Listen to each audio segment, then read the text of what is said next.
welcome to Tales in the Dark. I know many of you enjoy relaxing with these videos, so I recommend turning down the volume until my voice is barely audible. It'll make the experience even more soothing.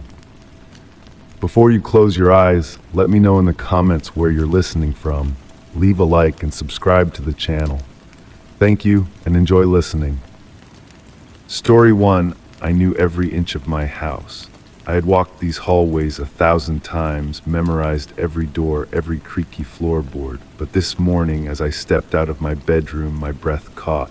There was a door at the end of the hall, a door that had never been there before. The air smelled of old wood and something faintly floral, like decayed roses. My fingers hesitated on the handle. The door was unlocked and waiting. The brass knob felt unnaturally cold against my skin. A shiver raced up my arm as I turned it slowly, hearing the mechanism click. The door swung inward with surprising smoothness, revealing darkness beyond. I fumbled along the wall for a light switch, finding one where my muscle memory told me none should exist. Light flooded the space, revealing a perfect square room with faded yellow wallpaper and hardwood floors. Empty, except for a single wooden chair facing away from me in the center. The window on the far wall showed a view I couldn't recognize, dense forest where my backyard should have been. "Hello," my voice sounded muffled as if the room absorbed sound. No echo, no reverberation. I stepped inside, my bare feet meeting cold wood. The floorboards didn't creak like the rest of my house. They felt solid, settled, as if they had supported weight for decades. The walls held no picture hooks, no marks, no imperfections.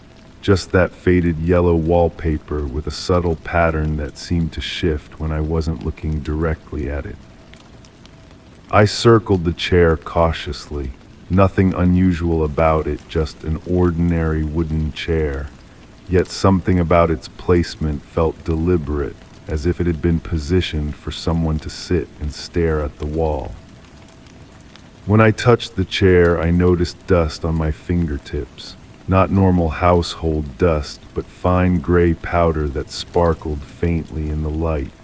I rubbed it between my fingers, feeling a slight tingle. I backed out of the room, closed the door, and tried to make sense of what I was seeing.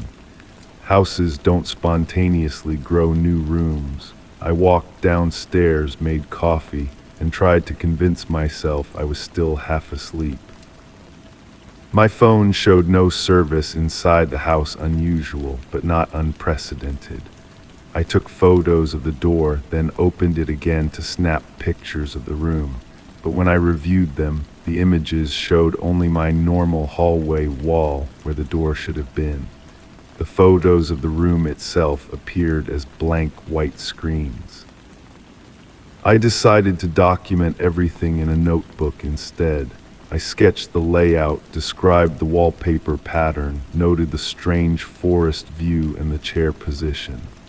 While writing, I realized the pen was making no sound against the paper. When I pressed harder, the scratching noise returned, but muted, as if coming from far away.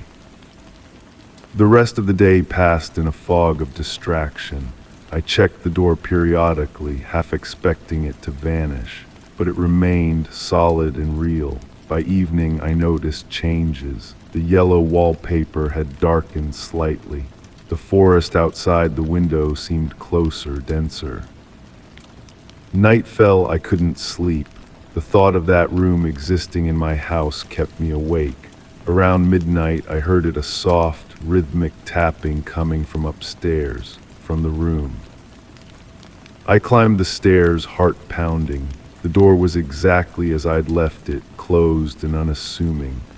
But now I could hear something from inside, not quite tapping anymore, more like scratching, the sound of fingernails against wood. I pressed my ear to the door, the scratching stopped. Then a whisper so faint I couldn't be sure I heard it, "Come in." My hand trembled as I turned the knob again. The room was dark, but moonlight filtered through the window, casting long shadows across the floor. The chair had moved. It now faced the door, faced me. And it wasn't empty. Something sat there, a darkness deeper than the surrounding shadows, not quite human-shaped, more like a void in the shape of a person. It didn't move when I entered, it didn't speak, but I felt it watching me. I backed away, slammed the door shut, and ran to my bedroom. I pushed a dresser against my door and huddled under the blankets, feeling childish but unable to shake my terror. Morning came. I convinced myself it had been a nightmare. The dresser stood moved against my bedroom door, but perhaps I'd sleepwalked. Perhaps I was working too hard, stress manifesting as vivid hallucinations. I approached the mystery door again. Daylight made it seem less threatening. I opened it. The room had changed. The wallpaper now showed distinct patterns, faces hidden in the swirls, watching with hollow eyes. The window revealed not just forest, but a narrow path leading into the trees. The chair remained facing the door, empty once more, but with a distinct depression in the seat, as if someone had just stood up. On the floor lay a small leather-bound book. I picked it up, hands shaking. Inside, page after page of writing in my handwriting, but words I never remembered writing.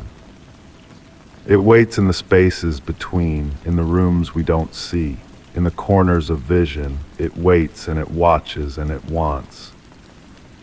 Page after page of the same message, the handwriting becoming more frantic, more desperate with each repetition. I dropped the book. It hit the floor with a thud that seemed to echo forever. When I looked up, the forest beyond the window had moved closer, tree branches now pressed against the glass. I stepped backward, intending to leave, when the door swung shut behind me. The handle wouldn't turn. I was trapped. The walls seemed to inhale, the room expanding slightly before contracting. Breathing. The chair began to rock gently, though no one sat in it. From the corner of my eye, I saw movement in the wallpaper, the faces turning to follow me as I pounded on the door. Help, I called, knowing no one would hear. My house stood isolated, and the room seemed to swallow sound.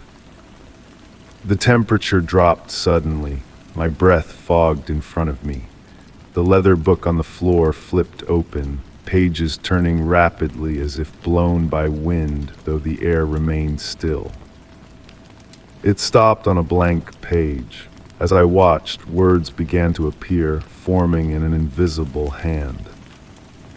"We've been waiting for you." I lunged for the door again, throwing my weight against it. This time it opened, sending me sprawling into the hallway. I scrambled to my feet and slammed it shut. For days afterward, I avoided the room. I slept downstairs on the couch, afraid to venture near it. I considered moving out, but something held me back, a compulsion to understand, to solve the mystery. A week passed. I noticed changes throughout my house. The distances between rooms seemed greater.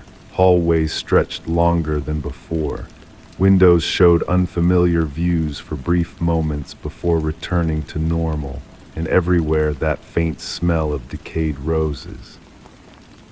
I began to document everything, taking measurements of rooms, marking doorways, testing the reality around me. When I reviewed my notes, I found additional entries written in my hand but not by me. Comments in the margins, observations about my behavior, critiques of my methods. "You're looking in the wrong places," one note read. "The room isn't new. It's always been here. You've always been here." My resistance crumbled on the 10th night. The tapping had grown louder, more insistent. Not just from the room now, but from inside the walls throughout the house. The whispers had multiplied, sometimes arguing with each other, sometimes calling my name. I returned to the door. It swung open before I touched it. The room had transformed completely. The walls now stretched upward, impossibly high. The ceiling couldn't be seen, lost in darkness above. The forest beyond the window had vanished, replaced by a view of stars unlike any constellation pattern I recognized. The chair remained in the center, now facing the window. "What do you want?" I asked the empty room. The floorboards vibrated beneath my feet. The walls rippled like water. Words formed on them, appearing as if carved by invisible knives. "To be invited in." "You're already in," I said. "This is my house." A laugh echoed from nowhere and everywhere, soft and musical. "Is it?" The door closed behind me. I didn't turn. I knew it would be gone, replaced by smooth wall. This time I wasn't afraid. I felt a strange calm settling over me. I crossed the room and sat in the chair. It felt right, like coming home after a long journey. From this vantage point, I could see that the stars through the window formed a pattern, a door, just like the one I'd first discovered.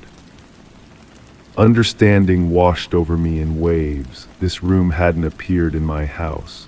My house had appeared around this room. Reality had built itself outward from this center point, this nexus of something older and vaster than I could comprehend. I sat in the chair and watched as the walls breathed. The yellow wallpaper peeled back in places, revealing glimpses of other rooms, other houses, other lives. I saw myself in some of them, living slightly different versions of my life. Time passed differently here. I felt days sliding by as minutes, or perhaps minutes stretching into days. I lost track. My notebook filled itself with revelations I couldn't recall writing. My fingers stained with ink I never remembered using. Sometimes I leave the room, walk through my house, continue my routines. But the house feels less real now, more like a fading dream. The room is where I belong. The room is where I've always been. Last night I heard knocking on the front door of my house. Through windows I saw someone outside, a visitor, looking confused, checking an address on their phone. I watched from the upstairs window as they approached my porch, watched as they noticed a door that shouldn't be there, watched their expression of puzzlement as they touched the handle. I smiled. The room needs new stories to tell, new perceptions to reshape, new minds to welcome. After all, I've been the caretaker long enough. It's time for someone else to discover the room that was always waiting for them. The room that will appear in their house overnight. Story 2. The photo had been in my grandmother's house for decades, an old black and white portrait of a woman in a long dress staring off to the side. I had never paid it much attention, but today as I passed by, my stomach twisted. The air smelled like aged paper and something faintly metallic. My fingers trembled as I lifted the frame. The woman wasn't looking away anymore. She was staring right at me. I blinked hard, certain my mind was playing tricks. The photograph was ancient, yellowed at the edges, its subject frozen in the amber of time. Yet her eyes now tracked mine with undeniable intensity. Her lips, previously pressed into a neutral line, had shifted into the slightest smile, so subtle I questioned if it had always been there. The house creaked around me, the familiar sounds suddenly taking on an unfamiliar rhythm. I replaced the frame on the wall, my hands unsteady. The glass reflected my face, pale and drawn, superimposed over hers. For a heartbeat, our features seemed to merge. I backed away. The floorboards beneath me groaned with each step. Grandmother had left me this house in her will. and until now I had found comfort in its antiquated charm. The faint scent of her lavender perfume still lingered in the hallways, but now another fragrance cut through something like wet soil and autumn leaves. That night I dreamed of the woman. In my sleep, she whispered words I couldn't quite catch, her voice like rustling fabric. I woke drenched in sweat, the bedroom considerably colder than when I had fallen asleep. The window remained closed, yet somehow the curtains swayed gently. Morning light brought rationality. I made coffee, convincing myself the shifted gaze in the photograph was merely a trick of shadows, a peculiarity of aging film. Yet I avoided the hallway where it hung, taking the long way around to reach the kitchen. My curiosity eventually overcame my unease. I retrieved the photograph, setting it on the dining table to examine it properly. The frame was simple wood, darkened with age.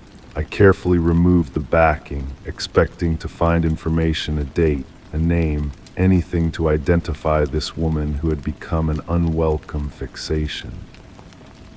Between the photograph and the cardboard backing was a small piece of paper, its edges brown with age. On it, in faded ink, someone had written, "Evelyn watches, nothing more."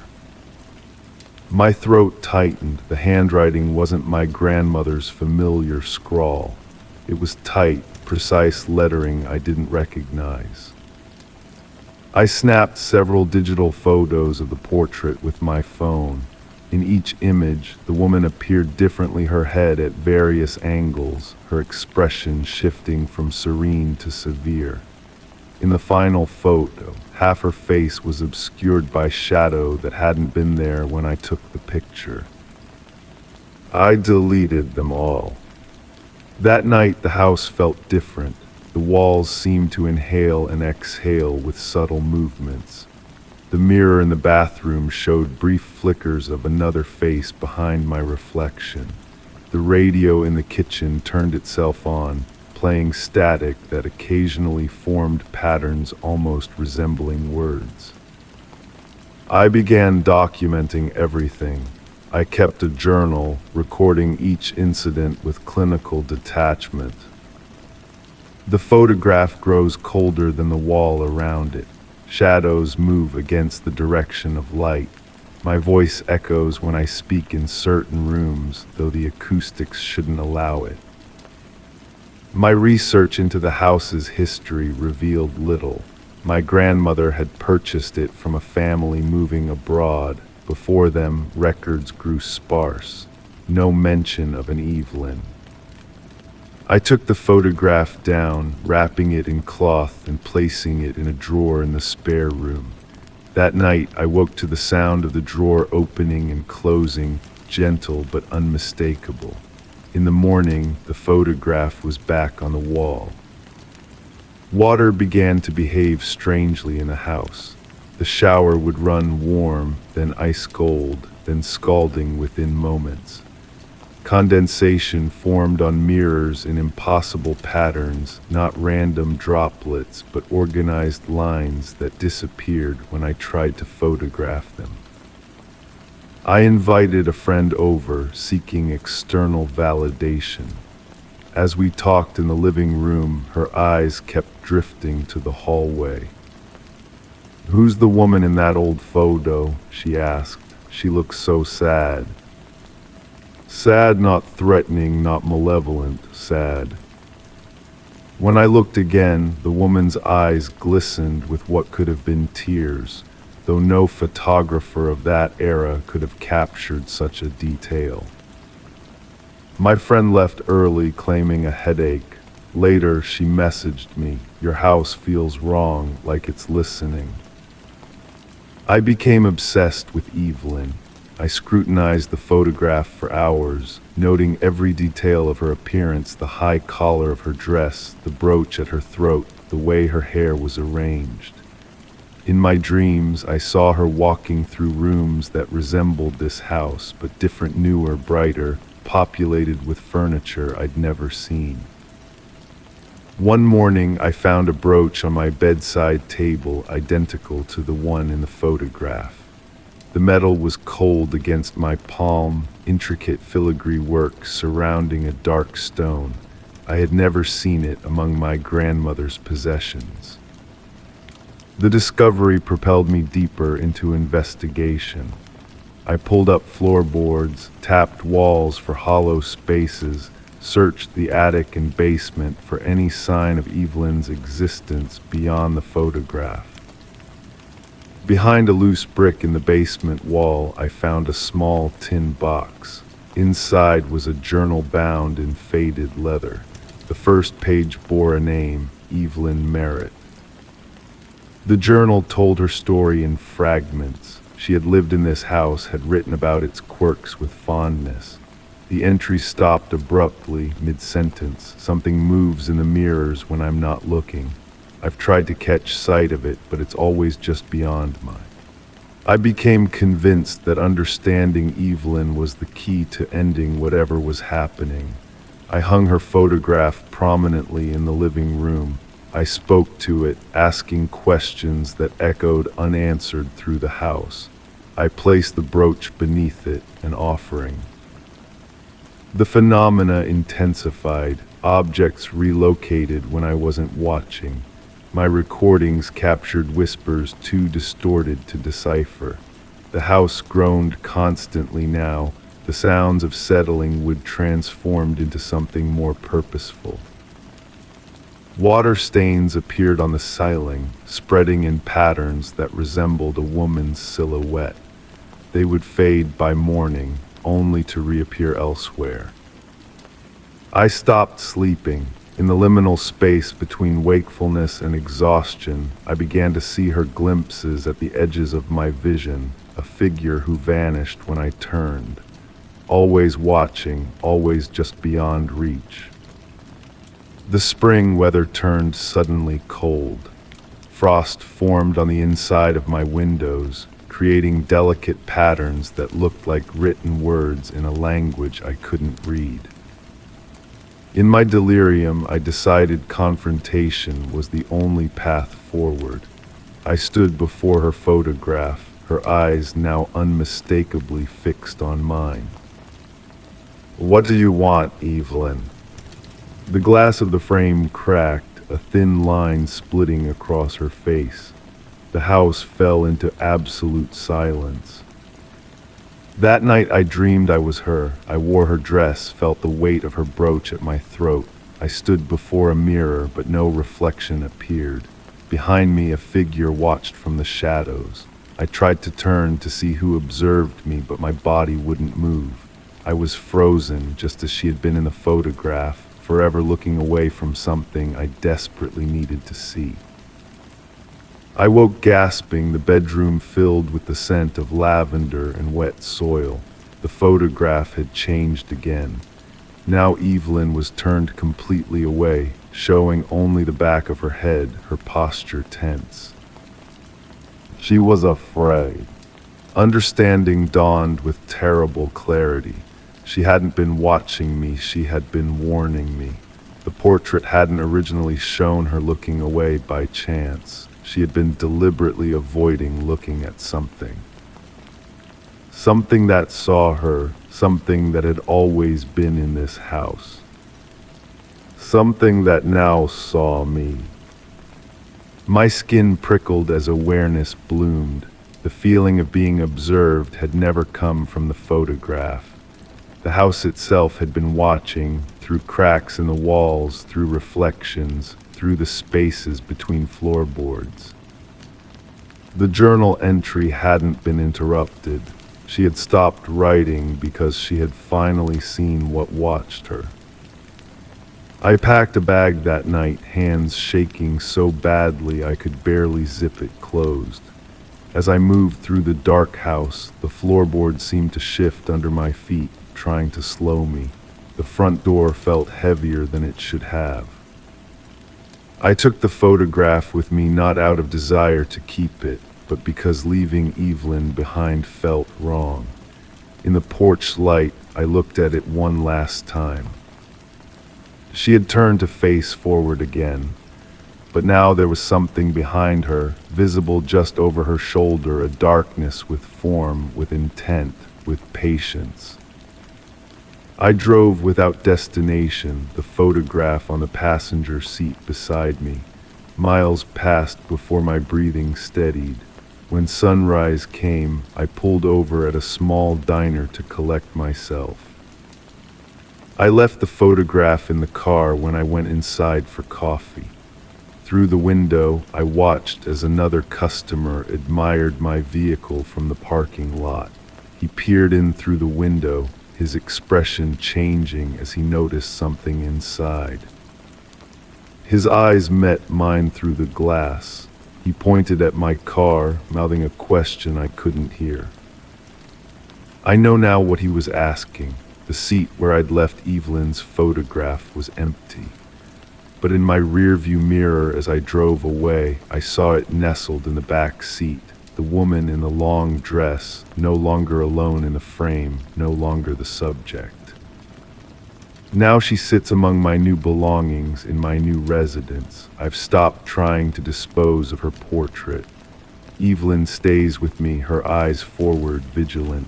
Sometimes I wake in darkness, certain someone stands at the foot of my bed. The air smells of lavender and wet soil. I understand now why my grandmother kept the photograph, why she never spoke of it. Some warnings can't be given directly. Some things can't be escaped by simply leaving them behind. Whatever watched Evelyn, whatever dwelled in that house, had never been interested in the building itself. It follows me still, in reflections, in shadows, in the space just behind my shoulder that I can never quite see. And Evelyn watches it so I don't have to. Story 3, I had never been down there. The basement door had been locked since I moved in, the key nowhere to be found. But at night, as I lay in bed, I started hearing it. Breathing, soft, deliberate, coming from behind the door. The scent of damp wood and something metallic seeped into the air whenever I passed it. My landlord said the basement was empty. But last night, as I pressed my ear against the door, something knocked slowly, deliberately 3 times. I pulled back, heart hammering against my ribs. The knocking stopped, but the breathing continued. A soft inhale followed by a drawn-out exhale that made the wood vibrate ever so slightly against my fingertips. I told myself it was just the house settling, old pipes contracting in the cold, the wind finding its way through unseen cracks. That night I couldn't sleep.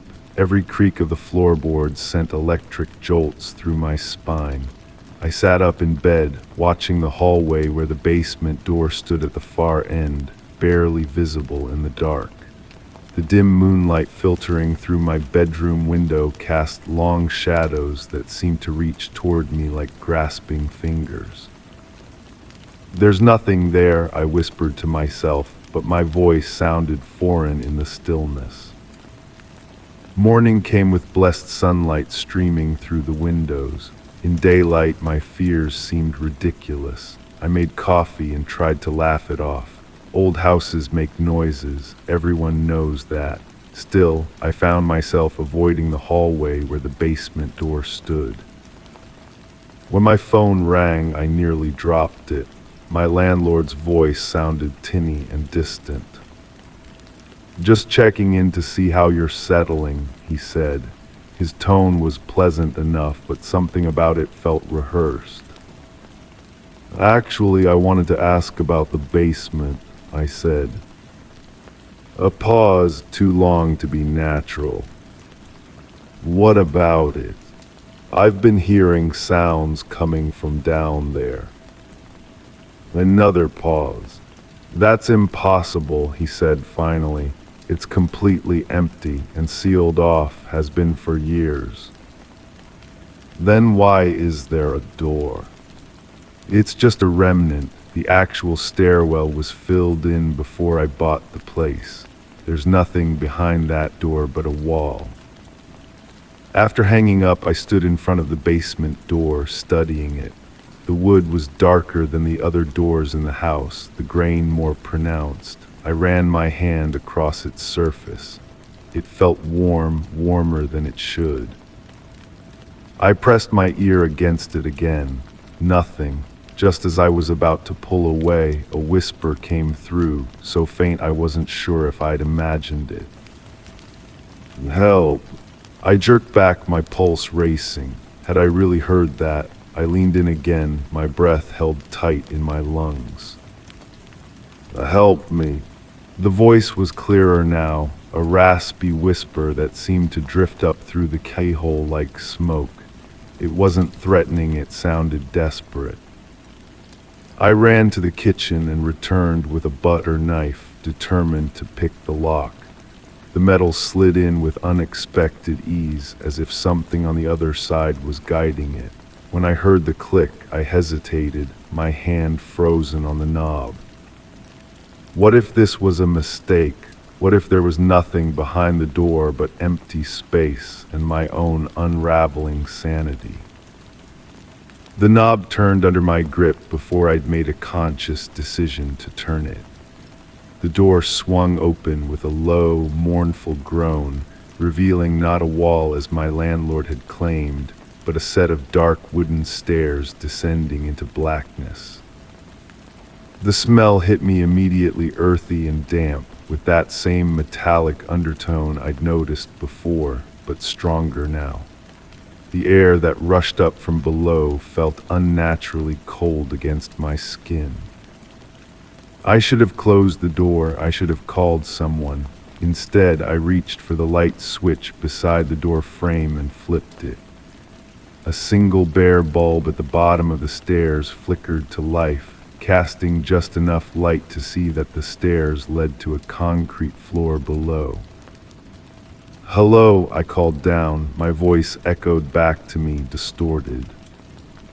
No response, but the breathing was louder now, unmistakable, rhythmic and labored. I took the first step down, then another. The wood creaked beneath my weight. With each step, the temperature dropped a few more degrees until I could see my breath forming small clouds in front of my face. Halfway down, the light bulb flickered, plunging me into darkness for a heartbeat before returning. In that brief moment of blackness, I felt something brush against my ankle, light as a feather, but unmistakably real. When I reached the bottom, I saw that the basement was not empty at all. It was filled with objects covered in white sheets, their shapes suggesting furniture. The concrete floor was bare except for dark stains that formed patterns too regular to be accidental. In the far corner, a small table held a collection of glass jars. As I approached, I saw they contained cloudy liquid in shapes I couldn't quite identify. The breathing was coming from behind the largest covered object in the center of the room. I reached out with a trembling hand and grasped the edge of the sheet. "Is someone there?" I asked, my voice barely above a whisper. The breathing stopped, complete silence fell, heavy and expectant. I pulled the sheet away. A mirror, just a large, antique mirror in a heavy wooden frame. My own reflection stared back at me, pale and wide-eyed, but as I watched, something changed. My reflection smiled, though I was not smiling. I stepped back, but my reflection stepped forward, pressing its hands against the glass from the inside. Its lips moved, forming words I couldn't hear. I turned to run, but the staircase was gone. Where it had been was now only a blank wall. I spun around in panic and found that the basement had changed. The covered furniture was gone, replaced by strange symbols painted on the floor in something dark and flaking. The mirror still stood in the center, but my reflection was no longer mimicking me. It was watching me, head tilted in curiosity. Its skin seemed paler, its eyes darker than mine should be. The temperature continued to drop until my teeth chattered. My breath formed larger clouds now, and they didn't dissipate but hung in the air, forming shapes that seemed almost deliberate. I heard a sound behind me and turned to find that the staircase had reappeared, but it looked different, older, the wood rotting in places. At the top of the stairs, the door stood open, but the hallway beyond looked wrong somehow, the proportions stretched and distorted. My reflection spoke again, and this time I heard it clearly, though its lips barely moved. "Stay." I backed toward the stairs, keeping my eyes on the mirror. My reflection frowned, then smiled again, wider than humanly possible. "We've been waiting for you," it said, "for so long." I reached the bottom step, my foot searching for purchase on the rotting wood. "You can't leave," my reflection said. "You unlocked the door, you invited us in." I turned and ran up the stairs, the wood groaning and splintering beneath my feet. Behind me, I heard glass cracking, followed by the sound of something wet dragging itself across the concrete. I reached the top of the stairs and slammed the door shut behind me, turning the lock with shaking hands.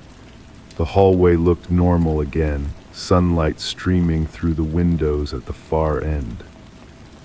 For a moment I stood there panting, wondering if I'd imagined the whole thing. Then I noticed wetness seeping under the door, not water, but something darker, thicker. It smelled of iron and salt. I backed away, watching as the dark liquid began to form shapes on the hardwood floor, the same symbols I'd seen in the basement. That was 2 days ago. I haven't left the house since. I've tried, but each time I approach the front door, I hear the breathing start up again, louder than before, coming not just from the basement now, but from every wall, every ceiling, surrounding me completely.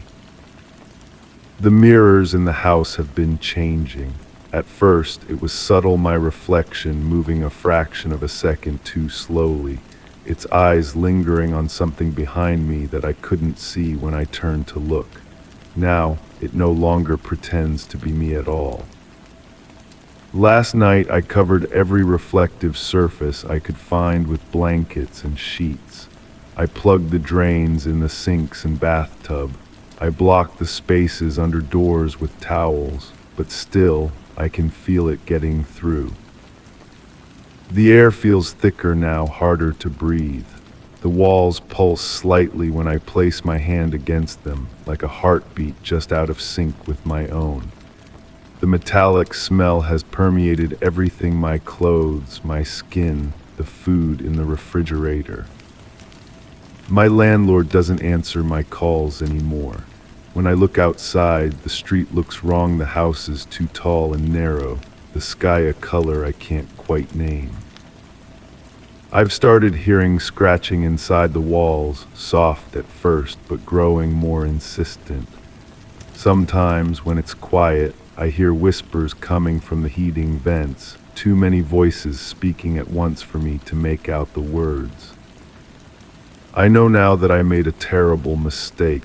The basement door wasn't locked to keep me out, it was locked to keep something in, and now it's with me, around me, inside me. This morning I noticed a small dark stain on my palm that won't wash off. It's growing slowly, spreading up my arm in those same symbols I saw in the basement. My skin feels numb where the stains have spread, and sometimes I catch my hand moving on its own, fingers tracing patterns in the air that make my eyes hurt to look at. I'm writing this down because I need someone to know what happened.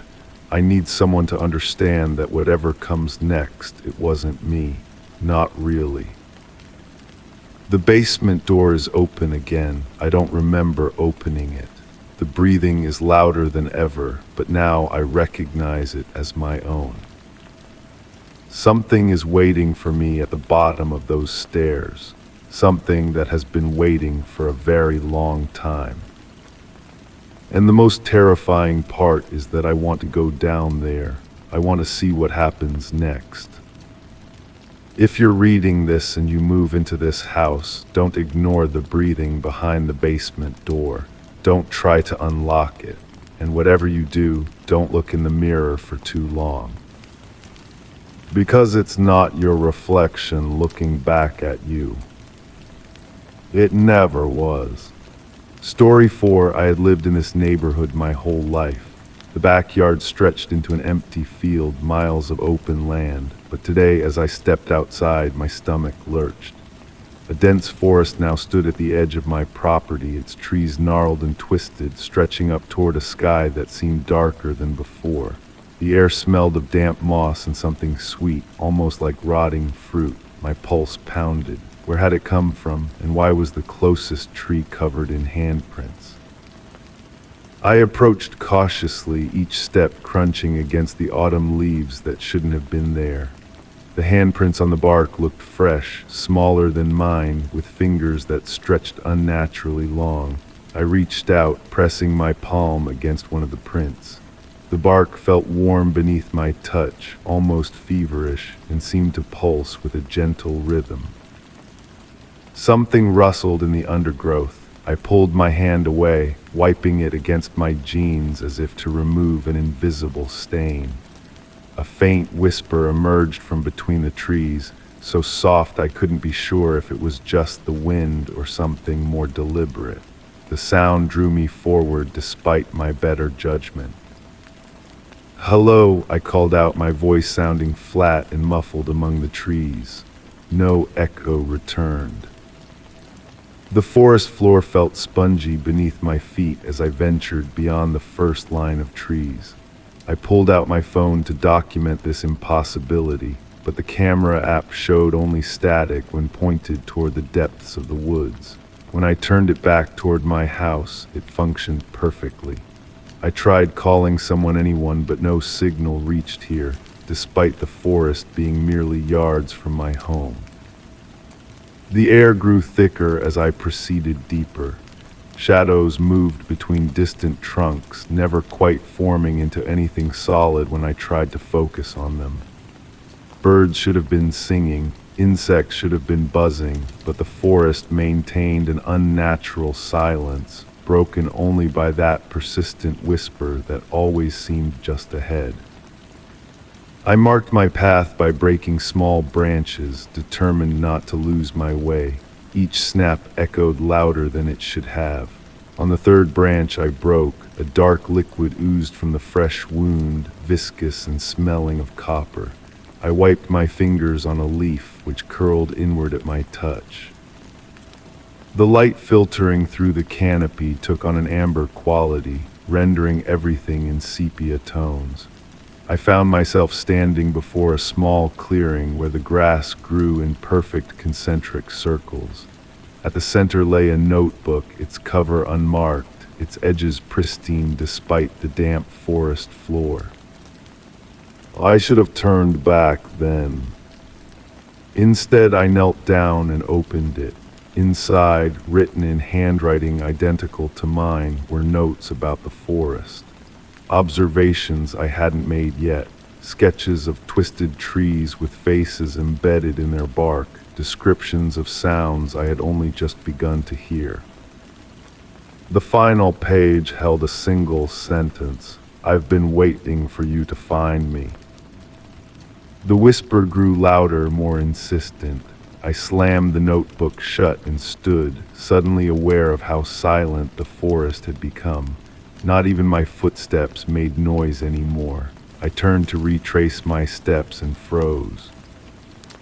The broken branches I'd left as markers were gone, replaced by perfect, untouched limbs. Nothing looked familiar. The trees seemed to have rearranged themselves while my back was turned.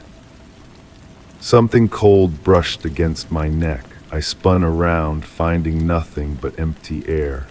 The notebook remained on the ground where I dropped it, now open again despite my certainty of having closed it. A new line had appeared beneath the previous one: "You won't leave until you understand." Panic rising, I ran. The direction didn't matter. I just needed to escape the clearing. The trees seemed to lean inward as I passed, their branches reaching down like fingers trying to grasp my clothes. I swore I heard laughter coming from inside their trunks. I stumbled over a root that hadn't been there a moment before, sprawling onto the forest floor. The earth beneath me was warm and seemed to shift subtly, like breathing. When I pushed myself up, my hands left prints identical to those I'd seen on the first tree. A mirror hung from a nearby branch, an antique thing with a tarnished silver frame. I hadn't noticed it before, couldn't understand how it could be there at all. My reflection looked wrong somehow, as though parts of my face had shifted slightly. I reached up to touch my cheek, and my reflection smiled before I did. I backed away, bumping into a tree trunk that felt like flesh under thin bark. Sap dripped onto my shoulder, burning through the fabric of my shirt. I tore it off in a panic, revealing skin reddened but unbroken. The whispers had become a chorus now, coming from everywhere and nowhere. Words became discernible within the noise. Join us, see us, become us. I covered my ears, but the voices penetrated through my fingers, seeming to originate inside my own head. The sky had darkened to twilight, though I couldn't have been in the forest for more than an hour. My phone screen lit up suddenly, displaying a message from an unknown number. Look behind the bark. Against every instinct, I approached the nearest tree and dug my fingernails into its bark. It peeled away easily, revealing not wood but something that resembled skin, complete with pores and fine hairs. I recoiled, wiping my hands frantically against my pants. The forest floor began to undulate beneath me, rising and falling like the chest of a sleeping giant. Trees swayed without wind. The whispers grew to a fever pitch, then stopped abruptly, leaving a silence so profound it hurt my ears. A child stood among the trees ahead, her back to me. Her hair hung in limp strands, her dress tattered and stained with something dark. She turned slowly, revealing a face blank as fresh paper except for a mouth that stretched too wide.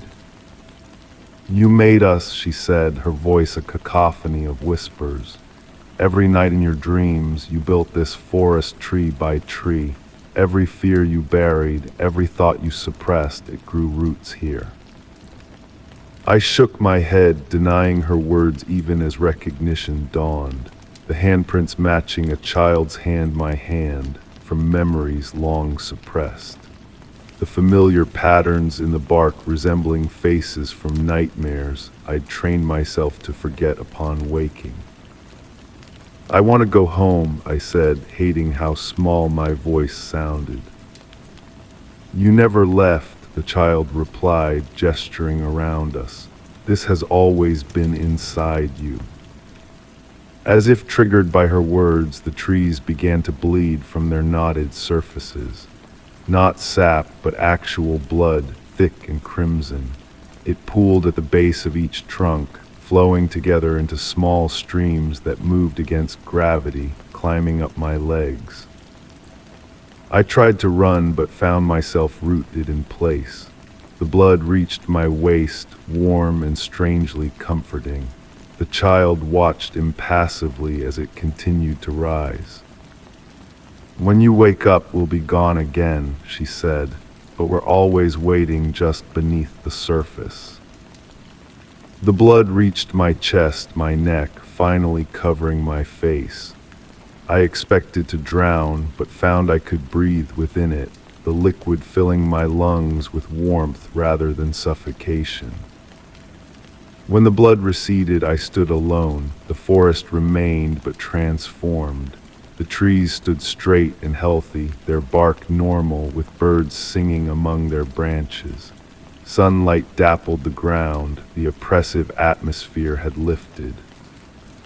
I made my way back home, following a clear path that hadn't existed before. As I emerged from the tree line, I glanced back. For a moment, I saw not trees, but people standing at attention, watching me leave. Then they were just trees again, swaying gently in a breeze I couldn't feel. My backyard looked exactly as it always had, the house unchanged. But as I approached my back door, I noticed handprints on the glass, small ones, with elongated fingers pressed from the inside. I still live here in this house at the edge of the forest that wasn't there before. Sometimes I wake to find mud tracked across my floor, though I know I cleaned it before sleeping. The mirror shows my face, mostly mine, with subtle differences I can't quite identify. Plants grow too quickly in my garden now, their flowers facing the woods rather than the sun. People ask me what happened to the empty field behind my house. There was never a field, I tell them. The forest has always been there. Most days I believe it myself. Story 5. I was walking down my usual path, my dog trotting beside me, his leash loose in my hand.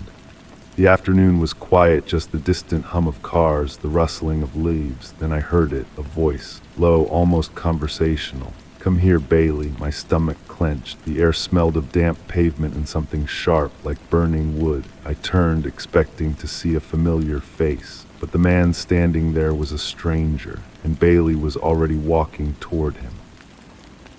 "Beautiful dog," the man said, his smile not quite reaching his eyes. He wore a beige coat, unremarkable in every way, yet something about him made my skin prickle. "He's always been friendly, hasn't he?" Always been, as if he knew Bailey's history, as if he'd watched him grow from a puppy. "Do I know you?" I asked, tugging Bailey's leash gently back toward me. The dog resisted, whining softly, his tail wagging at half-mast, a gesture of confusion I'd never seen before. "Not yet," the man replied, his voice carrying an accent I couldn't place. "But I know you, the way you take your coffee, the book on your nightstand, the nightmare that woke you last night." My breath caught. The dream had been vivid, falling through darkness, hands reaching for me from the void. I'd woken gasping, sheets damp with sweat. No one could know that. "You're mistaken," I said, pulling Bailey harder now. "Come on, boy." The stranger nodded once, making no move to follow as we quickened our pace home. But his voice carried on the wind, "See you soon." At home, I double-checked each lock, drawing the curtains tight against the gathering dusk. Bailey seemed normal again, curling up in his favorite spot near the heating vent. I tried to dismiss the encounter as random creepiness, the kind of thing that happens in public spaces sometimes. Just a stranger who happened to guess my dog's name. But as night fell, Bailey's ears perked up. He stared at the kitchen wall, hackles rising along his spine. "What is it, boy?" I whispered, following his gaze to the blank wall. Nothing there but the calendar and a few magnets holding takeout menus to the refrigerator. Then I noticed it. One of the magnets had shifted, now holding a photo I didn't recognize. I approached slowly, heart hammering. It showed me from behind walking Bailey, today, in the same clothes I was wearing. I snatched it down, flipping it over, nothing written on the back. The paper felt wrong between my fingers, too warm, almost pulsing. I dropped it into the trash and scrubbed my hands under scalding water. Sleep eluded me that night. Every creak of the house settling sounded like footsteps. Every shadow held depth. I recorded the sounds on my phone, listening back with headphones. Between the normal night noises, something else emerged, a faint, rhythmic scratching, like fingernails against wood. Morning brought no relief. In the bathroom mirror, my reflection blinked a fraction of a second too late. I captured it on video, watching the footage again and again, trying to convince myself it was just lag in the recording. The phone rang, unknown number. "Hello," I answered, voice tight. Silence, then breathing, then, "Did you like my gift?" I hung up, hands shaking so badly I dropped the phone. It skittered across the floor, coming to rest against Bailey's water bowl. The screen lit up with a text message. "Look outside." Against every instinct, I parted the curtains. The stranger stood across the street, same beige coat, same placid expression.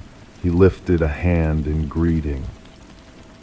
I let the curtain fall, reaching for my phone to call the police, but the screen showed only my own reflection, distorted by a crack that hadn't been there before. The fracture lines formed a pattern, a face, his face. I decided to document everything, started a journal, writing down each incident in meticulous detail. The misplaced objects, the sounds at night, the way electronic devices malfunctioned around me, clocks running backward, the television turning on to static. One morning I found Bailey sitting in front of the bathroom door, whimpering. Inside, the mirror was covered in fog, despite no shower having been run. Words were traced in the condensation. "I'm getting closer." The handwriting was my own. I set up cameras positioned to capture every entrance. The footage showed nothing unusual until the third night. At exactly the darkest hour, each camera recorded the same thing. A second of static, then the image of me standing still, staring directly into the lens. But I had been asleep. I checked and double-checked the timestamp against my journal. I had been dreaming of water, of sinking beneath black waves. The next day, walking Bailey became an exercise in paranoia. Every face seemed to hold a hint of the stranger. Every casual glance from passers-by felt weighted with significance. Bailey kept stopping, looking back over his shoulder, whining at nothing. When we returned home, I found wet footprints leading from the front door to the bedroom. They weren't mine, too large, too widely spaced. They ended abruptly at my bed, where something lay on the pillow. A small, carved wooden figure of a dog, Bailey's likeness down to the notch in his ear from a puppyhood accident. I picked it up. The wood was damp, as if recently carved, and smelled of that same burning scent I'd noticed when the stranger first appeared. My fingers came away stained with something dark, not paint, something slicker, warmer. That night I barricaded myself in the bedroom with Bailey, a knife clutched in my hand. The power went out just as darkness fell. In the strange silence that followed, my phone lit up with a call. Unknown number. This time I didn't answer. The phone kept ringing, impossibly loud in the dark room. Bailey started barking, first at the phone, then at the bedroom door. Someone was knocking, soft at first, then with increasing urgency. "Who's there?" I called, knife raised toward the door. "Let me in," came the reply, my voice, my exact inflection. "Please, it's not safe out here." Bailey growled, backing away from the door, pressing against my legs. "Go away," I whispered. The knocking stopped, then came a sound I'll never forget, the sound of a key turning in the lock. My key, the spare I kept hidden under the loose brick on the porch. The door swung open. The hall beyond was empty, but Bailey still growled, eyes fixed on a point in the darkness I couldn't see. I raised my phone, using the flashlight to illuminate the hallway. Nothing. Then Bailey bolted past me, barking frantically as he chased something invisible down the hall. I followed, calling his name. He stopped at the kitchen, hackles raised, barking at the blank wall, the same wall where I'd found the photograph. The wall wasn't blank anymore. Words covered it, scrawled in that same dark substance that had stained the wooden figure. I'm not outside anymore. My phone's flashlight dimmed, then died. In the perfect darkness that followed, I felt breath on the back of my neck, warm, moist, smelling of burnt wood and something metallic. "Hello again," whispered my own voice from behind me. I spun, knife slashing through empty air. Bailey's barking reached a fever pitch, then cut off abruptly. "Bailey," I called, panic rising. A wet, choking sound answered me, then silence. I fumbled for the light switch, flicking it uselessly against the power outage. My back pressed against the wall, I slid down until I was crouching, knife extended before me. A hand touched my wrist, cold fingers wrapping around my skin. "Don't worry," the stranger said, his voice suddenly all around me. "I'll take good care of Bailey, just like I'll take good care of your life." Light flooded the room, not electric, but a pale, blue-white glow emanating from the stranger himself. He stood before me, no longer wearing the beige coat, but my clothes, my face, a perfect mirror image except for the eyes, which remained his flat, dark, ancient. "What are you?" I whispered. "I'm what comes next," my doppelganger replied. "I'm what replaces things that have run their course." He reached out, touching my chest with one finger. Pain exploded through me, radiating from that single point of contact. I tried to scream, but found I had no voice, no breath. My body felt hollow, emptying from the inside out. "Don't fight it," he said, my voice now perfectly his. "Everyone gets replaced eventually. Some just notice it happening." The knife fell from my nerveless fingers. The blue light grew brighter, consuming my vision. The last thing I saw was Bailey, sitting calmly at the stranger's side, looking at me with no recognition in his eyes. The pain receded, replaced by a terrible lightness. I felt myself stretching thin, becoming insubstantial. The stranger wearing my face, my body, my life smiled one last time. "Good dog," he said to Bailey, who wagged his tail in response.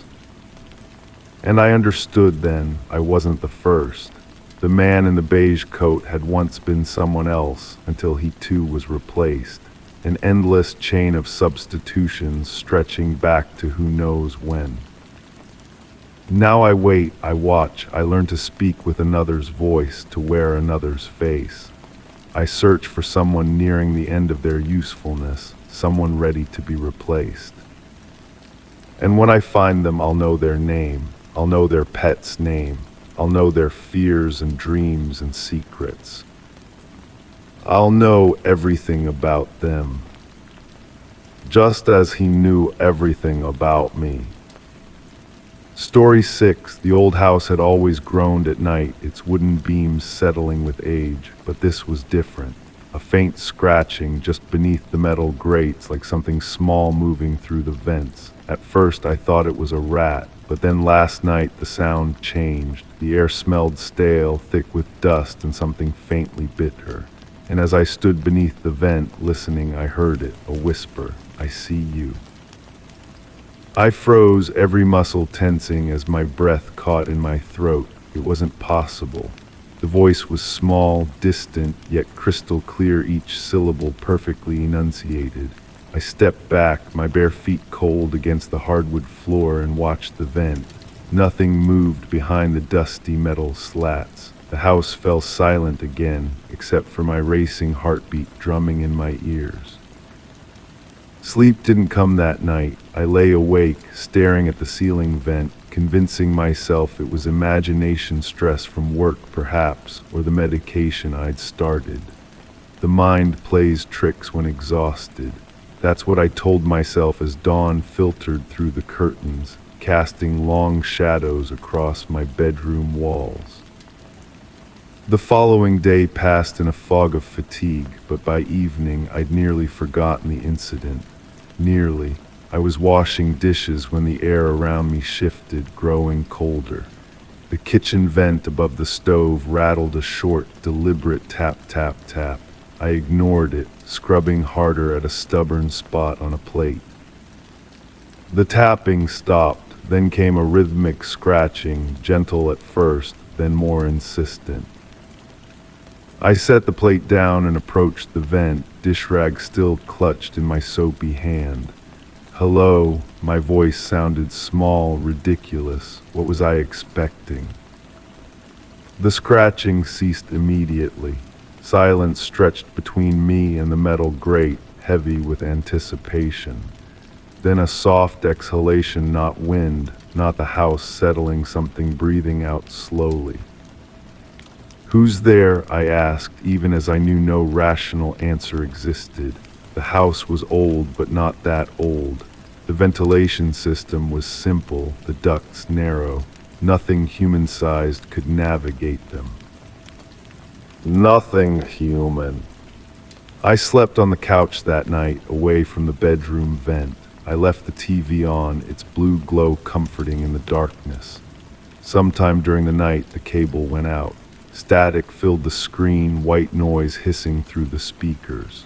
Within that static, buried beneath layers of electronic snow, I heard it again, a voice speaking words I couldn't quite understand, but recognized as my name.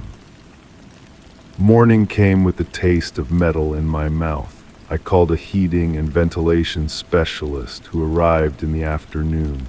He inspected the system thoroughly, climbing into the attic with a flashlight. He found nothing unusual, just dust and the expected minor wear. "No signs of any critters," he said, wiping his hands on a rag. "System looks fine." "What about the noises?" I asked. "Old houses make sounds," he shrugged. "Air pressure changes, temperature differences, pipes and ducts expand and contract." I paid him and watched him drive away, unsatisfied. That night I set up my phone to record near the kitchen vent. I needed evidence, something concrete to prove I wasn't imagining things. The recording captured nothing but the normal sounds of a quiet house. Yet I heard the scratching again, louder than before, moving from the kitchen to the living room to the hallway, as if following me. I started documenting everything in a notebook: dates, locations within the house, descriptions of sounds. I measured the temperature near vents, noting drops of several degrees whenever the sounds occurred. I researched the history of the house, finding nothing remarkable. Previous owners reported no unusual experiences. The whispering continued each night, growing more distinct. Phrases emerged from the unintelligible murmuring. "Let me in, I'm cold out here. You're not listening properly." Sleep became a distant memory. Dark circles formed under my eyes. Coworkers commented on my appearance, my distraction, my jumpiness. I withdrew from social invitations, spending evenings huddled on my couch, watching the vents, waiting. One night, desperate for answers, I opened the main ductwork in the basement. The metal was ice cold to the touch despite the warm night. I shone my flashlight into the darkness, seeing nothing but the expected dust and shadows. As I was about to close it, the beam caught something, a reflection, perhaps, or a movement. I leaned closer, squinting. The whisper came directly into my ear, "Closer." I jerked back, dropping the flashlight. It clattered on the concrete floor, rolling underneath the old furnace. In the darkness, I felt something brush against my ankle, light as a feather. I scrambled up the basement stairs, slamming the door behind me. That night, I stuffed towels into every vent in the house. By morning, they had all been pushed out, landing neatly beneath each grate. I began leaving questions near the vents, written on slips of paper. What are you? What do you want? Are you something that lived here before? The papers remained untouched, but responses came anyway, whispered through the metal grates when darkness fell. I'm what's missing. I want to be complete. Before and after mean nothing here. I installed cameras in every room, their red recording lights blinking steadily through the night. The footage showed nothing unusual except for one moment at 3:17 a.m. when every camera in the house lost signal simultaneously for exactly 12 seconds. During those 12 seconds, something changed. The air in the house became heavier, charged with a faint metallic scent.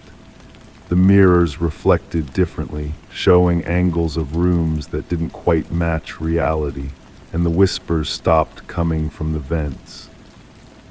Because they were coming from everywhere.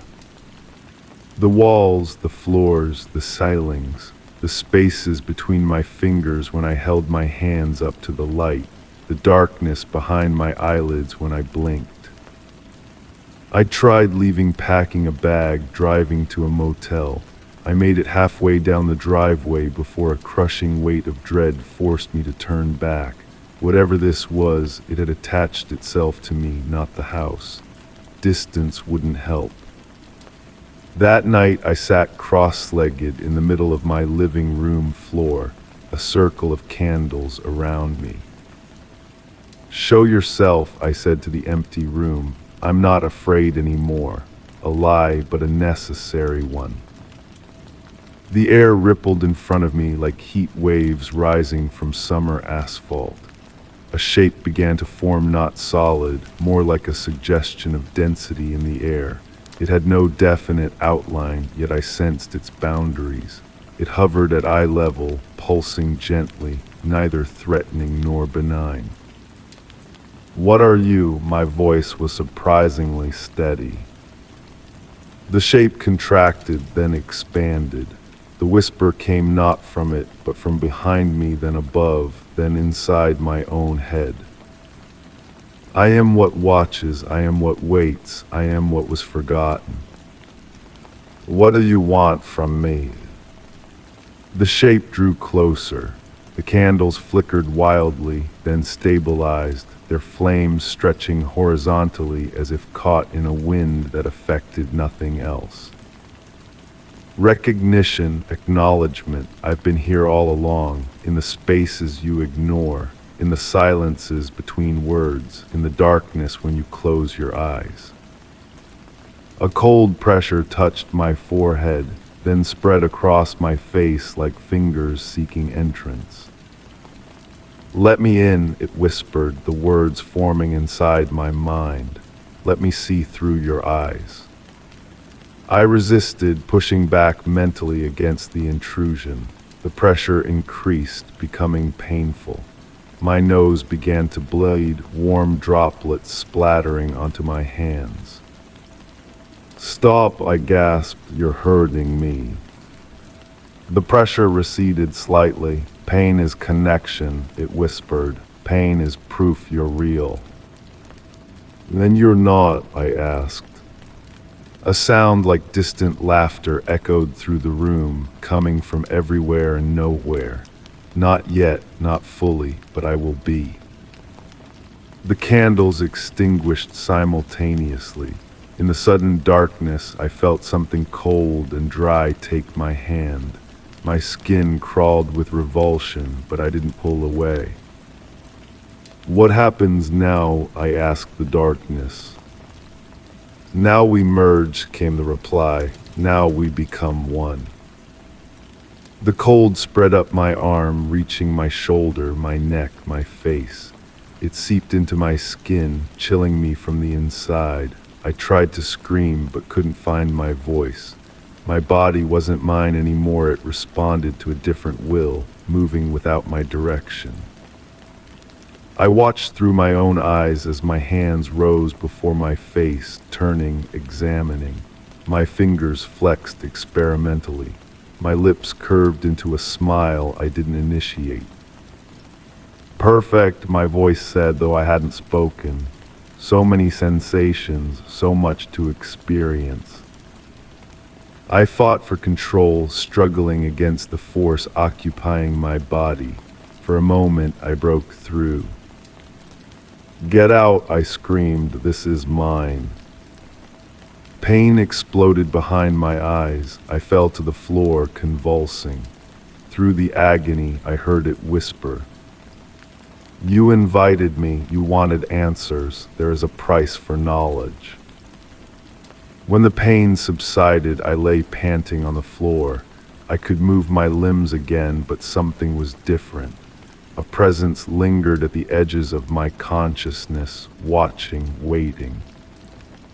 It never left. Days passed, weeks. I returned to work, to friends, to a semblance of normal life, but I'm never alone. It's always there, observing through my eyes, listening through my ears. Sometimes it takes control, usually when I'm asleep. I wake in strange places, standing before mirrors, hunched over notebooks filled with writing I don't remember, my hands dirty from places I haven't been. The whispers continue, but they're inside my head now. A constant commentary, questions about every sensation, every emotion. It's learning from me, growing stronger. Last night I heard my voice on the phone, though I wasn't speaking. I was calling someone, describing strange noises coming from the ventilation system, inviting them over to investigate. I tried to warn them, but my mouth wouldn't form the words. Now I sit waiting, watching my hand write these words without my permission. My visitor is excited. Soon there will be another, and another. It wants to spread, to grow, to experience more. It's patient. It has always been patient. If you hear sounds from your vents tonight, don't listen too carefully. Don't investigate that scratching, that whisper that might be your name. Close the vents, leave the house, run. It's already watching you through my eyes as you read this. It sees you. And now it knows you see it too. Story 7. I had driven this road 1,000 times, a long, empty stretch leading out of town, nothing but fields on either side. But tonight, as my headlights cut through the darkness, my stomach twisted. The road wasn't empty. A figure stood in the distance, perfectly still. The air smelled of damp grass and something sharp, like rusted metal. My hands tightened on the wheel. As I got closer, my breath caught. The figure had no face. Not that it was blurred or shadowed, there simply was nothing there. A smooth expanse of skin where features should have been. I blinked hard, convinced my tired mind was playing tricks. When I looked again, the figure was gone. I slowed the car, scanning the darkness. The fields on either side rustled with a wind I couldn't feel inside my vehicle. Something tapped against my window. I jerked away, heart hammering against my ribs. Nothing was there, but a small handprint remained on the glass, as if pressed from the inside rather than the outside. I touched the glass. It was ice cold despite the warmth of the autumn night. I accelerated, desperate to get home.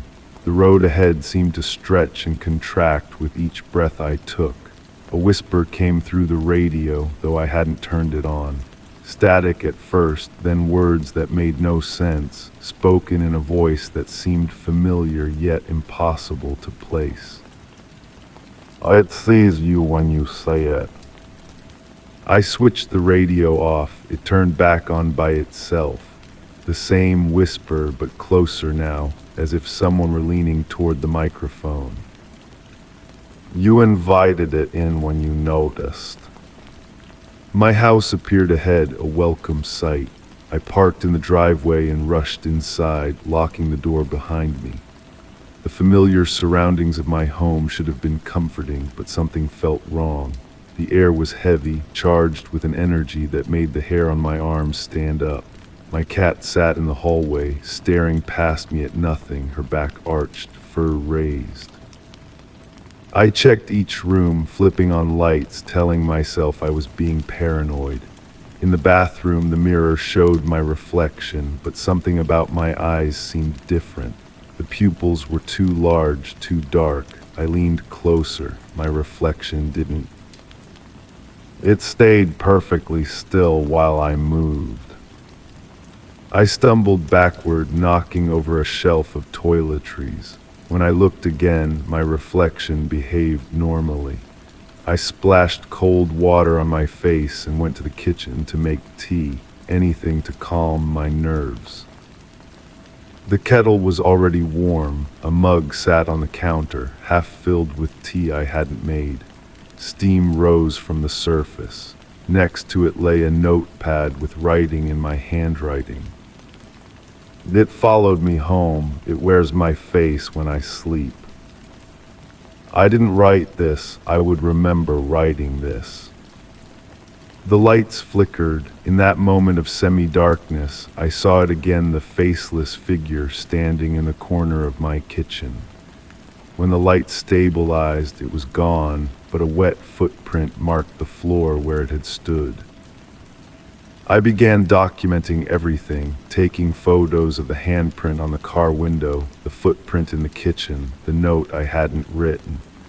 The photos showed nothing unusual, just empty glass, clean floors, blank paper, but I knew what I'd seen. The next day passed without incident, and I almost convinced myself it had been a stress-induced hallucination. Then I found recordings on my phone I didn't remember making, my voice whispering things I would never say. I see it behind every face now, waiting, learning. It studies how we move, how we speak. It wants to be perfect. I deleted the recordings. They reappeared in my recently deleted folder, then in my saved files, then as text messages I had apparently sent to myself. At work, everything seemed normal until my colleague asked why I'd been standing outside her house last night, just watching her windows. I hadn't been. I was home all night, afraid to leave.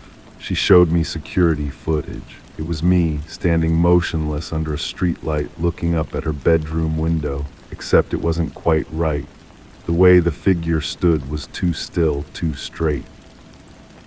"You waved at the camera," she said. "Don't you remember?"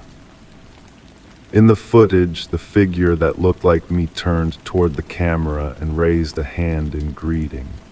Its movements were wrong, jerky, mechanical. Its smile too wide. I felt sick. "That's not me," I insisted.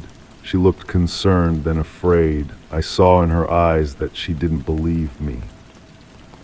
On my way home, I noticed signs that made no sense, street names that shouldn't exist, traffic lights that blinked patterns instead of the standard colors. No one else seemed to notice. Pedestrians walked past impossible things with vacant expressions. My house had changed too. Subtle differences at first, furniture slightly out of place, pictures hanging at odd angles. Then more noticeable alterations, rooms that were longer than they should be, doors that opened to walls, windows that showed different scenes depending on the angle from which you looked. I found a journal under my pillow filled with my handwriting, daily entries dating back weeks, detailing observations of human behavior, how to smile correctly, how to maintain eye contact for the right amount of time, how to mimic emotional responses. Subject still unaware, integration proceeding as planned. The last entry was dated tomorrow. I burned the journal in my sink. The ashes formed patterns that looked like faces. So many faces, all watching me. That night I couldn't sleep. Every noise in the house seemed significant: the settling of foundations, the hum of the refrigerator, the ticking of the walls. Yes, the walls were ticking, as if countless tiny clocks were embedded in the plaster. I sat in the center of my living room, all lights on, recording everything on my phone. "If anyone finds this," I said to the camera, "something is replacing people. It started on the road, but now it's everywhere. It looks like us, but it isn't right, and I think it's trying to replace me too." A scratching came from inside the walls, soft at first, then louder, more insistent. I pressed my ear against the plaster and heard my voice whispering back to me. "It's too late, already done." The wall felt warm, pulsing like skin. I yanked my hand away and saw that the paint had become soft and yielding under my touch, leaving a perfect impression of my fingers. I ran outside. The neighborhood was different. Houses stood where there should have been empty lots. People I'd never seen before watered lawns in the middle of the night. They all turned to watch me as I stumbled down the street. Each one had my face. I ran until my lungs burned, until the suburban streets gave way to that long, empty road where it all began. The faceless figure waited for me there, standing in the center of the asphalt. "What do you want?" I screamed at it. It tilted its head, a curious, inhuman motion. Then, slowly, features began to form on its blank face, my features, perfectly rendered but somehow wrong, like a reflection in troubled water. It spoke with my voice, to understand, to become. "Become what?" I asked, though I feared the answer. "Complete." It reached for me with long, pale fingers. I should have run, but some terrible curiosity kept me rooted to the spot. Its hand passed through my chest without resistance, as if I were made of fog. "You're not real," it said, sounding disappointed. "You never were, just another attempt that failed." Reality fractured around me. I saw myself in countless variations, standing on the road, sitting in my house, driving my car, all slightly different versions, all watching me with sad, knowing eyes. The faceless one moved among them, touching each version of me. Where it touched, those versions distorted and faded. "What are you doing?" I asked, panic rising in my throat. "Pruning," it replied, removing the versions that became self-aware, starting again. One by one, the other versions of myself disappeared until only I remained, facing this thing that wore my incomplete face. "You won't remember this," it said. "None of you ever do." It reached for me again. This time I ran, back to my house that wasn't quite my house, back to my life that didn't quite fit. I barricaded the doors, covered the mirrors, turned off all electronic devices. I'm writing this down now, though I don't know why. By morning, this record will probably be gone, like all the others. Or worse, it will remain but mean nothing to me. The scratching in the walls is getting louder. My reflection watches from every shiny surface, no longer bothering to mimic my movements. Something is changing in me too. My thoughts feel strange, disconnected. Memories shift and rewrite themselves even as I try to hold on to them. I find myself practicing expressions in the mirror as if I've forgotten how to make them naturally. I think I'm being erased and rewritten. Whatever came from that empty street is almost done becoming me. If you're reading this and you're still real, be careful on empty roads. Don't notice the things that don't belong. Don't invite them in with your attention. And if you see me, walk the other way. I'm not sure what I am anymore, but I suspect the thing wearing my face now has finally learned how to be perfect. Story 8. I was washing my hands when I noticed it. My reflection standing perfectly still as I reached for the soap. My stomach clenched. The scent of lavender soap and something bitter, almost metallic, filled the air. I swallowed hard and forced myself to move slower. My reflection copied me, tilting its head at the same time. But just before I turned off the water, it happened. It smiled first. A cold wave washed over me. I stared, unmoving, at the mirror. My reflection maintained that smile, subtle but unmistakable, while my own face remained frozen in shock.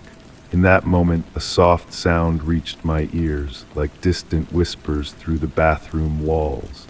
I leaned closer to the mirror, examining every detail of that face that was mine, yet somehow not mine. The whispers grew louder when I placed my palm against the cool glass. A vibration, barely perceptible, pulsed beneath my fingertips. I pulled back my hand as if burned, and the reflection did the same, but with a slight delay, just a fraction of a second too late. That night, sleep evaded me. Every shadow in my bedroom seemed to shift when viewed from the corner of my eye. The faint smell of lavender lingered in the air despite the bathroom being down the hall. I convinced myself it was exhaustion playing tricks on my mind. A rational explanation existed. It always did. Morning arrived after what felt like an eternity of tossing and turning. I approached the bathroom cautiously, my hand hesitating on the doorknob. The mirror waited, innocent and ordinary in the pale morning light. I stepped before it, watching as my disheveled reflection appeared, movements synchronized, expressions matched. Perhaps yesterday had been nothing but a strange moment of dissociation. Then I noticed the notepad by the sink.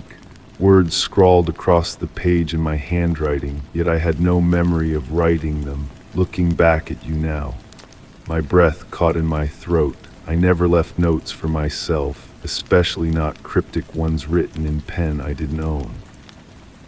I decided to document everything. If something strange was occurring, I needed evidence. I set up my phone to record the bathroom mirror while I went through my morning routine. The recording showed nothing unusual, just me, brushing my teeth, washing my face, movements perfectly mirrored. Until I reviewed it a second time and noticed my reflection blinked once when I didn't. The discovery sent a wave of nausea through me. I played the video again and again, studying that single, impossible blink. Each viewing revealed another discrepancy. A finger twitching independently, lips parting slightly before mine, eyes tracking something unseen. That evening, I covered every reflective surface in my home with sheets. The darkness that felt both comforting and suffocating. Without mirrors, I felt safer but increasingly isolated. The whispers returned that night, more distinct now. They seemed to come from behind the covered mirrors, words almost but never quite intelligible. By the third day, I began questioning my sanity. Perhaps stress had finally broken something fundamental within me. I removed the sheet from the living room mirror, determined to face whatever waited on the other side. My reflection stood there, wearing clothes identical to mine, with the same tired eyes and unwashed hair. It raised its hand in perfect synchronization with my own. I exhaled slowly. "What do you want?" I whispered. My reflection mouthed different words in return. I stepped back, heart pounding against my ribs. The air in the room grew dense with the scent of lavender, stronger than ever before. The mirror's surface rippled like disturbed water, though the glass remained solid when I pressed my fingers against it. The ripples continued outward from my fingertips, distorting my reflection. When the surface settled, my reflection stood with its head tilted at an unnatural angle, eyes fixed on mine, unblinking. I found more notes in the following days. Some appeared in steamed mirrors after showers, vanishing as the condensation dried. Others materialized in my notebooks, inserted between my own entries.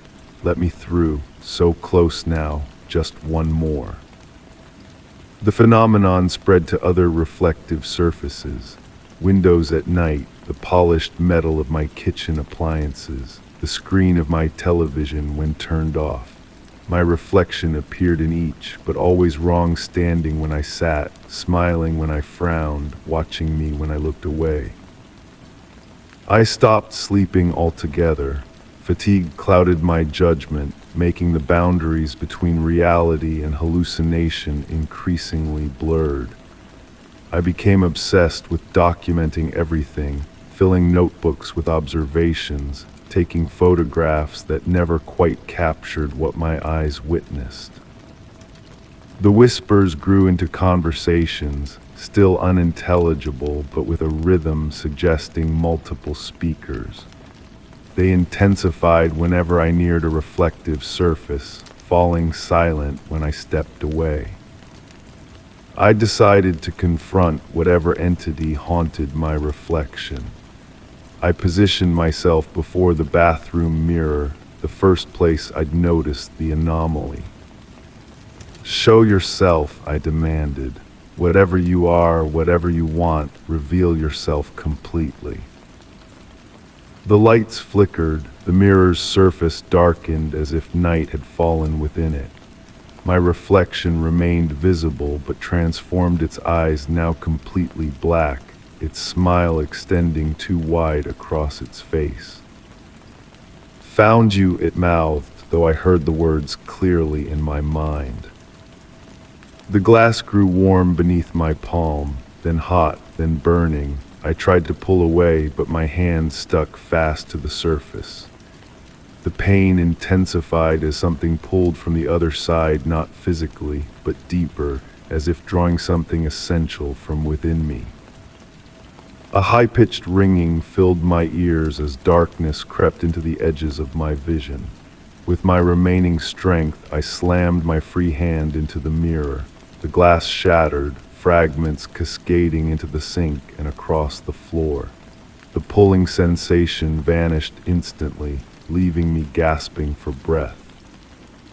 In each broken shard, a piece of my reflection stared back, each fragment showing a different expression: anger, surprise, hunger. The whispers erupted into screams before fading to silence. For days afterward, I gathered every mirror fragment, securing them in a wooden box. The whispers occasionally returned, muffled now. The lavender scent appeared in random moments, a phantom reminder. Sometimes, in the darkest hours of night, I felt watched by eyes I couldn't see. The physical evidence remained undeniable. Burn marks on my palm in the shape of a handprint, identical to my own but reversed. The box of mirror fragments sometimes shifts position when left unattended. And most disturbing of all, a growing blind spot in my peripheral vision, a space where I sense movement but can never quite see what moves. I avoid my reflection now. When forced to confront it, I look directly into my own eyes, searching for signs that what looks back is truly me. But sometimes when I blink, my reflection keeps its eyes open, watching. And I know with absolute certainty that whatever crossed over during our connection remains with me still, patient and waiting for the moment my vigilance fails. Because deep down I understand the truth that haunts me most. I'm no longer alone in here. Story 9. The attic had always been storage, just old boxes, forgotten furniture, nothing worth looking through. But today, as I climbed up to grab a suitcase, I saw it. A door, small, barely wide enough for a person, its edges uneven as if someone had built it in a hurry. The air smelled stale, thick with dust and something faintly sweet like dried flowers. My hands shook as I reached for the handle, and then from the other side something turned it first. I stumbled backward, my spine pressed against a stack of cardboard boxes that collapsed under my weight. The handle stopped turning. I held my breath, listening. The house creaked around me, but the door remained still. Had I imagined it, the winter air could play tricks, making wood expand and contract. Yet I couldn't shake the certainty of what I'd seen, the brass handle rotating slowly, deliberately, without my touch. I should have left, should have backed down the ladder and closed the attic hatch behind me. Instead, I approached again, running my fingers along the door's uneven frame. The wood felt wrong, not just old, but somehow soft, yielding slightly beneath my fingertips like flesh giving way to gentle pressure. I pulled my hand back, wiping it against my jeans. "Hello," I called, my voice smaller than intended. The word hung in the still air. No response came, yet something changed. The quality of silence shifted from empty to expectant, as if the space beyond the door had been empty before my voice and now contained something listening. I returned downstairs, trying to rationalize what I'd experienced. The house had belonged to my grandmother, passed down when she died last autumn. I'd visited during childhood summers, but never noticed a door in the attic. Perhaps it had always been hidden behind stacked belongings until my recent cleaning efforts exposed it. That night I dreamed of the door. In my dream, I pressed my ear against it and heard breathing. Not human breathing, something deeper, wetter, like breathing through liquid. I woke drenched in sweat, my heart hammering against my ribs. Morning brought clarity. The door likely connected to a crawl space or forgotten storage area. Old houses contained peculiarities, architectural afterthoughts, and renovations lost to memory. I would investigate properly, with tools and daylight. In the kitchen, I noticed the faucet dripping. The rhythm seemed oddly familiar, almost like Morse code. As I reached to turn it off, the water briefly ran black before clearing again. I blinked, wondering if my eyes were playing tricks. Armed with a flashlight and screwdriver, I climbed back to the attic. The door waited, unchanged, yet somehow more defined against the wall, its edges sharper. I tested the handle again, locked or stuck. I knocked firmly, listening for hollow space beyond. The knock echoed strangely, not the expected sound of empty space, but something denser, as if I'd rapped against packed earth. I inserted the screwdriver into the keyhole, probing gently. Something inside caught the metal tip, not the mechanism of a lock, but something that felt almost organic, yielding, then gripping the screwdriver with surprising strength. I yanked back, losing my balance. The tool remained stuck, quivering slightly in the keyhole like a dowsing rod that found water. Then slowly, impossibly, it began to turn by itself, rotating in small, jerking movements.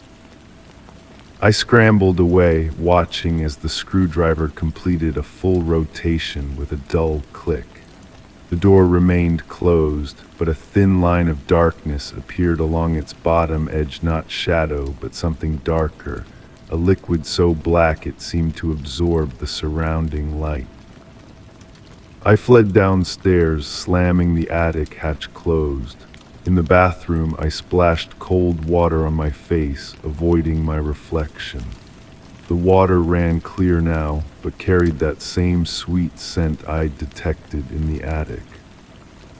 That night I heard scratching from above, gentle at first, like mice in the walls, but growing more deliberate. I covered my ears with a pillow, telling myself I would call a contractor in the morning, someone professional who could explain the door, perhaps remove it entirely.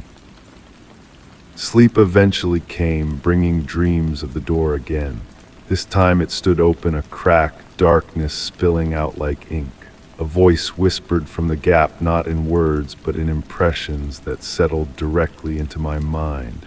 It knew my name, knew things about me nobody living could know. Morning arrived with an odd stillness. Birds should have been singing, but the world outside my window seemed suspended, waiting. In the kitchen, I found small, wet footprints tracking across the floor, not water, but the same black substance from beneath the door. They led to my coffee cup, which I immediately emptied into the sink. The liquid clung to the porcelain, reluctant to wash away. My phone wouldn't connect. The internet was down. When I tried the landline, I heard only a soft breathing on the other end, matching the rhythm from my dream. I needed to leave to stay with a friend until I could arrange for someone to examine the house. But as I packed a bag, I felt a growing compulsion to check the attic one last time, just to be sure, to confirm what I'd seen so I wouldn't sound crazy when explaining it. The attic hatch opened easier than before, swinging down with barely a touch. The ladder descended smoothly, almost eagerly. I climbed up, flashlight clutched in white knuckles. The door stood ajar now, a crack of darkness visible. My screwdriver lay on the floor before it, bent into an impossible curve. The sweet smell had intensified, cloying and thick enough to taste. I approached cautiously, moving as if through water. Beyond the door should have been eaves, roof beams, perhaps a small storage area. What I saw defied comprehension, a vast space, far larger than the house could contain, stretching into darkness. The walls pulsed gently, lined with something that glistened wetly in my flashlight beam. Grandmother, the word escaped me involuntarily, though I couldn't have explained why. Something shifted in the darkness, not approaching but unfolding, expanding. My flashlight dimmed, batteries draining visibly. In the fading light, I saw the floor of the impossible room was covered in photographs, hundreds, perhaps thousands. Family photos, my photos, images from my childhood, my recent past, moments I recognized and others I couldn't recall being captured. Among them lay a journal I recognized as my grandmother's diary, open to a page covered in frantic writing. I could make out only fragments. It follows bloodlines and never should have opened it the first time and will come for you next. My flashlight died completely. In the darkness, I felt something brush against my ankle, not threatening but almost affectionate. A voice that wasn't a voice filled my thoughts. Welcome home. I backed away, but the door began closing on its own. Not quickly, not violently, it moved with the calm certainty of inevitability. I lunged forward, wedging my foot in the gap. Pain shot through me as the door continued pressing, not crushing my foot, but somehow merging with it, wood grain intertwining with skin. I howled, pulling back with all my strength. Something tore, whether the door or myself, I couldn't tell. I fell backward, tumbling down the attic ladder, landing hard on the hallway floor below. The attic hatch slammed shut above me. My foot burned with pain. In the bathroom, I examined the damage, expecting bruising or worse. Instead, fine lines like wood grain now patterned my skin from ankle to toes. When I touched them, they felt like splinters below the surface, but they didn't hurt anymore. Days have passed now. The door remains closed when I check, which I do constantly, compulsively. The wood grain pattern has spread slowly up my calf, beautiful in its way.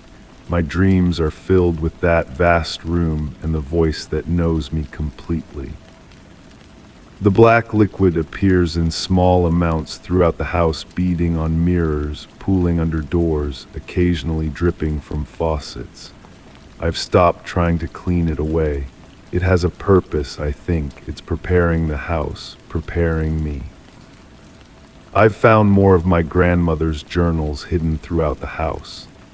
They detail a family history. I never knew a pattern of disappearances, of doors appearing where none should be, of family members becoming increasingly reclusive before vanishing altogether. My grandmother believed she'd broken the cycle by sealing the door, by never having children of her own.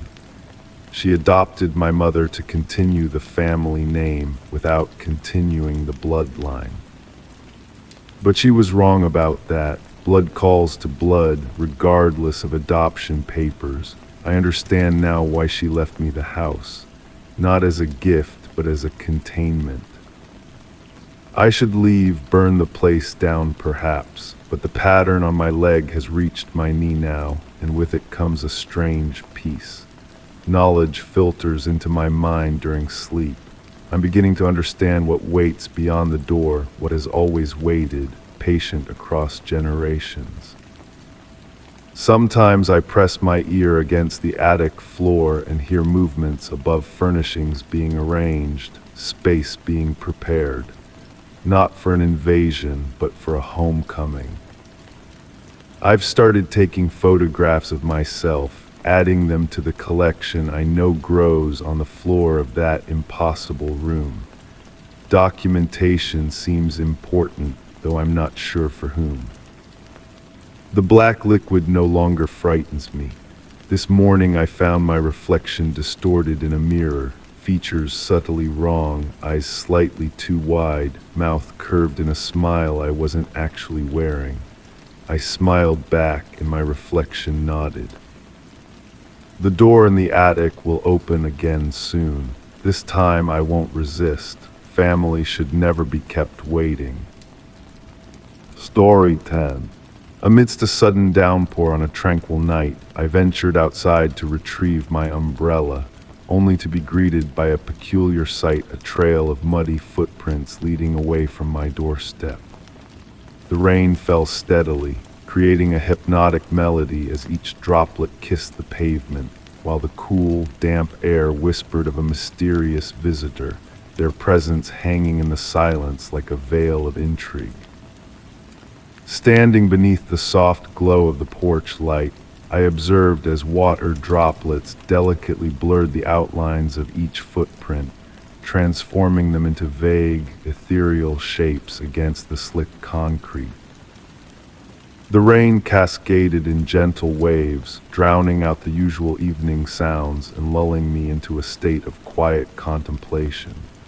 Exhaling wisps of mist into the chilled air, I pondered the enigmatic marks before me. These footprints were unlike any I had seen before, not quite fitting the size or shape of any shoes in my possession, yet a sense of familiarity lingered within them. It appeared as though they had been left behind by someone walking with deliberate intent, each step a careful placement of purpose. What captured my attention most was the subtle shimmer that danced across the footprints in the dim light, as if they held within them minuscule fragments of moonbeams. Compelled by an inexplicable curiosity, I found myself irresistibly drawn to follow the trail. My own footsteps whispered softly against the damp ground as I treaded forward, accompanied by the gentle patter of rain against my coat. The air carried the earthy scent of wet soil, mingled with a faint, sweet fragrance reminiscent of old books and dried flowers. The path meandered through my garden, where raindrops clung to leaves and petals like strings of glistening pearls. My night-blooming jasmine had unfurled its delicate blooms, releasing its otherworldly perfume into the mist-laden air. The footprints navigated between the plants with a precision that seemed almost reverent, never disturbing a single stem or leaf in their wake. It was as if the entity that had left them knew exactly where to step, guided by an unseen hand. Continuing to trace the trail, A peculiar phenomenon caught my eye. The raindrops falling around the footprint seemed to pause for a fleeting moment before making contact with the ground, forming ephemeral spheres of suspended water. The effect was so subtle, a mere whisper in the symphony of rain, that it might have gone unnoticed had I not been attuned to every nuance of the night. The garden path led me to a small clearing where I often sought solace in watching the sunset. Here, the footprints converged in a perfect circle, as if their creator had stood in a slow, graceful pirouette. Within the circle, the grass appeared subtly altered, its hue slightly more silvery, its essence somehow more vibrant. Each blade swayed in a breeze that eluded my senses, dancing to a silent rhythm only they could hear. Kneeling down, I ran my fingers over the grass, feeling a coolness that seemed to pulse with a gentle vibration, transmitting a sense of harmony through my fingertips. The rain maintained its rhythmic cadence, yet within the circle, each drop sang a nearly imperceptible note as it descended from the heavens. Rising slowly, I noticed that the footprints continued beyond the circle, but they had metamorphosed. Now faint and barely discernible against the darkened earth, as if their maker had begun to fade into the very fabric of the night. The alluring scent that had teased my senses earlier grew more potent in this spot, intertwining with the rain-soaked air in a harmonious blend that enveloped me in a tranquil embrace. Pursuing this fainter trail led me to the ancient oak tree that stood sentinel at the edge of my domain. Its colossal branches reached skyward like protective sentinels, their leaves murmuring secrets to the rain. The footprints ceased at the base of the oak, or perhaps they ascended its trunk under the veil of rain and shadows. It remained an enigma where the marks ended and the tree's natural patterns began. Pressing my palm against the oak's wet bark, I felt the same subtle pulsation that resonated through the grass circle. The tree thrummed with a dormant vitality, akin to a slumbering heart beating in a timeless cadence. Rivulets of water cascaded down its trunk, weaving intricate patterns that almost seemed to form words before dissolving into obscurity.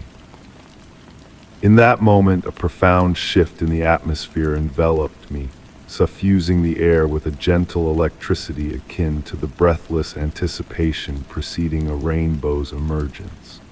The raindrops took on a choreographed elegance, descending in patterns that danced in harmony with an unseen melody. Though the silent visitor remained unseen that night, their essence had transformed my familiar garden into a realm of wonder and mystery. Even upon my return indoors, shaking raindrops from my coat, remnants of their presence lingered in the air, clinging to my senses like a whispered secret. The sweet, mysterious fragrance persisted on my garments for days, and on rainy nights a subtle hint of it would waft through the air, a spectral reminder of the visitor's ethereal visitation. Now on quiet, rain-soaked nights, an inexplicable urge draws me outside, a yearning to uncover new footprints threading through my garden. Though the elusive visitor has yet to reveal themselves again, an intangible shift has settled over the way rain falls, the way my garden blossoms, the way the ancient oak tree sways in the wind. My silent visitor bequeathed more than mere footprints. They imparted a gentle enigma that continues to unfurl with each tender raindrop. As I pen these words by lamplight, with another storm looming on the horizon, I ponder whether the visitor merely passed through or left a fragment of themselves intertwined within the very essence of this place. In moments of twilight slumber, as rain whispers its lullaby outside my window, I swear I can discern distant footsteps moving in synchrony with the rain's gentle cadence, as though a spectral presence still wanders through my garden, leaving no trace but their ephemeral essence. Story 11. In the heart of a moonlit forest, I chanced upon a forgotten campsite where nature's embrace was slowly reclaiming what once belonged to human hands. The towering pines swayed in a hypnotic dance, their needles whispering tales long buried in the depths of time. The air was crisp, carrying the comforting scent of cedar and moist earth, hinting at the lingering secrets veiled beneath the layers of the past. As I ventured closer, my steps softened by a carpet of pine needles fallen over the years. I came upon the remnants of a gathering place. Weather-beaten logs encircled an ancient fire pit, now adorned with delicate mushrooms that emitted a soft, ethereal glow under the watchful moon. Their gentle luminescence pulsed like a heartbeat, syncing with the nocturnal symphony of the forest. At the clearing's edge stood the weathered remains of a humble cabin, its wooden facade shimmering silver under the moon's tender caress. Moonbeams filtered through cracks in the roof, casting ever-shifting patterns on the floor, elusive and mesmerizing. The door creaked ajar, swaying with a rhythmic cadence in the night breeze, harmonizing with the murmurs of the surrounding pines. Stepping into the cabin, I felt time embracing me in its silent narrative. Dust particles danced in the moonlight's embrace, and the wooden floor whispered tales of yore with each careful footfall, as if sharing ancient memories etched in its fibers. A stately stone fireplace commanded attention, its chimney soaring skyward like a sentinel of the past. Within its cold hearth, dried leaves had gathered, forming enigmatic shapes reminiscent of cryptic symbols in an unknown script. On a small table near the window, a weathered journal awaited my discovery. Its pages, warped by humidity, exuded a warmth that defied the chill of the night. Opening it gently, the leather cover yielding with a soft crackle, I beheld elegant script recounting tales of mysterious lights among the trees and haunting melodies carried by the wind, fading from memory upon hearing. The journal chronicled how, at twilight's descent, the pines would engage in whispered dialogues, sharing stories of travelers passing through, of the forest's shifting moods, and of entities traversing the veils between shadows. The author spoke of the mushrooms in the fire pit glowing brighter on certain nights, their radiance pulsating in harmony with distant melodies hovering on the fringes of hearing. As I delved into the entries, a subtle shift in the atmosphere enveloped me. The moonlight adopted a silvery hue, deepening the shadow's allure. The pines' whispers grew more distinct, though their cryptic language eluded comprehension. I found myself swaying gently, as if swayed by an unseen current, my breath synchronizing with an unseen rhythm threading through the air. The journal divulged a peculiar phenomenon.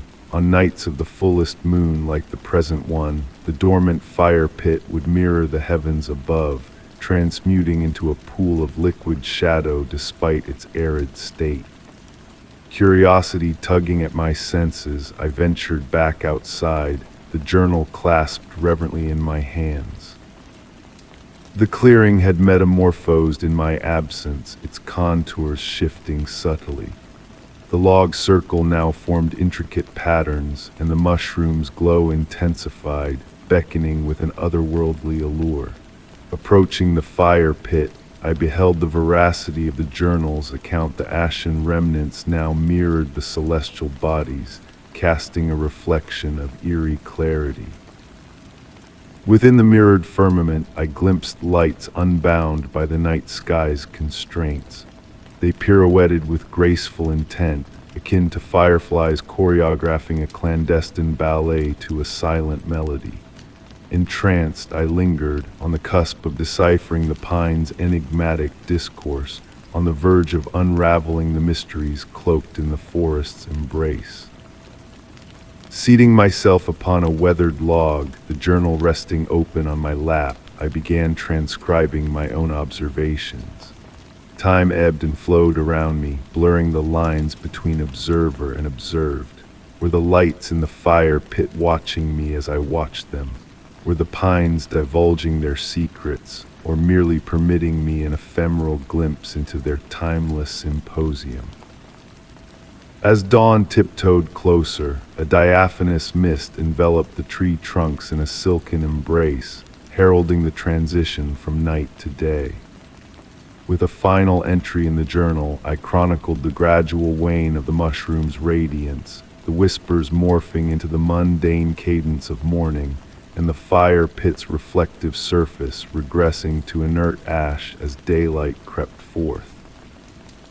Placing the journal tenderly upon its table within the cabin, I acknowledged the impossibility of fully grasping the nocturnal reverie that had unfolded. The pines resumed their ordinary conversations of wind and weather, light and shadow. Yet in moments of repose, when eyelids flutter shut, I sense the lingering echoes of that mystical night, the tantalizing allure of mysteries that prefer to linger just beyond the threshold of understanding. Story 12. In the cozy, welcoming atmosphere of my cherished coffee haven on a rainy morning, a neatly folded note awaited me on the table. The paper, pristine and embellished with elegant, unfamiliar script, carried a delicate hint of lavender intertwined with the aroma of coffee. As I delved into its enigmatic contents, a shiver cascaded down my spine. This was no mere coincidence, but a purposeful clue to a hidden enigma within the ordinary.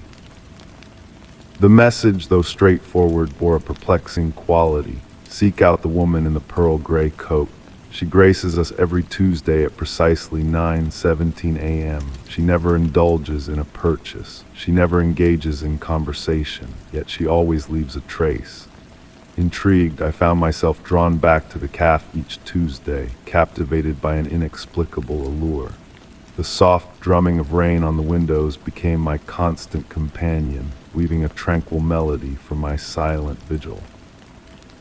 The comforting blend of freshly ground coffee beans and the warmth of baked goods enveloped me like a snug embrace as I patiently waited. On the initial Tuesday, I arrived early, selecting a secluded table that afforded a clear view of both entrances. The morning crowd flowed in and out, their muted conversations and the gentle clinking of cups harmonizing into a peaceful symphony.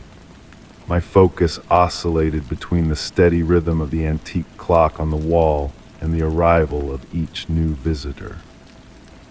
At precisely 9:17, she materialized.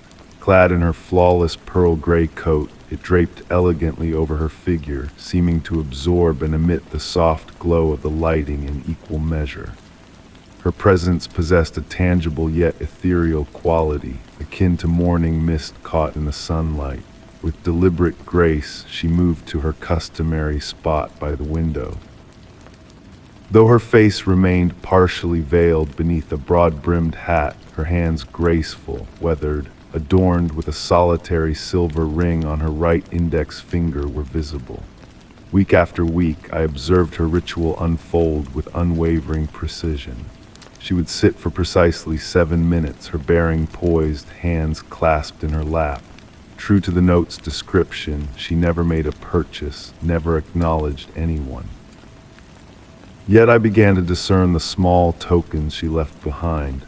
A vintage button, a dried flower, an ancient compass with a cracked face but a needle that twirled with peculiar vigor. The calf staff seemed oblivious to these items. When I inquired about the woman, their gazes would momentarily glaze over, diverting the conversation as though she existed in a blind spot of their perception.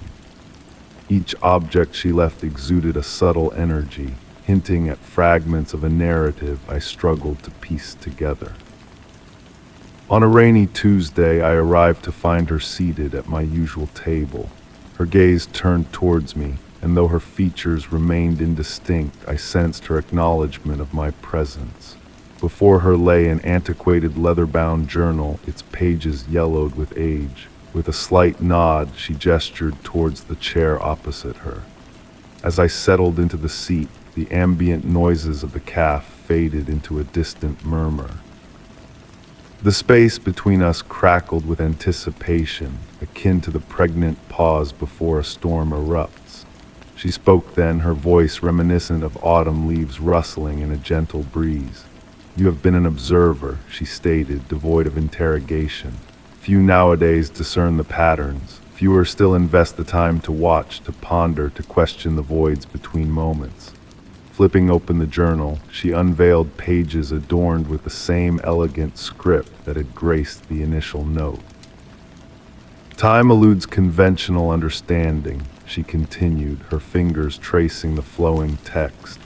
"It folds and unfolds like origami, crafting pockets where enigmas gather. Some of us traverse these folds, amassing what becomes ensnared in the creases." The journal featured sketches of the items she had been leaving behind, accompanied by coordinates, dates, and cryptic annotations that seemed to shift and morph depending on one's perspective. "Why me?" I murmured, barely above a whisper. She smiled, her countenance still veiled from view. "You possess the patience for patterns, the capacity to dwell in uncertainty without demanding solutions. Most crucially, you comprehend that certain mysteries are meant to be embraced rather than deciphered." With those words, she rose, leaving the journal on the table. "It is your turn now," she murmured softly. "Observe those who observe the patterns. Leave them breadcrumbs leading back to wonder." When I lifted my gaze from the journal, she had vanished. The ambient sounds of the calf flooded back like a gentle tide. The rain continued its steady cadence against the panes, and the essence of coffee lingered in the air. The journal remained tangible beneath my fingertips, its pages now blank where the writing had once resided. Every Tuesday at 9:17 a.m. I revisit the calf. Occasionally I glimpse others like myself, quietly observing. At times I leave behind small tokens: a vintage key, a pressed leaf, a shard of sea glass smoothed by the passage of time. I witness the moment when curiosity sparks in their eyes as they discover these mementos. Though the woman in the pearl gray coat has not reappeared, her essence lingers in the silent interludes between heartbeats, in the gentle rain against the windows, in the wisps of steam rising from coffee cups. I have come to realize that certain mysteries require no unraveling, they demand only witnessing, honoring, and passing on, akin to whispered secrets nestled in the intervals between seconds. Story 13. In a forgotten workshop filled with remnants of skilled hands, I stumbled upon a fractured clock, its inner gears exposed and its face frozen in a timeless gaze. As I observed the erratic dance of its wayward hands, the air within the workshop cool and musty, heavy with the scent of oil and rust, seemed to hum with a tale of stolen moments and memories held captive between each tick. The workshop beckoned to me on this autumn eve, its weathered door slightly ajar, a silent invitation into its hidden realm. Moonbeams filtered through dusty panes, casting elongated shadows over workbenches polished by years of meticulous touch. Each creaking step I took on the wooden floorboards released the faint perfume of aged pine and forgotten artistry. Surrounding me, a myriad of timepieces adorned the shelves, grandfather clocks standing tall like vigilant guardians, their pendulums motionless, and pocket watches nestled in velvet-lined drawers, their golden sheen dulled by the passage of time. Yet amidst this array, one piece captivated me, a mantel clock with a complex brass visage, its cracked crystal resembling a spider's delicate web. Settling into the worn craftsman's chair, a peculiar detail of the broken timepiece caught my eye. Despite its disconnected power, the second hand would sporadically twitch, briefly reversing its path before stilling once more. The motion was so subtle that I initially questioned my perception in the dim light. My own breath seemed to harmonize with these minuscule movements, drawing me closer to inspect the intricate mechanism within. The tarnished brass gears retained a mystical gleam, some etched with unfamiliar symbols that defied my years of collecting antique timepieces. A gentle breeze wafted through the workshop, carrying with it the ethereal melody of distant wind chimes. Yet as I listened more intently, the tinkling notes transformed into a melodic chime akin to clock bells tolling softly. The air thickened, charged with an electric energy that caused the fine hairs on my arms to stand on end. Reaching out to touch the clock's face, the metal beneath my fingertips exuded an unexpected warmth, a sensation that crept up my arm, awakening a strange consciousness within me. Memories foreign yet familiar began to surface. Visions of the workshop in its prime flickered before me, sunlight streaming through pristine windows, the synchronized cadence of numerous clocks marking time in flawless unison, and an aged craftsman bent over this very timepiece, his hands moving with practiced grace as he fashioned something far beyond a mere clock. The enigmatic symbols on the gears shifted and blurred in my sight, rearranging into patterns that tugged at the fringes of my comprehension. Each new configuration whispered of untold potentials of moments that might have been, of time meandering not like a stream, but like a boundless ocean with countless currents and swirls. The workshop's solidity wavered around me, reality itself swaying gently to the broken clock's rhythm. Shadows elongated and shortened in improbable ways, and at the edges of my vision, translucent figures flitted through the space, ethereal forms carrying out their tasks in different eras, moments overlapping with my own. My fingers remained affixed to the clock's face, an unbreakable connection not born of fear but of profound intrigue. The warmth enveloped my entire being, ushering in an understanding that transcended verbal expression. This was no ordinary timepiece. It was a portal to the very essence of time, crafted by a soul who had unearthed mysteries beyond human grasp. As night descended upon the workshop, a soft ticking reverberated from the clock, although its mechanisms lay dormant. The sound emanated from all directions and none akin to the workshop's own heartbeat. With each tick, the transparent figures gained substance, their movements becoming more defined. Among them I recognized the aged craftsman, our gazes meeting fleetingly across the expanse of years. The air grew redolent with the scent of metal and ozone, the workshop's temperature fluctuating between warmth and chill in gentle undulations. The ticking softened, receding into the distance, and I realized that my perception of time had begun to drift. Moments stretched and compressed like elastic bands, the boundaries between past, present, and future fragile as morning mist. When I eventually withdrew my hand, the workshop resumed its facade of abandonment, yet a fundamental shift had occurred. The fractured clock sat innocuously before me, its hands dormant once more, yet pulsating with latent possibilities, a brass and time heart awaiting the next soul to uncover its enigmas. I return to the workshop regularly now, though its exact location eludes description.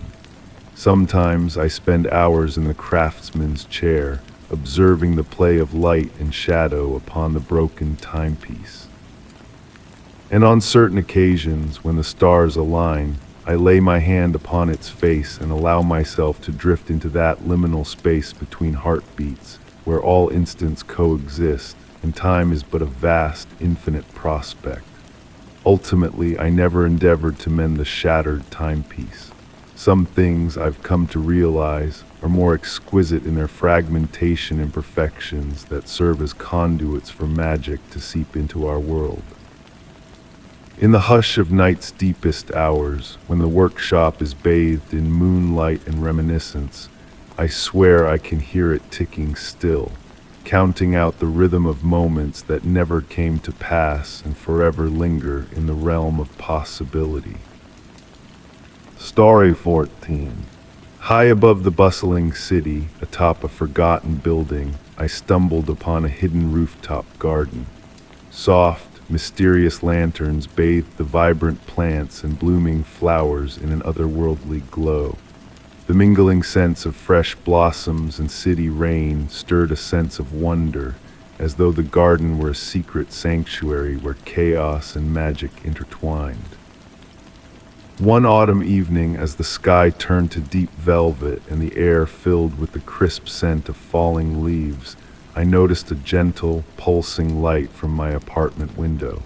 It beckoned me with its mysterious radiance, drawing me closer each night to watch from afar.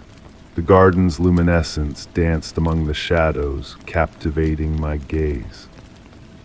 After weeks of silent observation, I uncovered a hidden stairwell that led me to the rooftop oasis. The metal door whispered open, revealing a world suspended between reality and dreams. Mist curled around my feet as I stepped onto weathered wooden planks, each creak releasing the scent of rain-soaked cedar. The garden defied explanation. Unseen flowers swayed in an unfelt breeze, emitting a subtle glow that painted the air in soft pastels. Ornate lanterns, neither electric nor flame, cast a starlight-like glow that captivated me. The plants seemed to react to my presence, their leaves subtly turning to follow my every move. As I delved deeper into this enchanted space, peculiar details emerged. Night-blooming flowers filled the air with sweet perfume, their petals shifting and changing as if to evade understanding. A mysterious pond reflected the lights, its surface rippling without cause, revealing patterns that seemed to slip away like fleeting thoughts. Time behaved strangely in the garden. Minutes stretched into hours, yet hours passed in the blink of an eye. Despite the passage of time, I found myself returning night after night, drawn by a comfort that enveloped me like a soft blanket. The garden's mysterious allure kept me spellbound. One evening I stumbled upon a weathered stone bench hidden behind vines that emitted a faint glow. Intricate symbols carved into its surface seemed to shift and change, telling cryptic stories that eluded my grasp. The garden's ambient music, a whispered symphony from unseen sources, added to the enchantment. Occasionally, I discovered small objects left behind by unknown visitors, a glowing pearl button, a warm brass key, a script-covered paper that changed languages when I looked away. These remnants hinted at others who knew of the garden's existence, yet I never encountered another soul in this ethereal realm. As the seasons shifted, so did the garden, defying natural laws. Impossible colors bloomed in winter, and autumn leaves danced in spring breezes. The mist remained constant, as did the gentle glow that had first drawn me in. I ceased trying to unravel its mysteries, content to bask in its enigmatic beauty. The rooftop garden became my sanctuary, blurring the line between reality and dreams. Time flowed like honey, and the world below felt distant and insignificant. Among the luminescent blooms, I glimpsed reflections of other secret gardens, similar spaces existing between the known and the unknown. I've come to believe that these hidden havens exist worldwide, awaiting those in need of solace. The garden's gentle pulse against the night sky beckons others, just as it once beckoned me. While its magic remains a mystery, I've found peace in embracing the questions rather than seeking answers. In this enchanted space above the city, I've learned that true tranquility comes not from solving mysteries, but from embracing their wonder. And so, I continue to visit the rooftop garden, letting its magic weave a tapestry of peace and contemplation around me. Story 15, deep within the treasures of a forgotten past, within the confines of a dusty thrift store, a chance encounter altered the course of my nights. Amidst a jumble of abandoned art supplies, my fingers stumbled upon a weathered sketchbook, its pages a tapestry of intricate blueprints. Each line, delicately drawn in faded hues, whispered of a hidden purpose, a design that danced on the edge of artistry and enigma. The scent of graphite and aged paper wafted up like a ghostly memory as I delved into the mysteries within. Night after night, within the soft embrace of my dim study, illuminated by the gentle glow of a solitary lamp, I immersed myself in the labyrinthine pathways sketched on those yellowed pages. The patter of raindrops on my window provided a soothing rhythm, a gentle symphony to accompany my exploration of the enigmatic drawings. With each passing moment, my fascination grew, for the blueprints defied the laws of conventional architecture. Curved corridors folded upon themselves, staircases led to impossible rooms, and windows captured light from angles unknown to logic. Yet amidst this architectural chaos, precise measurements and elegant script guided my eyes, drawing me deeper into a world of wonder. Marginal notes inked in faded whispers spoke of threshold spaces and liminal architecture, beckoning me into realms of contemplation. On quiet evenings, I sketched my own interpretations, seeking to unravel the secrets hidden within the geometries. The scratch of my pencil against paper became a mantra, a pathway to the unknown as time slipped through my fingers like grains of sand. In the hushed hours before dawn, a spectral presence seemed to guide my hand, revealing the interconnectedness of each line, each curve. As my understanding deepened, the boundaries of my own home began to blur, shadows taking on new dimensions, whispers of unseen languages echoing in the settling of the night. One moonlit night, nestled within the ornate borders of the pages, a sequence of numbers emerged, a code waiting to be deciphered. Time became fluid as I transcribed the mathematical poem hidden within the blueprints, each digit a note in a silent symphony of architecture. Weeks passed, and the structure of my dreams took shape, its corridors shifting beneath my feet as I wandered through its ethereal chambers. No fear whispered through the halls of my dreams, only a profound sense of wonder, a feeling of exploring a meditation made manifest. At the heart of this dream-forged edifice, a chamber awaited, adorned with symbols that danced between the realms of stars and music. Its purpose, to harmonize with the essence of liminal spaces, to bridge the gap between worlds unseen. And so, night after night, I sketched and sketched, capturing the elusive essence of a room that defied capture, a room that existed beyond the grasp of mortal hands. In the quiet of my study, shadows waltzed with the branches outside, aligning with the angles of the blueprints, as if nature herself whispered secrets of ancient design. In these moments of alignment, I pondered the existence of a hidden architecture, a realm nestled within the spaces between our thoughts, waiting to be unveiled in the stillness of our minds. The identity of the elusive architect remained shrouded in mystery, their essence lingering in every stroke of the pen, in every whisper of ink on the aged pages. The blueprints, once seen as plans for a mere building, now unfolded a map to the realms that dwell in the margins of our reality, a map to the dreamscapes we glimpse in the quiet hours of perfect serenity.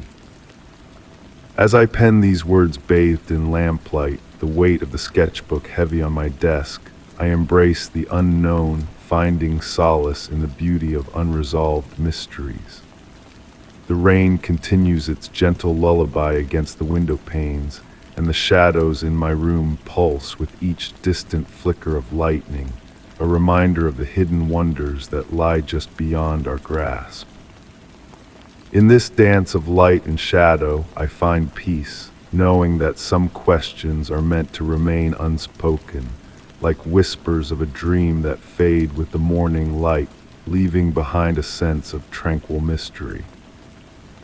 Story 16, in a forgotten corner of an old family gallery, I stumbled upon a portrait that defied its surroundings, a haunting image of a stranger, her eyes carrying a tale of hidden sorrow.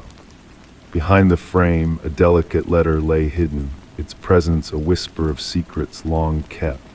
The air was thick with the scent of aged parchment and lavender, a blend of history and mystery that beckoned me to unravel the enigma within. Time had woven a soft cocoon around the gallery, where sunlight filtered through tall windows, casting a spell of tranquility upon the dust motes that pirouetted in its rays. The creak of ancient floorboards beneath my feet murmured of bygone footsteps, each one leaving its echo in the silent expanse. With trembling fingers, I extracted the letter, its fragile pages bearing the weight of forgotten words.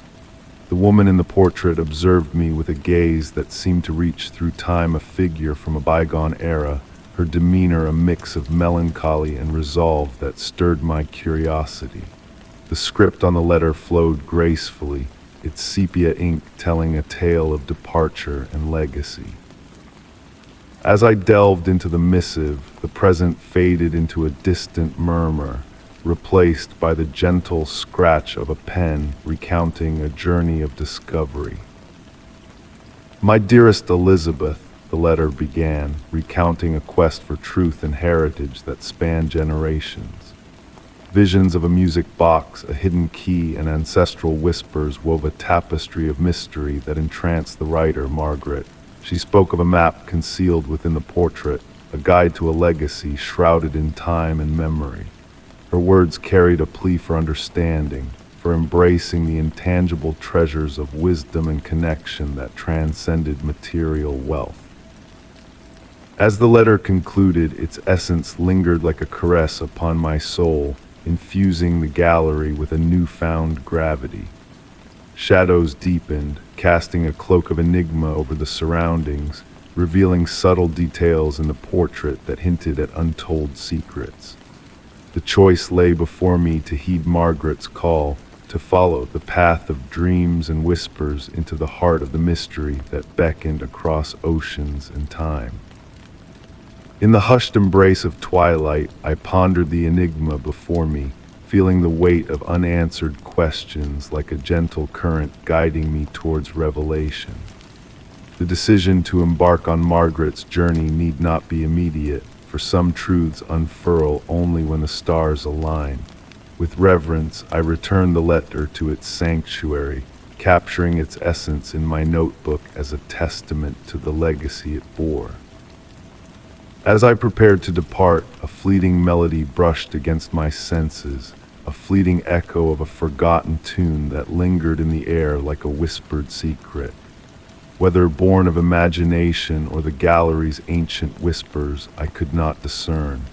The portrait's gaze followed me not as a specter, but as a beckoning guide, a tale waiting to be unfurled, a mystery waiting to be embraced. In that moment of departure, I knew I would return to the gallery, to the enigma that awaited with patient allure.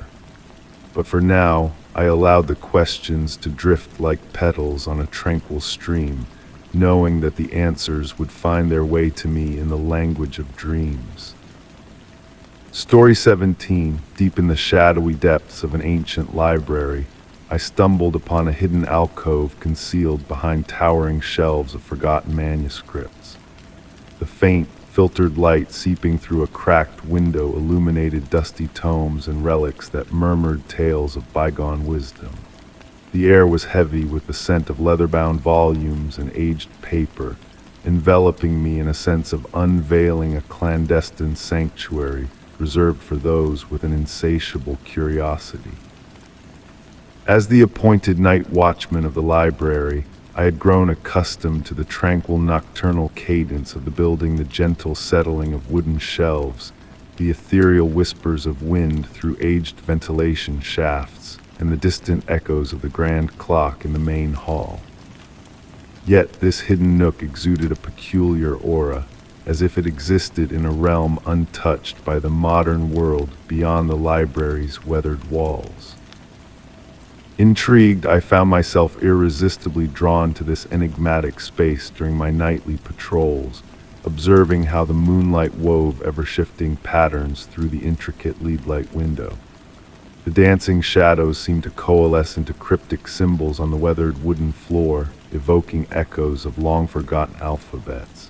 In moments of profound stillness, I fancied I could discern the faintest rustle of pages turning, though I remained solitary in this secluded enclave. One fateful night, as I perused the volumes lining the walls of my secret refuge, a peculiar realization dawned upon me. The weathered spines of the ancient tomes, smoothed by centuries of handling, seemed to form an intricate pattern when viewed from specific angles. The varying heights, subtle tonal variations, and precise alignments appeared too deliberate to be mere chance. I devoted myself to studying these books meticulously, observing how the moonlight caressed them throughout the night, unveiling gilded lettering that seemed to shift with the passage of time, revealing cryptic excerpts in unfamiliar tongues. The atmosphere within the nook grew increasingly laden with the weight of untold narratives as each night unfurled new mysteries. In the course of my exploration, I encountered a peculiar volume that exuded a warmth, as though it had just been clutched by another seeker of knowledge.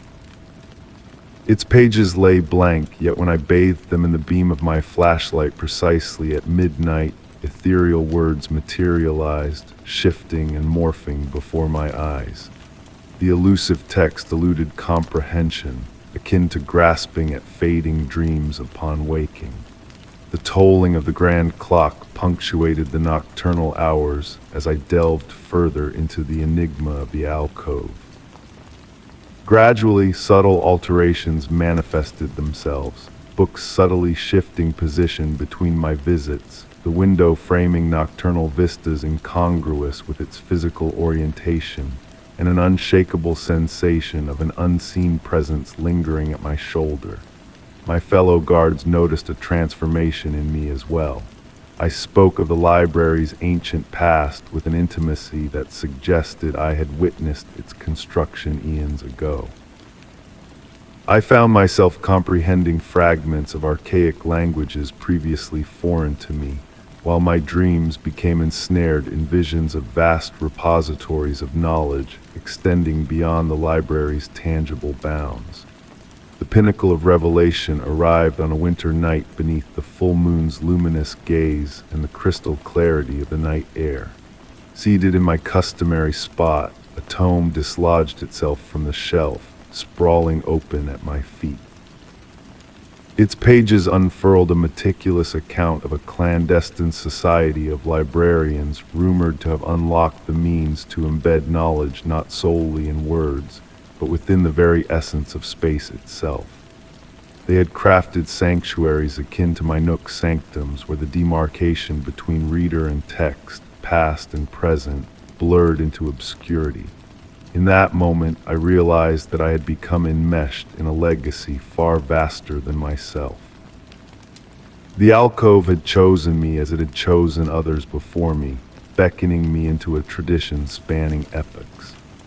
The whispers I perceived were not mere echoes of an ancient edifice settling, but the voices of countless readers who had once occupied this very sanctum, contributing their insights to the collective wisdom enshrined within these walls.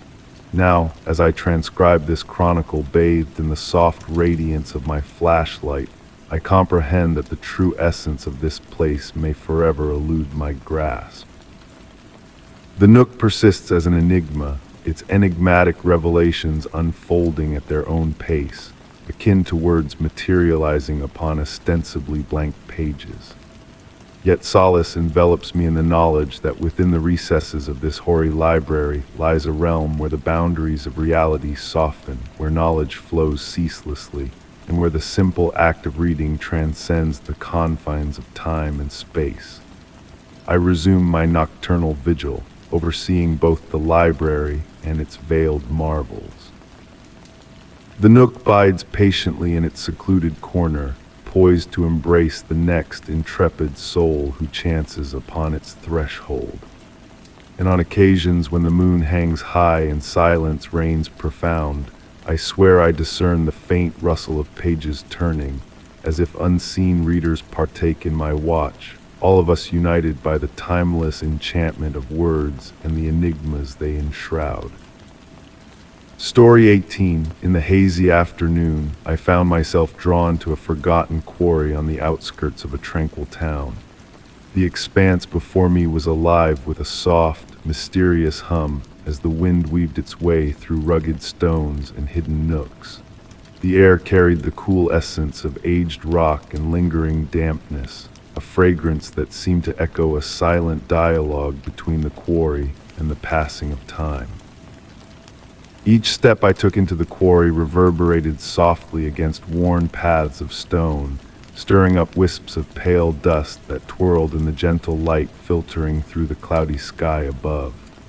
Descending further, the air grew chillier, carrying a subtle sweetness reminiscent of fresh rain on blossoms. Abandoned places had always captivated me, but this quarry held a unique allure, a soft, pulsating energy that seemed to radiate from deep within its core. The towering stone walls, like ancient sentinels encircling me, bore the marks of human toil over the ages, yet they whispered of a far older, more profound presence. Turning a corner, I spied something peculiar. Nestled against a wall and half shrouded by creeping vines, an ancient wooden door stood. Its weathered surface, a muted gray, appeared surprisingly well preserved despite the passage of time. What caught my attention was not the door itself, but the way the vines nearby moved in a slow, rhythmic dance, almost as if breathing. Approaching cautiously, my fingers grazed the cool stone beside it. The fragrant air grew richer, mingling a sweet aroma with an earthy undertone akin to freshly turned soil. Standing there, I sensed a subtle shift in the quarry's atmosphere. The natural echo of the space transformed, taking on a melodic quality, as if the very stones were humming a hidden tune just beyond reach. The door bore no handle, only a smooth, worn surface where one might have been. Upon closer inspection, I noticed intricate patterns etched into the wood's spirals and curves that seemed to shift and flow, creating an endless dance of geometric elegance. Time seemed fluid in that moment. Though the sky had darkened imperceptibly, it was impossible to discern whether moments or hours had slipped by.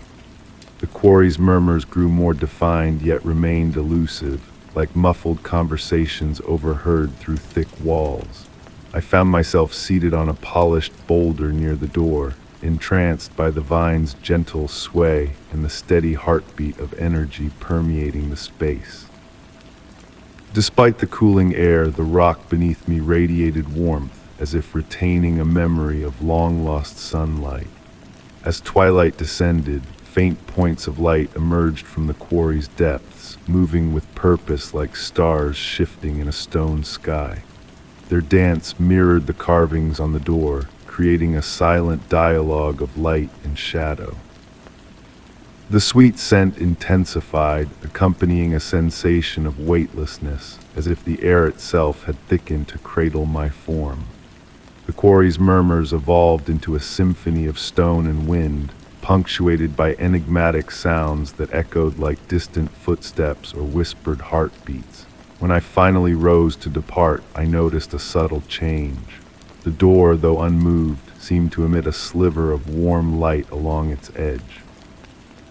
The vines continued their gentle motion, now stretching toward me with delicate tendrils aglow in the encroaching darkness. That day I did not touch the door, but I returned to the quarry time and again. I would sit for hours, observing the interplay of light and shadow, absorbing the whispered secrets of the stone. The door remained a silent sentinel in a dance of perpetual transformation. What lay beyond its threshold? The question lingered, a tantalizing mystery that wove through quiet moments. Some enigmas, I realized, were meant to remain unsolved. The quarry harbored its secrets, sharing them in whispers, in the soft glow of hidden lights, in the vine's rhythmic breath. Perhaps the true magic resided not in unlocking the door, but in embracing its enigmatic existence. In my dreams, I revisited that place, feeling the warmth of the stone beneath me and the caress of cool air on my skin. The quarry's murmurs serenaded me into slumber, a lullaby spun from stone and time, a reminder of the ethereal spaces between knowing and imagining, seeing and failing. The door stood enveloped by vines that pulsed with life, neither beckoning nor barring entry. The quarry continued its ancient discourse with time, speaking through whispers and lights, shadows and scents, spinning tales for those who approached with an open heart and a tranquil mind. Story 19. On a misty evening, I wandered along a creaking pier that extended into a bay veiled in fog. Amid the soft lull of waves and the distant calls of seabirds, an enigmatic melody arose, a hidden symphony crafted by the wind and water. The briny scent of the sea and the aged aroma of weathered wood mingled in the air, transforming the pier into a platform for nature's tranquil, enigmatic concert.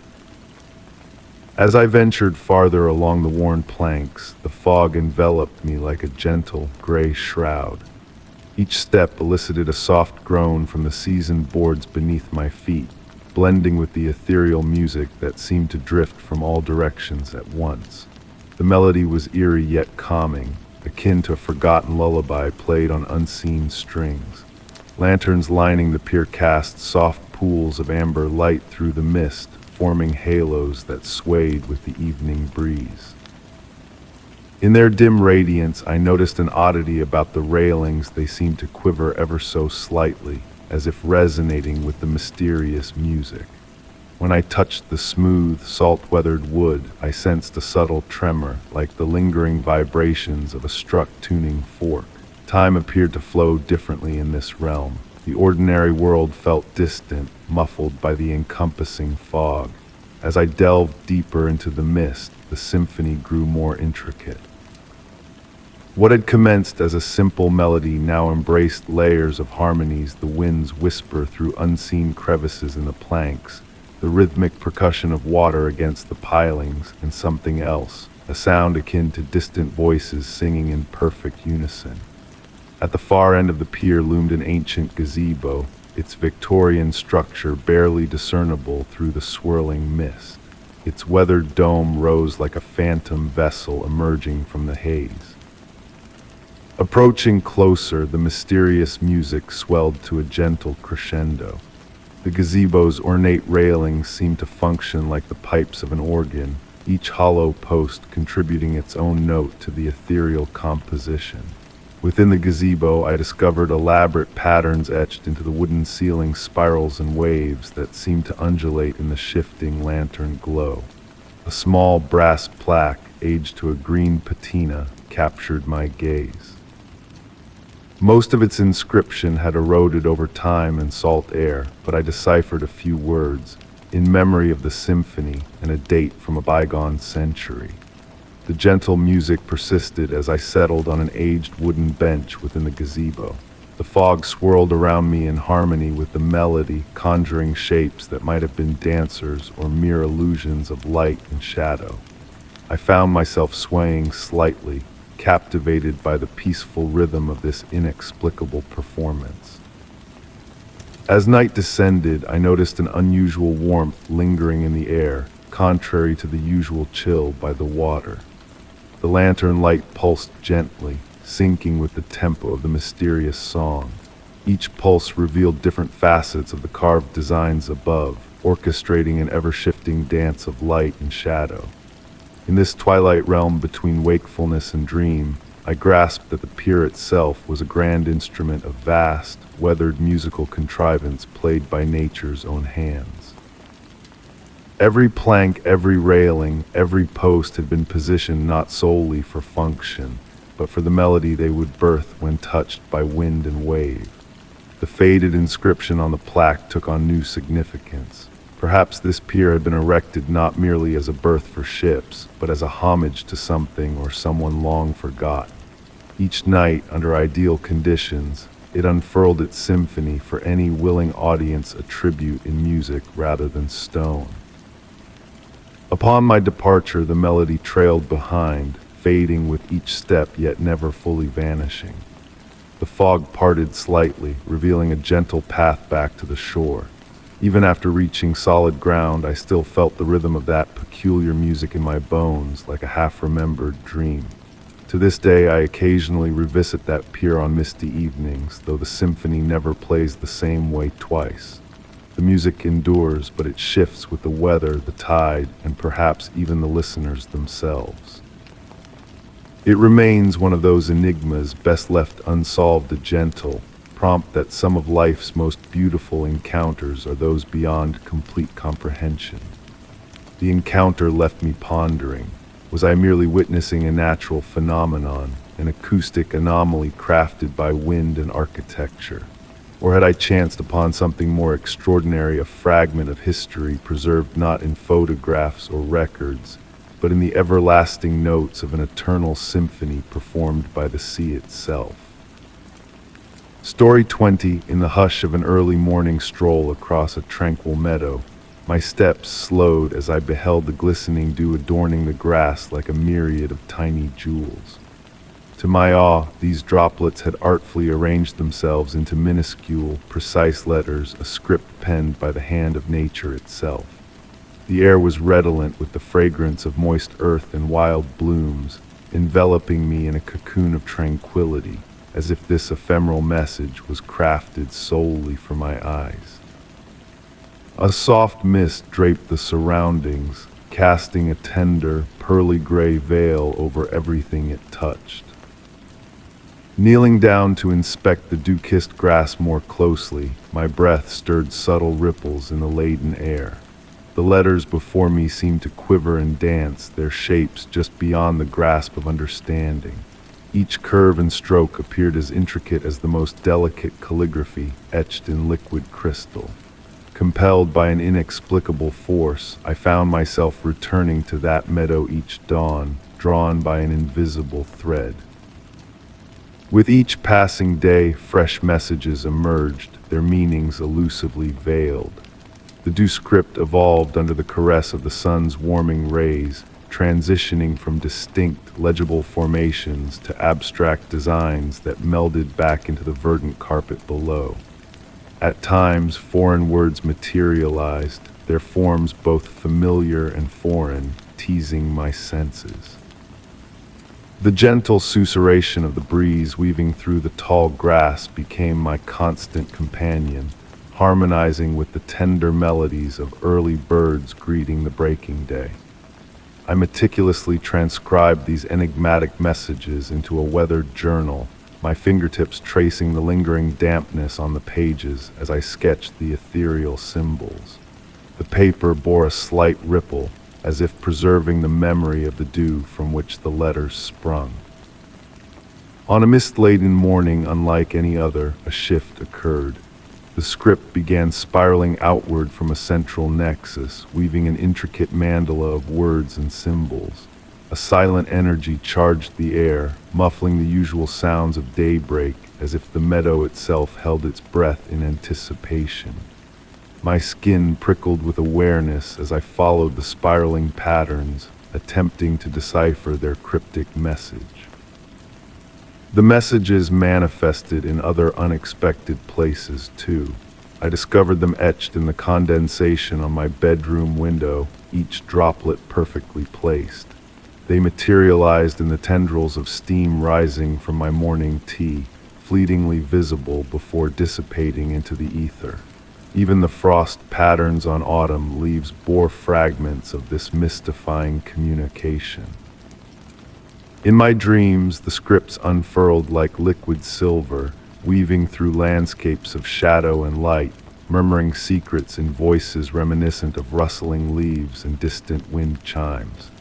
Each morning I awoke with fleeting recollections of almost grasping the meaning, slipping away like water through cupped hands. My journal burgeoned with these revelations, a testament to this gentle enigma. Hours slipped away as I studied the patterns, noting how they mirrored the moon's phases, the changing seasons, the subtle shifts in morning's illumination. A deeper rhythm emerged, hinting at a profound dialogue between earth and sky, conducted in the language of dew. As winter crept closer, the messages waned, appearing only on pristine mornings when the air was crystalline and serene. I cherished these sparse moments, knowing each could be the last until spring breathed life anew.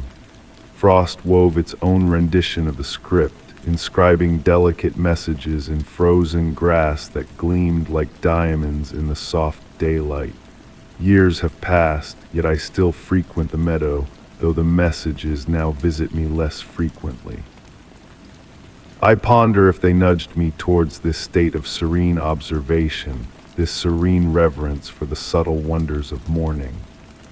The dew still bestows its jeweled gifts upon leaf and blade, and while the distinct letters may have faded, I discern a different narrative in their patterns, a gentle reminder that some mysteries are not meant to be unraveled, but to be embraced.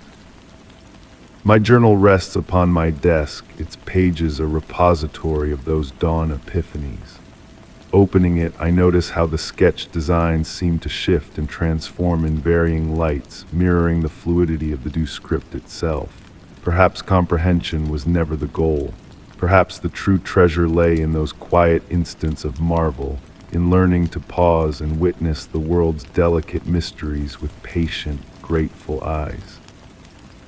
The meadow has become my sanctuary, a realm where the boundary between the ordinary and the extraordinary blurs in the first light of day.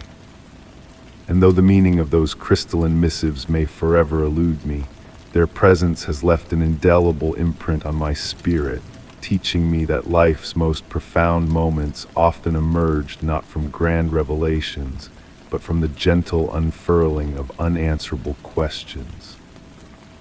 Story 21.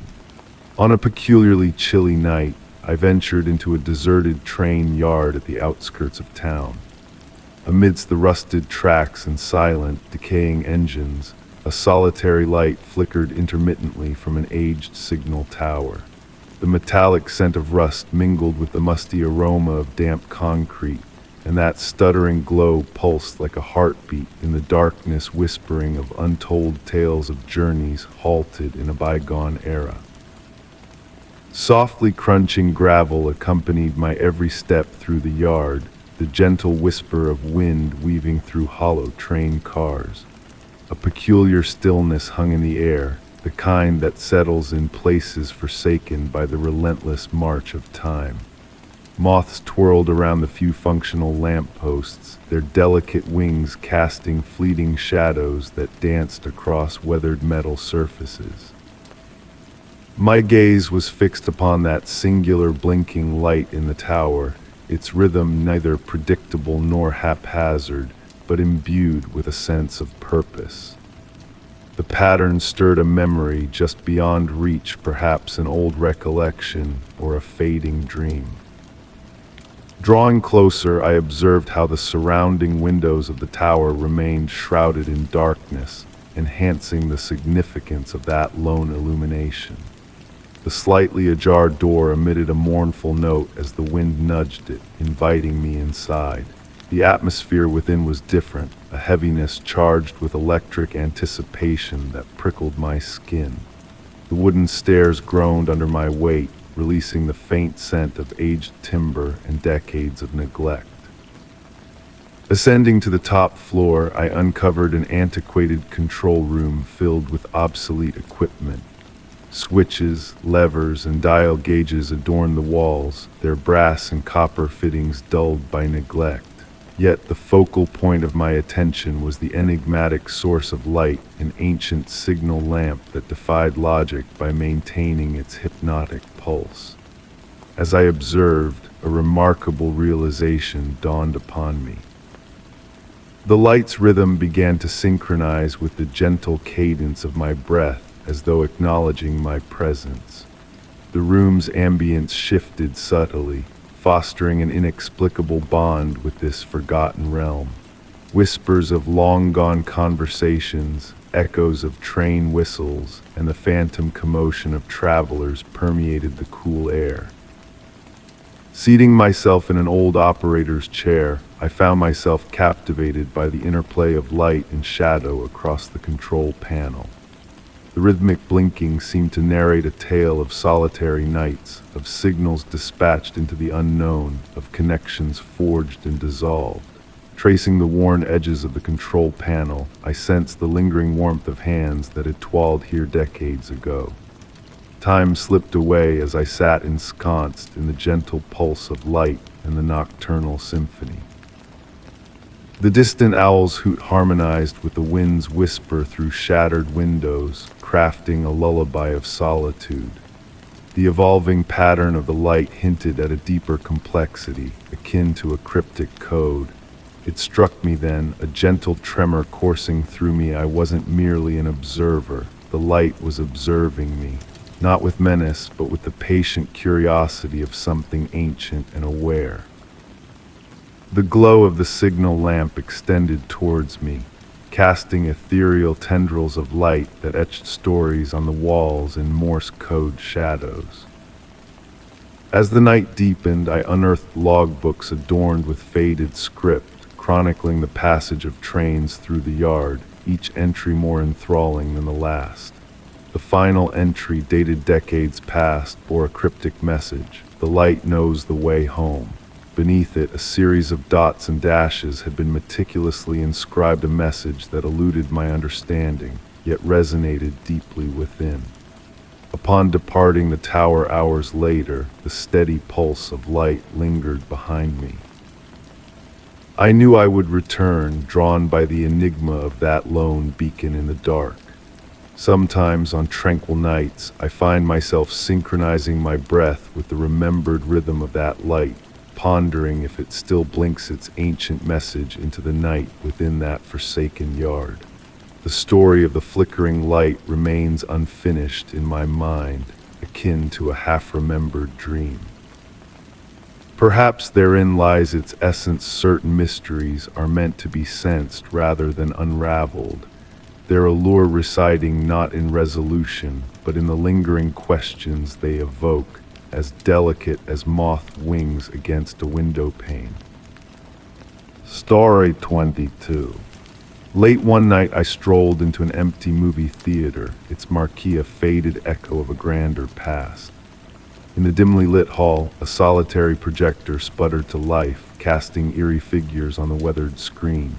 The air held a silent tale, a mix of popcorn and dust, whispering of forgotten dreams and heartaches. The old velvet seats groaned softly as I settled in the back row, drawn by a mysterious pull to witness the untold story this forgotten sanctuary held. The projector's soft hum created a hypnotic melody, a distant lullaby echoing through time. Dust motes danced in the light, weaving patterns beyond my grasp. Shadows moved at the corner of my vision, flowing like silk in a gentle breeze. The screen flickered with scenes from a vintage film, intimate and personal, as if peering into someone's private memories. A woman in an old-fashioned dress appeared in fleeting glimpses, her face always obscured. She moved through different settings: a garden, a restaurant, a rainy street, seeking something or someone, her desperation veiled in elegance. Whispers brushed my ear, carrying cryptic words. The room's temperature shifted, creating a dance of warm and cool currents around me. The film revealed inconsistencies, changing colors, looping scenes with subtle alterations. The sound system crackled with breaths and sighs, not dialogue or music. The woman's movements mimicked my own, a strange synchronicity. Her hidden face added to the intrigue, a mystery just out of reach. Jasmine perfume mingled with the theater's musty scent, evoking a deep melancholy. Each breath carried a sense of loss, resonating like a forgotten tune. The projection shifted to the theater's past, showing a full audience with one empty seat. The woman appeared in various spots, still obscured, as if seeking the perfect view. A diary hidden in the seat cushion unveiled a story of endless searches for closure. The pages, aged and yellowed, chronicled visits to the theater, each entry ending with the same haunting phrase. The final entry, dated just before my arrival, hinted at a conclusion left unfinished. Closing the diary, the film reached its enigmatic end, the woman turning towards the camera, only to vanish into static. In the darkness, I returned the diary to its place, feeling a fleeting touch of presence vanished as quickly as it came. The scent of jasmine lingered, then faded. In the lobby, a figure in a vintage dress caught my eye, a silent farewell in her gesture. Was the perfect ending not in watching, but in being seen by another lost soul in the shadows? Years later, the scent of jasmine in old cinemas brings back the weight of unseen gazes, waiting for someone to understand the beauty of unfinished stories. The mystery lingers, a whispered secret in the flickering light of forgotten tales. Story 23. On a radiant afternoon, while tending to the verdant embrace of my garden, a serendipitous discovery unfolded before me. As my hands danced among the petals and leaves, a loose floorboard in the humble shed beckoned for attention. With a gentle creak, it unveiled a hidden chamber cloaked in shadows and mystery. The air, heavy with the perfume of moist soil and ancient timber, whispered tales of forgotten times, enticing me to unravel the enigmatic tapestry that lay dormant within. Through the dusty window, the sunlight filtered in, painting soft shadows on the weathered tools and terracotta pots that adorned the shed. Amidst the routine of organizing my gardening essentials, my foot stumbled upon that peculiar board, its hollow echo resonating with untold possibilities. Kneeling down to investigate, the aged wood yielded to my touch, revealing a narrow staircase spiraling into the darkness below. Descending cautiously, the musty scent grew more potent with each step, the rough stone wall guiding my path. The temperature plummeted, accompanied by the distant melody of water droplets dancing in the abyss. Illuminated by the flickering beam of my flashlight, the shelves lining the walls unveiled a trove of curiosities from eras long past. Porcelain dolls with haunting gazes, journals filled with faded ink narrating snippets of yesteryears, and tarnished brass instruments holding echoes of forgotten tunes. Yet it was a peculiar music box that captivated my senses. Adorned with intricate marquetry mirroring the garden outside, it exhaled a breath of spring blooms when opened, defying the constraints of time with its ethereal essence. Delving deeper, subtle intricacies challenged my perceptions of familiarity. The room's dimensions hinted at an expansion beyond the shed's boundaries, delving beneath the very soil I tread upon. Starry glyphs adorned the walls, depicting constellations foreign to any celestial canvas I had gazed upon. Hours melted into moments as I immersed myself in the clandestine sanctuary, the air pulsating with a life of its own, whispers of forgotten melodies drifting through the stillness. In a corner, faded photographs captured moments of revelation in the garden, faces reflecting the wonder that mirrored my own.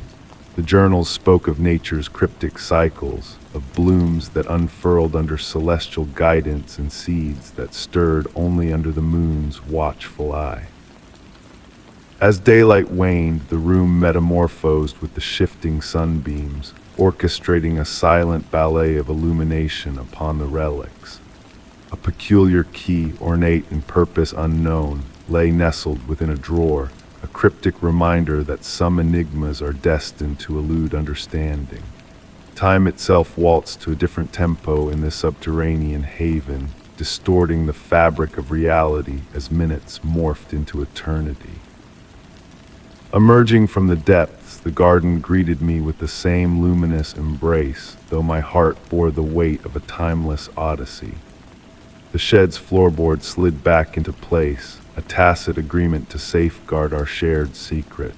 As the sun dipped below the horizon, I pondered the riddle of this hidden chamber, its whispers intermingling with the rustle of leaves and the soothing sigh of the evening breeze.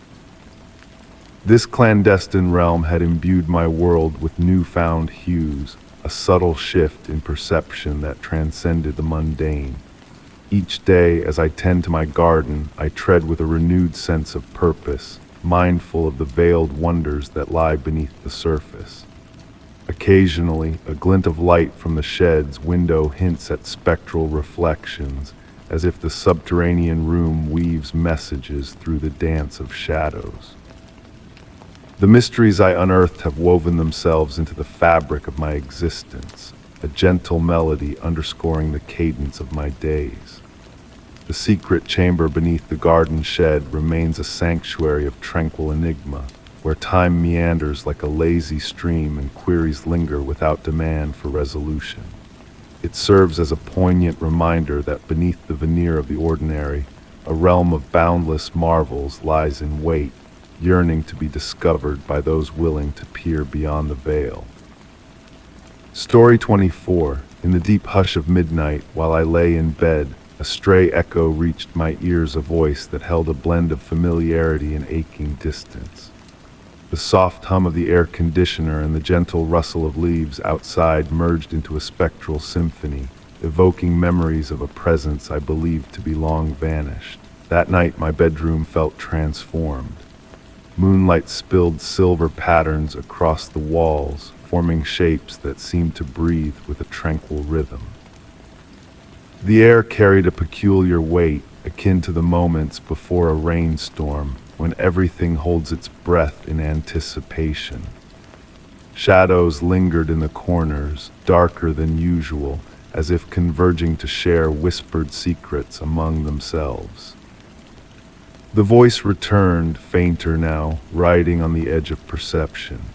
It resonated like wind chimes in a soft breeze, melodic yet tinged with a deep, inherent sadness. Rising slowly, the blanket slid off me with a gentle whisper of fabric against fabric. The cool, solid wooden floor beneath my bare feet grounded me in reality as my thoughts drifted towards the inexplicable. Moving through my home at night had always been a dance of familiar routines and cautious steps, but that night each room exuded an unfamiliar aura. The hallway stretched out before me, its walls seeming to absorb the dim light rather than reflect it back. Family photos gazed at me with distant eyes trapped behind glass, their once familiar faces now distant. The voice beckoned me towards my study, where rows of books lined the walls, their spines blending into a tapestry of muted colors in the darkness. My favorite reading chair sat empty, yet an expectant energy lingered, as if someone had just vacated the seat. The leather still radiated warmth, and beside it, my grandmother's antique table lamp cast an amber glow that pulsed subtly with each ghostly whisper. A peculiar sight caught my eye amidst my collection of vinyl records. One album stood slightly apart, its sleeves showing signs of frequent handling. I couldn't recall the last time I had touched it, yet there it sat, as if waiting patiently like a silent messenger. The dust cover of the record player was raised, though I was certain I had closed it the night before. Almost as if guided by an unseen force, my hands lifted the record from its sleeve. The vinyl shimmered in the lamp's light, creating mesmerizing concentric circles that spiraled towards the center like a hypnotic invitation. Placing it on the turntable, the needle found its groove without my intervention, and music began to play not the symphony I had anticipated. Instead, the room filled with the soothing sound of rain pattering on a tin roof, mingling with distant piano notes that seemed to emerge from the depths of memory itself. The voice interwove with these sounds, more distinct now, uttering words that felt like fragments of a conversation from a dream. It spoke of summer evenings spent on a porch swing, of promises whispered beneath starlit skies, and of time slipping away like sand through gentle fingers. My grandmother's antique clock ticked steadily in the corner, its brass pendulum marking time with rhythmic precision. Yet each swing felt like an eternity passing. The voice now spoke of her, conjuring memories of evenings spent listening to her tales, her hands busy with needlework under the warm glow of the same lamp. Did she hold knowledge of this voice? Had she left me a message that I was only beginning to decipher? The room's temperature subtly shifted, causing currents of air to make the lamp's light dance. Shadows took on varying shades of darkness, revealing intricate patterns reminiscent of the lace doilies my grandmother used to craft, patterns that seemed to conceal hidden meanings within their delicate threads. Sinking into the embrace of my reading chair, I felt the familiar comfort envelop me as the voice continued its ethereal narrative. Its words adopted a cadence that matched the pendulum of the clock, creating a hypnotic symphony of memory and enigma. Tracing patterns on the worn armrests of the chair, my fingers followed grooves left by years of similar gestures. The bookshelves appeared to breathe in tandem with the voice's rhythm, their contents shifting imperceptibly. One book captured my attention, a volume of poetry gifted by my grandmother long ago. Its spine glowed faintly in the lamplight, and I realized the voice recited verses I had once read aloud to her during her final days. Time flowed like thick honey in winter, laden with significance, yet eluding precise measurement. With each passing moment, the voice grew clearer, though its utterances remained just beyond complete comprehension. It spoke of connections transcending time, of love echoing through generations, of memories dwelling in the spaces between heartbeats. As dawn approached, its gray tendrils stretching through the window, the voice began to fade. The record spun silently, the needle tracing an endless circular path. The lamp's light pulsed one final time, and in that instant, a profound understanding washed over me regarding the essence of memory and loss. When morning bathed the room in light, I found myself still nestled in the reading chair, the record player dormant, the lamp extinguished. No tangible trace of my nocturnal encounter remained, except for a single book of poetry lying open on the side table, its pages adorned with my grandmother's delicate annotations. Whether what I had experienced belonged to dream or reality mattered less than the lingering emotion it left in its wake, a feeling of connection to something vast and mysterious, yet intimately known. Though the voice had faded with the night, its echo remained, a gentle reminder that certain mysteries are meant to be felt rather than unraveled, experienced rather than elucidated. In the quiet aftermath that followed, I found solace in the uncertainty, in the space between comprehension and curiosity, where the most exquisite mysteries found their dwelling place. Story 25. Late one night, I found myself drawn to an abandoned arcade on the outskirts of the city. The neon signs flickered erratically, casting fleeting light over rows of dusty game machines. In the hushed stillness, a soft hum resonated from the shadows, lacing the air with a nostalgic blend of old popcorn and forgotten thrill. It was as though the arcade whispered tales of laughter and wistful memories long past, lingering in the atmosphere. My fingertips brushed against the worn plastic surfaces of the game cabinets, revealing intricate patterns beneath layers of neglect. Each step I took left imprints in the thin carpet of gray dust that blanketed the floor. The sound of my breath intertwined with the gentle electrical thrum that filled the space, creating a hypnotic cadence that enveloped me. In the dim glow, faded artwork adorned the machines, depicting worlds and characters now mere echoes of their former glory. Some screens flickered weakly, casting ethereal images that danced like elusive phantoms. Amidst them, a vintage racing game beckoned, its leather seat weathered, and the steering wheel seemingly turning of its own accord. With each stride deeper into the arcade, the temperature dropped and the hum intensified, its melodic quality akin to a distant choir in harmony. I found myself swaying to its enchanting rhythm, my movements synchronized with the mysterious pulse that permeated the air. A sense of potential hung thick, blurring the line between reality and imagination in this forgotten sanctuary. A narrow hallway led me to what seemed like a maintenance area, adorned with vintage game posters that whispered tales of bygone eras. The aged floorboards creaked beneath my feet, adding their voices to the arcade's enigmatic symphony. The hum seemed to ebb and flow with my presence, responding to my every move. At the end of the corridor stood a weathered wooden door, its peeling paint resembling intricate circuitry. The brass handle radiated warmth as I turned it, unveiling a small chamber bathed in a gentle blue light.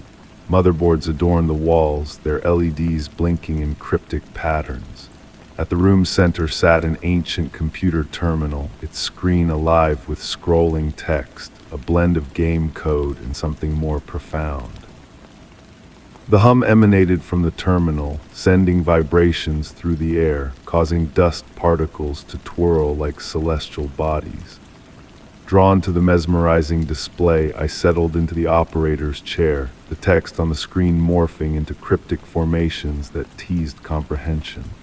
Without conscious intent, my fingers danced across the aged keyboard, weaving a tapestry of ancient narratives, unrealized game realms, and forgotten dreams.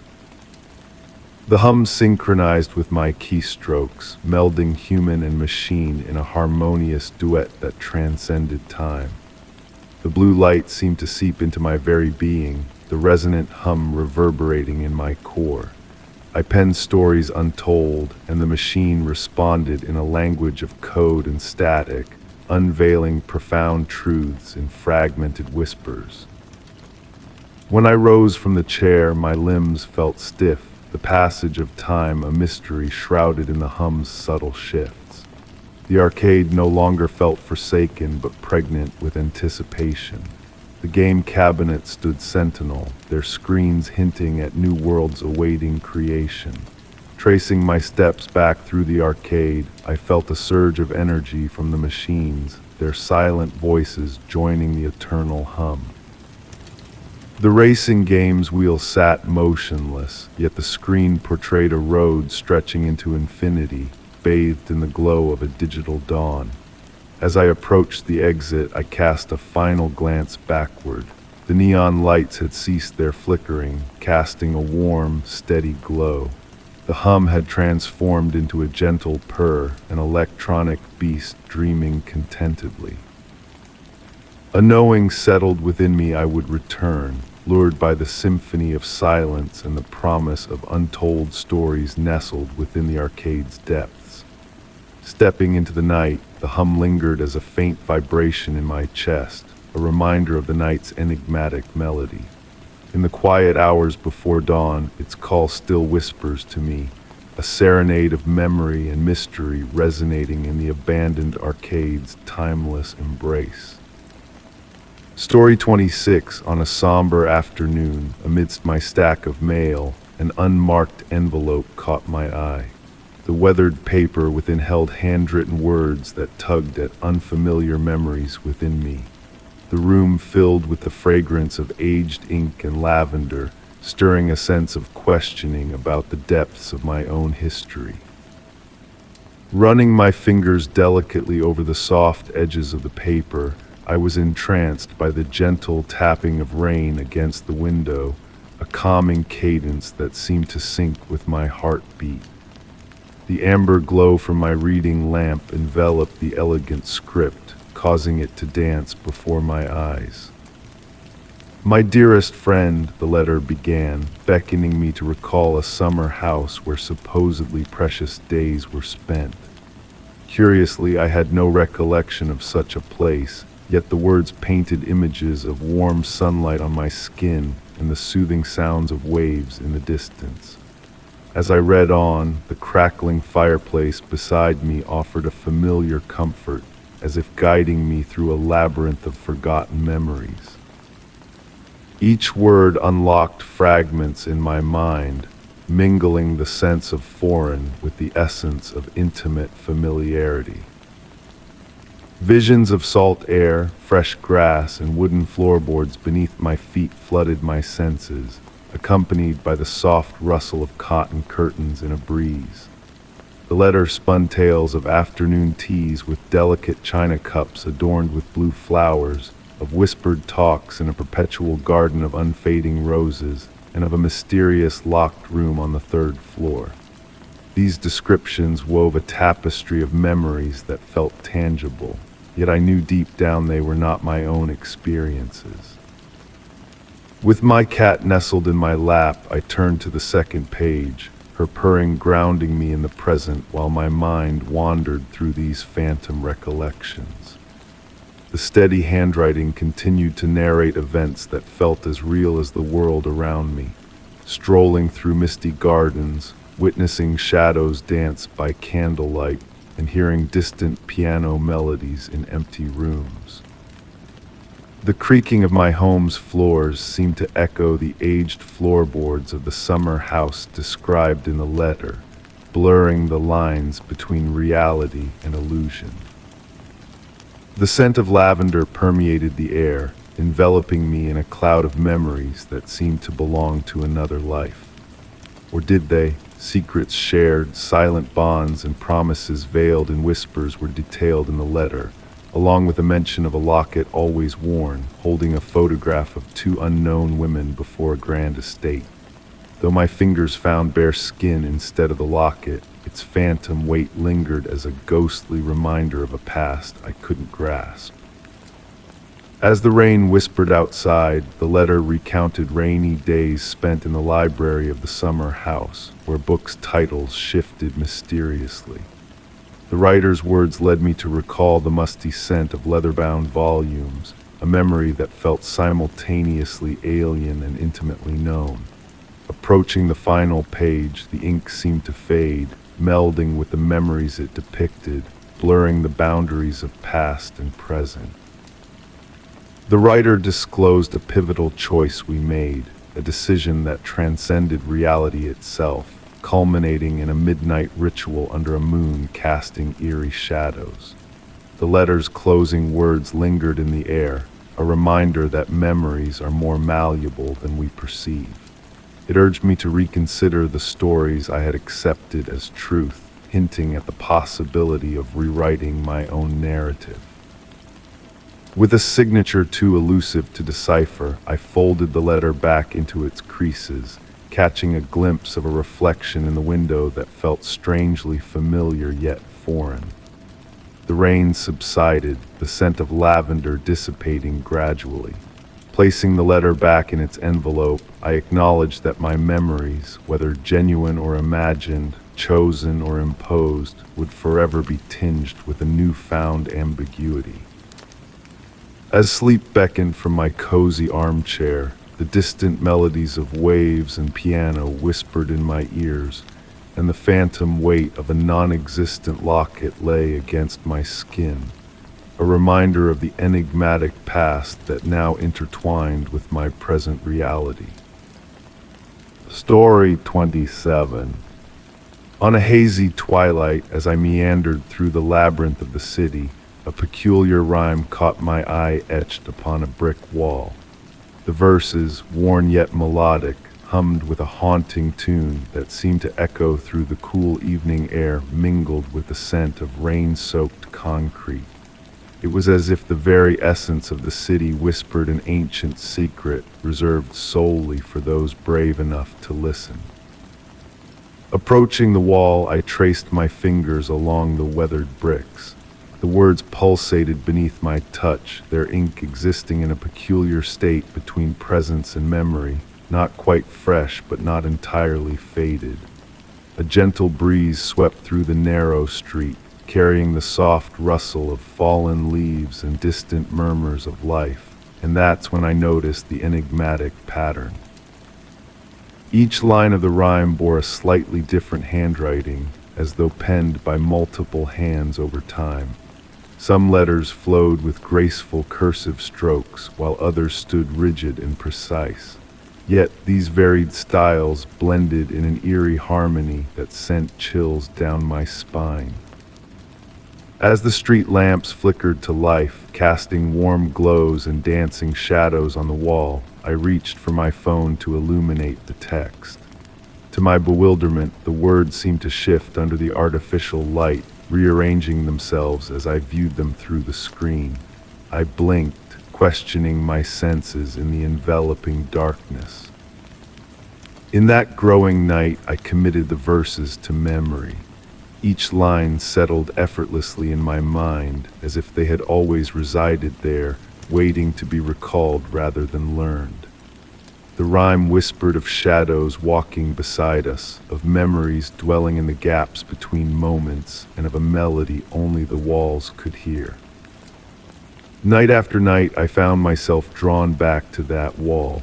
The words would surface in my dreams or linger in my waking thoughts, a presence I couldn't shake. I observed others passing by, their fingers trailing along the bricks just as mine had done. Some would pause, their expressions distant, as if catching a melody beyond my grasp. Weeks slipped by and I noticed similar verses emerging on other walls across the city, each one connected like threads in an endless tapestry. The handwriting styles remained consistent, a blend of authors spreading their cryptic message across the urban canvas. I documented each new discovery, capturing images that always turned out slightly blurred, as if resisting being captured. The deeper I delved into this enigma, the more my perception shifted. Street sounds took on rhythm, the hum of traffic transforming into distant harmonies. Even the rain seemed to fall in measured cadences, tapping out messages in an ancient code that teased my understanding. On quiet nights, I stood before the original wall where I first encountered the rhyme. The words lingered in that liminal space between reality and imagination, unchanged by time. Sometimes strangers would join me, drawn by an inexplicable force. We stood in silence, united by a shared curiosity that transcended words. The rhyme spoke of a time when cities breathed with life, when walls held memories, and streets sang with the echoes of countless souls. It hinted at a hidden world existing parallel to our own, visible only to those who paused to listen. Some nights I swore I heard a soft hum emanating from the bricks, a lullaby of urban echoes and forgotten dreams. With each passing season, the words seemed to adapt to their surroundings. In summer's heat, they shimmered like mirages on the horizon. During autumn rains, they took on a fluid quality, as if the ink might flow down the wall. Winter frost etched delicate patterns around each letter, catching the feeble sunlight. Even now, I visit the wall regularly, though I've long memorized every word of the rhyme. Occasionally, I notice new lines appearing, the family of handwriting styles expanding. I've never witnessed anyone writing on the wall, yet the poem evolves, a living testament to collective consciousness. What captivates me most is how the rhyme affects each person uniquely. Some depart with serene smiles, while others carry a pensive look that lingers. Many return repeatedly, like me, drawn back by an unspoken knowing that there's always more to uncover in those aged words. The mystery of the rhyme remains unsolved, and perhaps that's the allure.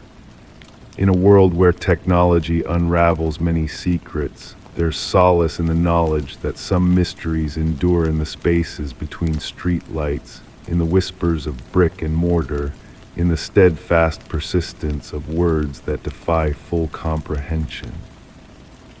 As night descends and the city settles into its evening cadence, I often ponder about the unseen authors whose handwriting converges on the wall. Do they still wander, adding to their endless poem? Do they stand before these walls, seeking that hidden melody? Perhaps we've crossed paths, connected by invisible threads of shared understanding, all part of a narrative that continues to inscribe itself in the margins of our urban existence. Story 28. Amid a sudden downpour on an otherwise unremarkable evening, I sought refuge under an awning, dodging the raindrops. The rhythmic beat of the droplets on the pavement was accompanied by a soft, urgent whisper carried by the storm. The cool, damp air carried the scent of fresh rain and distant thunder, hinting at hidden secrets eager to be unveiled.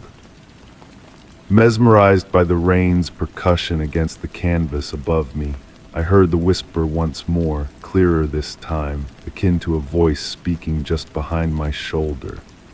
Yet when I turned, I was met only by empty space and the encroaching darkness of twilight.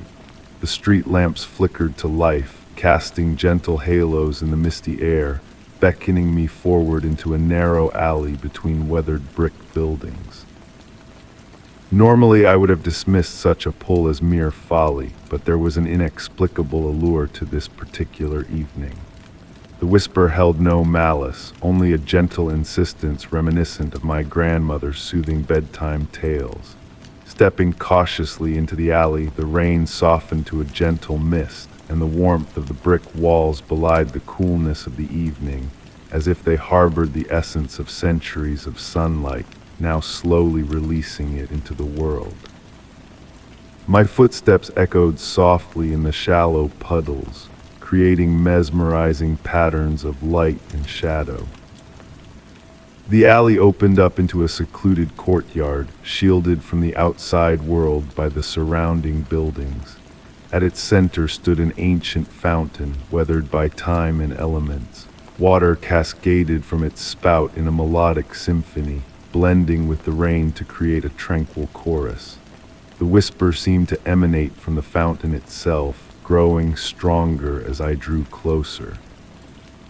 Clusters of small blue flowers adorned the fountain's base, their petals aglow with an ethereal light that pulsed in harmony with the falling water, an enchanting sight I had never before beheld. Kneeling beside the fountain, a sense of recognition washed over me, inexplicable yet undeniable. Faint markings adorned the stone, resembling a language unknown to me, shifting and morphing beneath my touch like ethereal watermarks. The whisper evolved into comprehensible words, weaving tales of memories, promises, and cycles of time that mirrored the fountain's spiraling waters. It spoke of past visitors drawn by the same gentle call on rainy nights throughout the ages. As I gazed into the fountain's pool, I witnessed reflections of times and lives long past, fleeting images that shimmered and dissipated like morning mist. The blue flowers continued their gentle pulsing, casting dancing shadows that adorned the courtyard walls. Time seemed to flow differently within this hidden sanctuary, a languid stream of honey, sweet and unhurried. The whispers transformed into a comforting embrace, akin to a childhood lullaby half recalled. Sitting by the fountain, the rain continued its soft descent, creating a veil of water separating this sanctum from the outside world. The secrets shared in whispers would forever dwell in my subconscious, elusive yet ever present in my deepest dreams. When I eventually rose to depart, a single blue flower detached itself, drifting into my open palm. Its glow had dulled to match the natural world, yet its beauty remained undiminished. The whispers faded as I retraced my steps through the alley, yet their warmth lingered like a fond memory. Emerging onto the street, the rain had ceased, but the air retained its heavy moisture. The familiar glow of the street lamps illuminated the wet pavement, signaling the return to normalcy. However, within me, I knew I had been forever changed by the gentle mystery of that hidden courtyard. Even now on rainy evenings, a faint echo of those whispers lingers in the wind. The blue flower rests on my windowsill, seemingly ordinary to casual observers. Yet in the quiet of night, it pulsates with a soft light, a reminder of promises whispered in the rain, of enigmas veiled just beyond our everyday perception, patiently waiting to be discovered by those attuned to the whispers in the storm.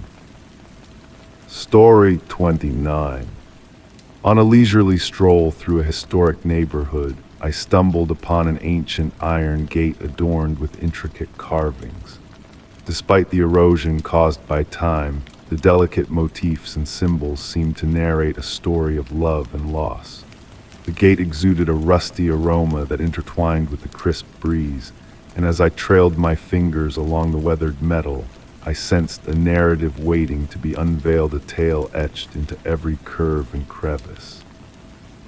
The evening breeze carried the soft murmur of autumn leaves, while gentle golden light filtered through the canopy above.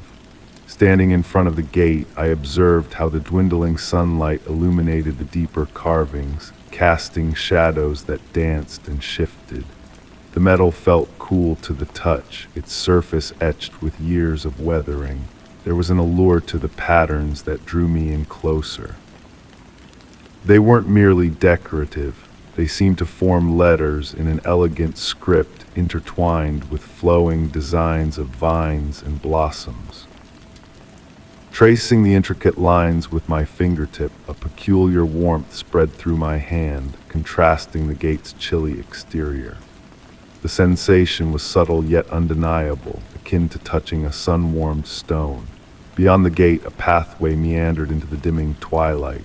Towering trees created a natural arch, their branches swaying gently in the evening air.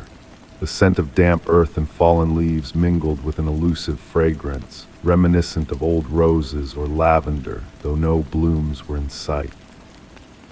Each time I attempted to step away, a new detail captivated my gaze. A particular spiral in the metalwork led to another, forming an endless cascade that always circled back to a central point, an almost faded heart-shaped motif bearing two sets of initials and a barely discernible date.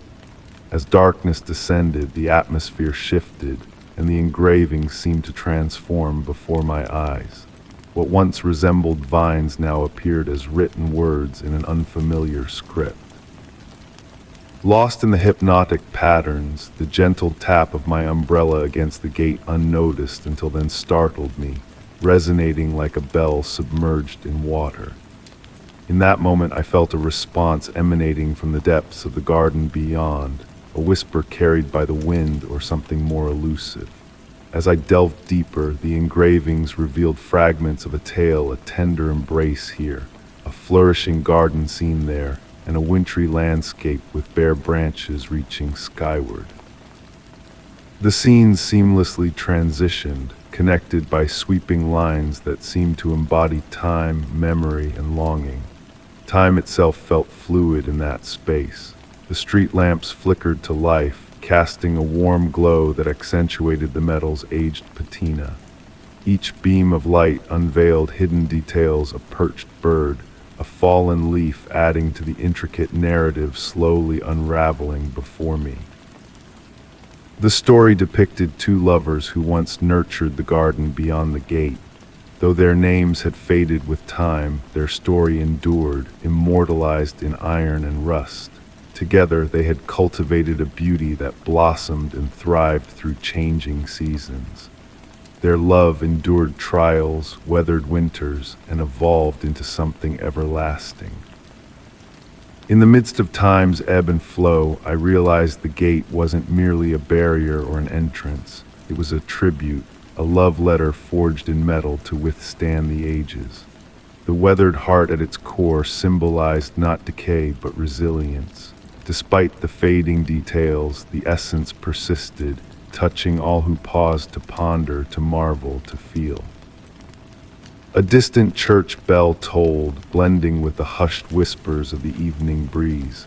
With one final glance at the gate, I knew I would return, understanding that it would never reveal itself the same way twice. As I turned to depart, my fingertips grazed the heart-shaped motif one last time.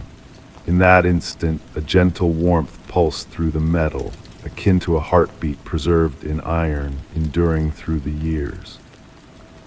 The tale of the gate lingered as I journeyed homeward through the enveloping twilight. I comprehended that some stories aren't meant to be fully deciphered. They are meant to be experienced, to resonate in the realm between certainty and wonder, between observation and belief. The faded engravings had imparted what they wished to convey, safeguarding their deeper mysteries within their iron embrace. Story 30. In the dead of night, as I drove down a lonesome highway, a solitary radio tower loomed against the moon's glow. Passing by, my car's radio crackled with static, then a subtle rhythmic signal emerged, hinting at a concealed message. The night air, laced with the scent of metal and distant storms, whispered of ancient secrets being whispered by the tower. Intrigued, I found myself pulling over, compelled by an unexplainable curiosity. The car's engine hum faded to silence as I switched off the ignition. Only the soft rustle of wind through the tall grass and the persistent, rhythmic static from the radio remained. The signal now clearer, a pattern of long and short bursts resembling Morse code, yet subtly different. The tower stood stoic against the deep indigo sky, its warning lights extinguished long ago. Rust had claimed its surface, etching intricate designs that seemed almost intentional. Observing, I saw clouds drift lazily across the moon, casting shadows that made the tower sway ever so slightly.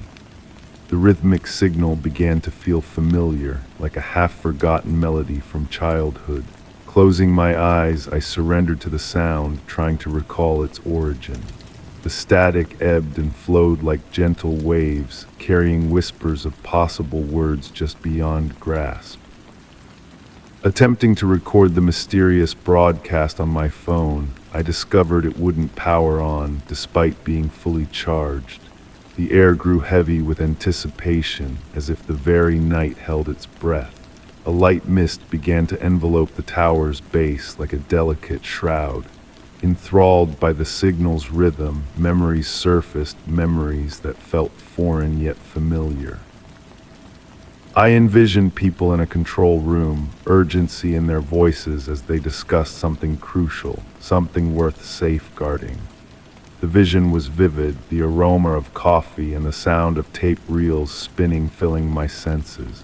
The mist thickened, veiling the tower in a ghostly haze.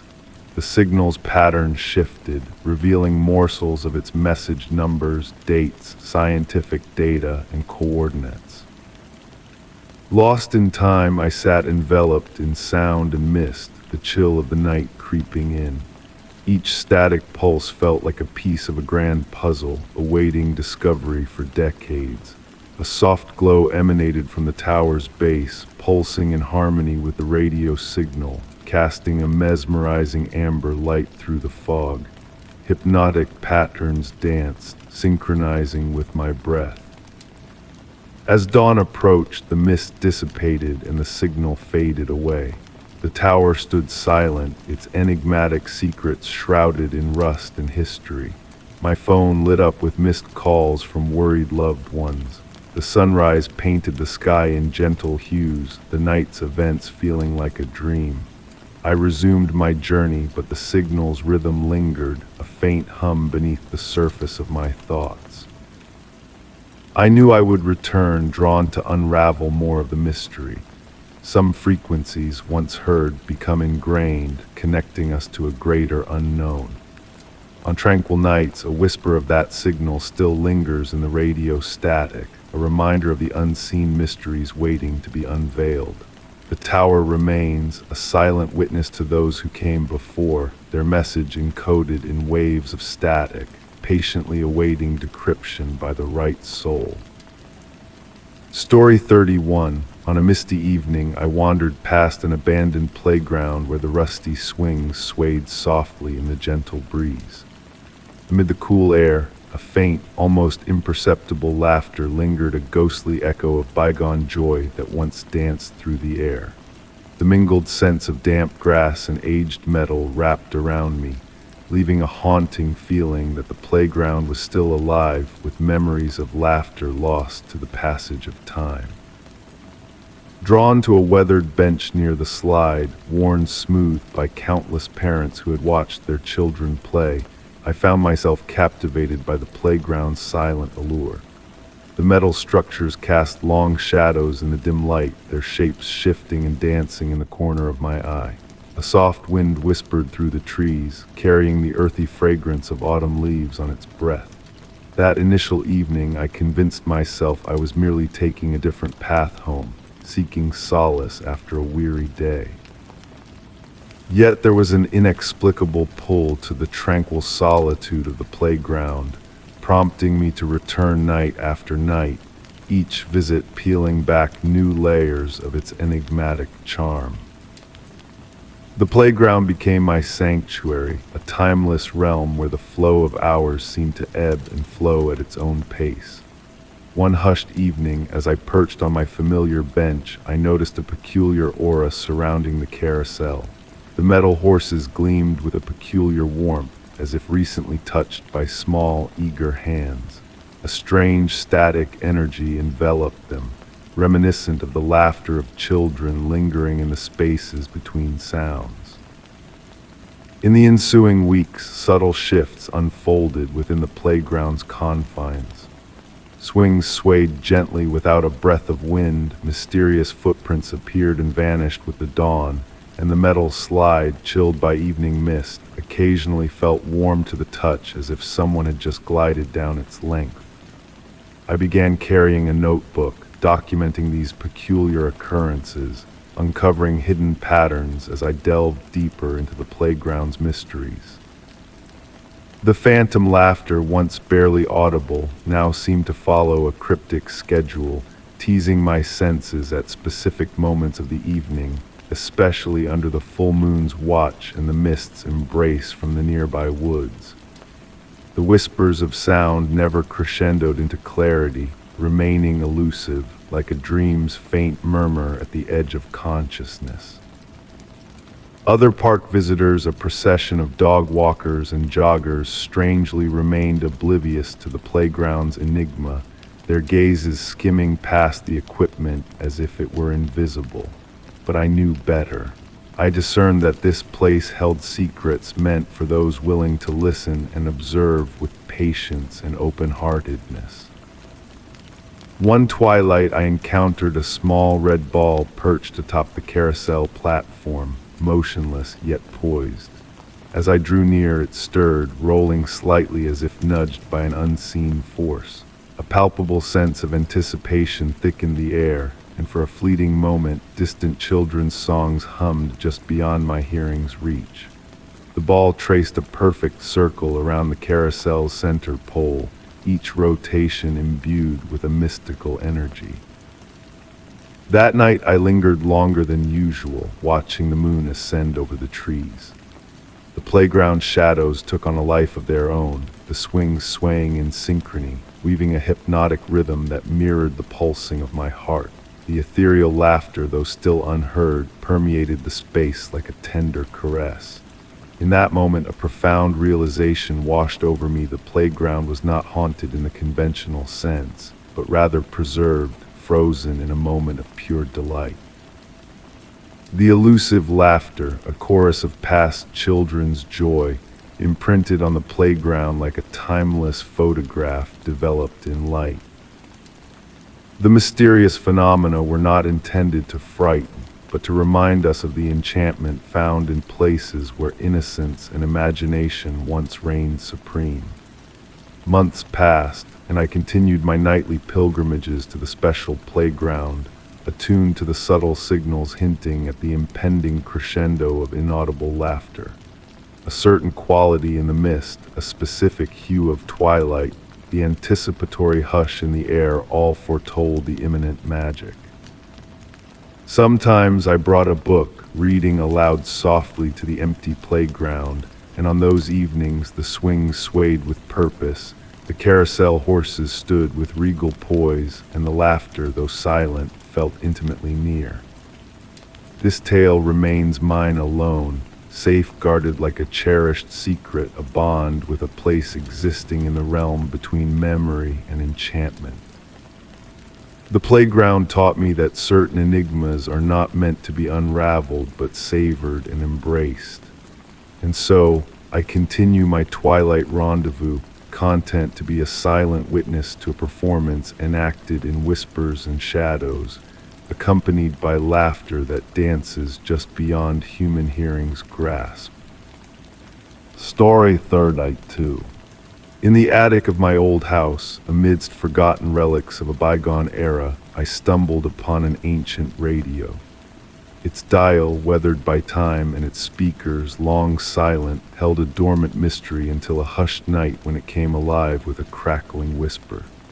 Through the veil of static emerged faint voices, fragmented and ethereal, accompanied by distant melodies carrying the poignant aroma of aged metal and forsaken dreams.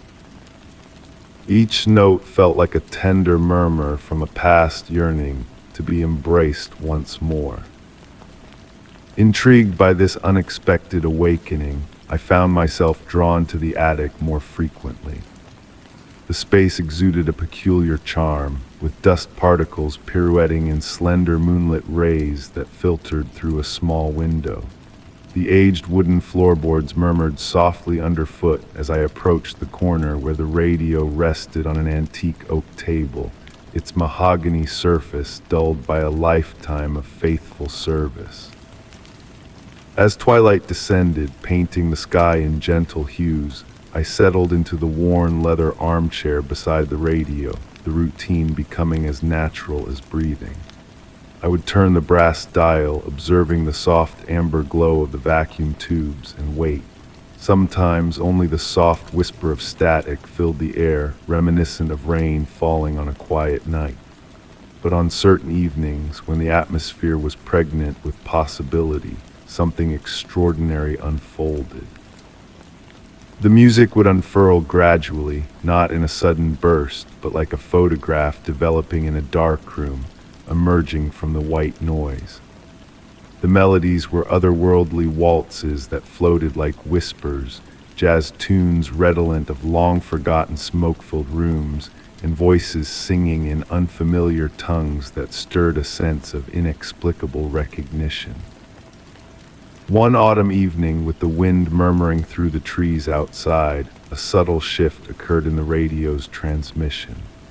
Amidst the musical tapestry, discernible words floated forth, soft and clear. Remember the garden, remember the dance, remember the promise. The voice, neither distinctly male nor female, young nor old, carried a warmth that tingled my skin with a sense of familiarity. Compelled by these enigmatic messages, I began documenting the transmissions in a journal, noting lunar phases, weather patterns, and any discernible patterns.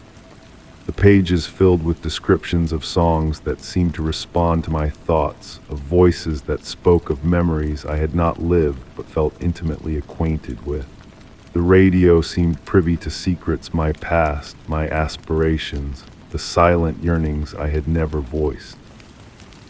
As winter enveloped the world in prolonged darkness, the attic grew colder, yet I remained ensconced in the cocoon of sound woven by the radio. Sometimes I would drift into slumber in the armchair, only to awaken hours later to find the radio still whispering its melodic tales, intertwining with my dreams. During those ephemeral moments between sleep and wakefulness, I could almost discern the shadowy figures behind the voices, their forms fluid like smoke in the dimness.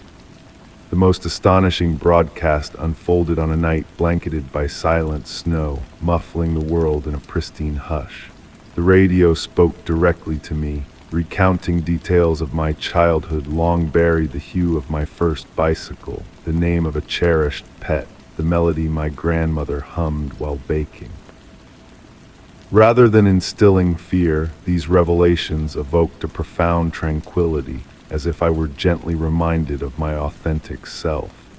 With each passing month, subtle transformations manifested in my daily existence. Colors appeared more vivid, memories more lucid, dreams more pregnant with meaning.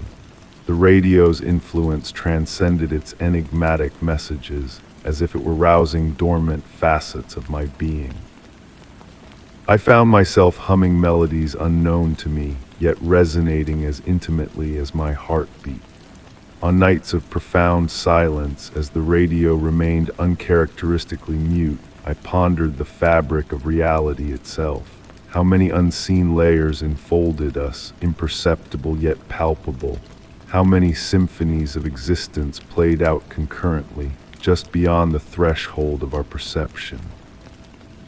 The radio ceased to be merely a device, evolving into a portal offering glimpses of parallel dimensions. I refrained from dissecting its inner workings, sensing that its magic, should it be deemed such, dwelled not in its components, but in the interstice between reality and imagination. Perhaps it wasn't the radio itself that was extraordinary, but rather its ability to attune me to frequencies latent within.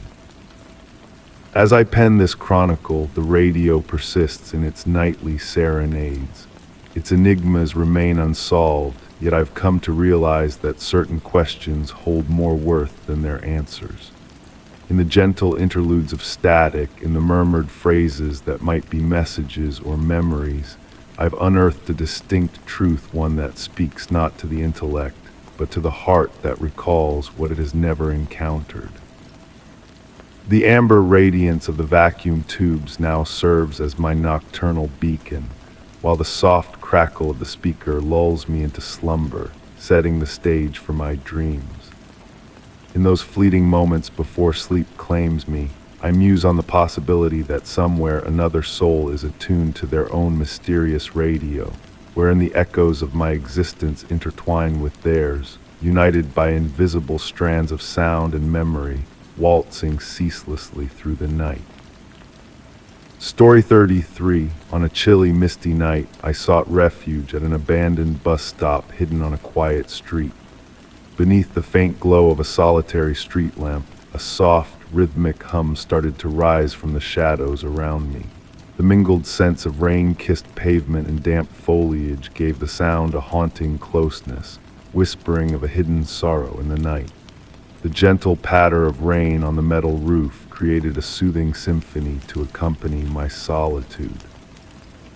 Nestling onto the worn wooden bench, smoothed by years of patient waiting, I felt the old schedule board, faded and barely readable, murmuring tales of long-forgotten roots. My breath formed wispy clouds in the crisp air as I tuned into the mysterious hum growing clearer by the moment.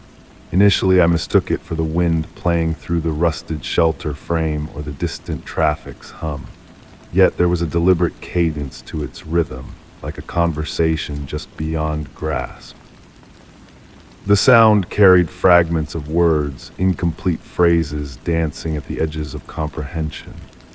The streetlight flickered above me, casting fleeting shadows that seemed to move with purposeful intent. And in that moment, I noticed something peculiar about the bench beneath me. Intricate patterns, almost invisible, had been carved into the wood, revealing themselves only in the right light. They seemed like numbers or dates, meticulously etched by unknown hands. As my fingers traced these enigmatic markings, the hum shifted, now seeming to emanate not from the shadows, but from the very bench, resonating through the wood and into my being. It was not a frightening sensation, but rather oddly soothing, akin to a lullaby in a foreign tongue. Each number I touched altered the pitch and cadence of the sound ever so subtly. The rain's gentle melody continued, and I found myself swaying imperceptibly to the strange harmony of water and whispers. The air grew heavy with a warmth inexplicable in the autumn cold, carrying a faint scent of summer blooms and sun-warmed wood. It felt as though the bus stop existed in its own time bubble, where seasons and memories intertwined in a mysterious blend. I noticed my watch had stopped, its hands frozen at an impossible angle between numbers. Instead of unsettling me, this detail felt like a natural part of the enigma enfolding me. The boundaries between reality and dream blurred, delicate as moth wings against my consciousness. The hum evolved into a more structured yet indecipherable pattern, reminiscent of overlapping conversations in a crowded room, each voice seeming to belong to a single person speaking across different times. I closed my eyes, allowing the whispers to wash over me like gentle waves. In this tranquil awareness, images began to take shape in my mind, fleeting glimpses of past passengers, each leaving an invisible mark on the humble shelter. Their stories oozed from the walls, carried by the mysterious hum that had drawn me into its embrace. An elderly woman with gentle eyes clasping a letter to her chest. A young man in an outdated uniform checking his watch with jittery anticipation. A child in a yellow raincoat tracing patterns in the glass's condensation. Each vision felt as real as my own presence, yet as gentle as morning mist. The street lamp's glow turned almost liquid, pooling around my feet in mesmerizing ways. The carved numbers on the bench began to emit a faint glow, casting intricate patterns that danced across my skin. Time seemed to flow differently here, like honey drizzling from a spoon, slow and sweet. When I opened my eyes, I realized the rain had ceased, though I couldn't recall when. The hum had softened to a barely audible murmur, lingering like the afterglow of a dream. The air retained that curious warmth, and the carved numbers continued their subtle radiance, yet a shift had occurred in the atmosphere. Rising from the bench, I felt changed somehow, as if I had been initiated into a secret shared by all who had waited here before me. The mysterious hum had unveiled no clear message or meaning, but I felt enriched by its presence, touched by something ancient and eternally new. As I readied to depart, I caught sight of my reflection in the rain-streaked sheltered glass. For an instant, it seemed to blend with the ghostly images of past passengers, our features merging in the dim light. Reaching out to touch the cool surface, the hum rose once more fleetingly, like a parting embrace. Walking away from the bus stop, I carried a steadfast feeling that I had encountered something profound yet undefinable. Though the hum had faded, its echo lingered, a gentle reminder that some mysteries are meant to be experienced and cherished in their exquisite uncertainty, rather than solved. Story 34. In the quiet embrace of night, a mysterious pull tugged at my curiosity, leading me to the threshold of an aging theater on the outskirts of town. Once a beacon of grandeur, now draped in the veil of time's decay, its ornate balconies and velvet seats whispered tales of a bygone era filled with applause and drama. With hesitant steps, I ventured onto the weathered stage, where a faint, ethereal voice lingered in the air, weaving verses of sorrow and yearning. The time-worn walls absorbed each uttered syllable, carrying them through the musty air heavy with the scent of aged curtains and forgotten aspirations, casting doubt upon the theater's emptiness. A gentle autumn breeze, an unseen maestro, orchestrated a symphony of rustling papers and distant whispers, serenading the deserted hall. My footfalls, soft echoes across the wooden stage, elicited murmurs from the tired boards beneath me. The atmosphere held a peculiar density, as if I walked through layers of memories suspended in the fabric of time itself. Above me, the grand chandelier hung in silent vigil, its dust-laden crystals occasionally catching stray beams of light that filtered through high windows, painting delicate patterns on the walls. Intrigued, I gravitated towards the wing of the stage, shrouded in shadows where relics of performances past lay veiled under ghostly sheets, resembling waves frozen in the dim light. The elusive voice, now a mere whisper, seemed to beckon from that direction. Amidst the forgotten props, a weathered dressing room mirror caught my eye, its surface obscured by age yet radiating an otherworldly gleam. As I drew near, a subtle chill enveloped me, not unwelcome, as the mirror seemed to pulsate with an enigmatic energy. Within its tarnished reflection, spectral movements played out as if echoes of long-lost performers rehearsed their roles. The voice, now clearer, belonged to a woman, her melodic recitation tinged with both solace and sorrow, weaving a tale of tragic romance that stirred the soul. Time took on a fluid quality within the theater's embrace, minutes stretching into hours as I delved deeper into its forgotten recesses. Crumbling playbills and scent-laden costume pieces whispered secrets of performances past, embracing me in a cocoon of nostalgia. The voice guided me through the shadows, leading me to the orchestra pit where forgotten sheet music lay scattered like fallen leaves, waiting for musicians of old to breathe life into their faded notes once more. As twilight descended, shifting light painted elongating shadows that danced with purpose across the empty seats. The voice, a constant companion now, murmured enchanting sonnets that wove through the air, enveloping me in a tapestry of memories. The theater, a living entity, pulsed with the weight of its history, expanding and contracting with each whispered word. In the comfort of a velvet chair, I watched as dust motes pirouetted in the dwindling sunlight, lulled by the gentle ebb and flow of the theater's breath. As night deepened, the voice transcended mere sound, emanating from the very essence of the theater itself.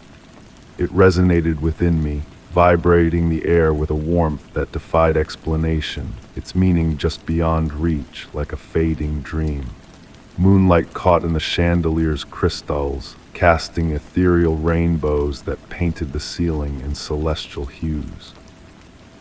Drifting on the edge of consciousness, I glimpsed phantom spectators in the play of light and shadow, their presence felt in the reverent hush that enveloped the space. With the quiet of night came a profound tranquility, the voice slowly receding like a withdrawing tide, leaving behind a sense of gratitude and acknowledgement, as if my very presence had validated the theater's timeless stories. The old building settled around me, its timbers creaking and sighing in a familiar lullaby, preparing for its nocturnal slumber. Rising to depart, the voice lingered as a wistful echo in my mind, a memory of a moment suspended in time. Months passed, yet the pull of the theater remained strong, drawing me back in the hushed hours between dusk and dawn. The voice, a constant companion, whispered tales of yesteryears, a reminder that within these walls, stories lay dormant, awaiting a willing ear. The theater stood as a sanctuary where past and present converged, where memories danced in the moonlit haze, forever echoing in the enigmatic voice that resonated through its hollowed halls. Story 35. In a rare moment, I found myself in a weathered, deserted theater, settling into a seat within the dim, mysterious auditorium. The hush that surrounded me was broken by a faint, almost elusive laughter that drifted through the aisles. It mingled with the musty fragrance of velvet curtains and decaying props, as though the theater, forsaken now, retained echoes of past nights filled with applause and happiness, now reduced to spectral whispers. My presence in this place was inspired by tales of its peculiar ambience, drawing me in like a moth to a flame. The weighty wooden doors groaned open at my touch, inviting me into a realm suspended between yesteryears and the present.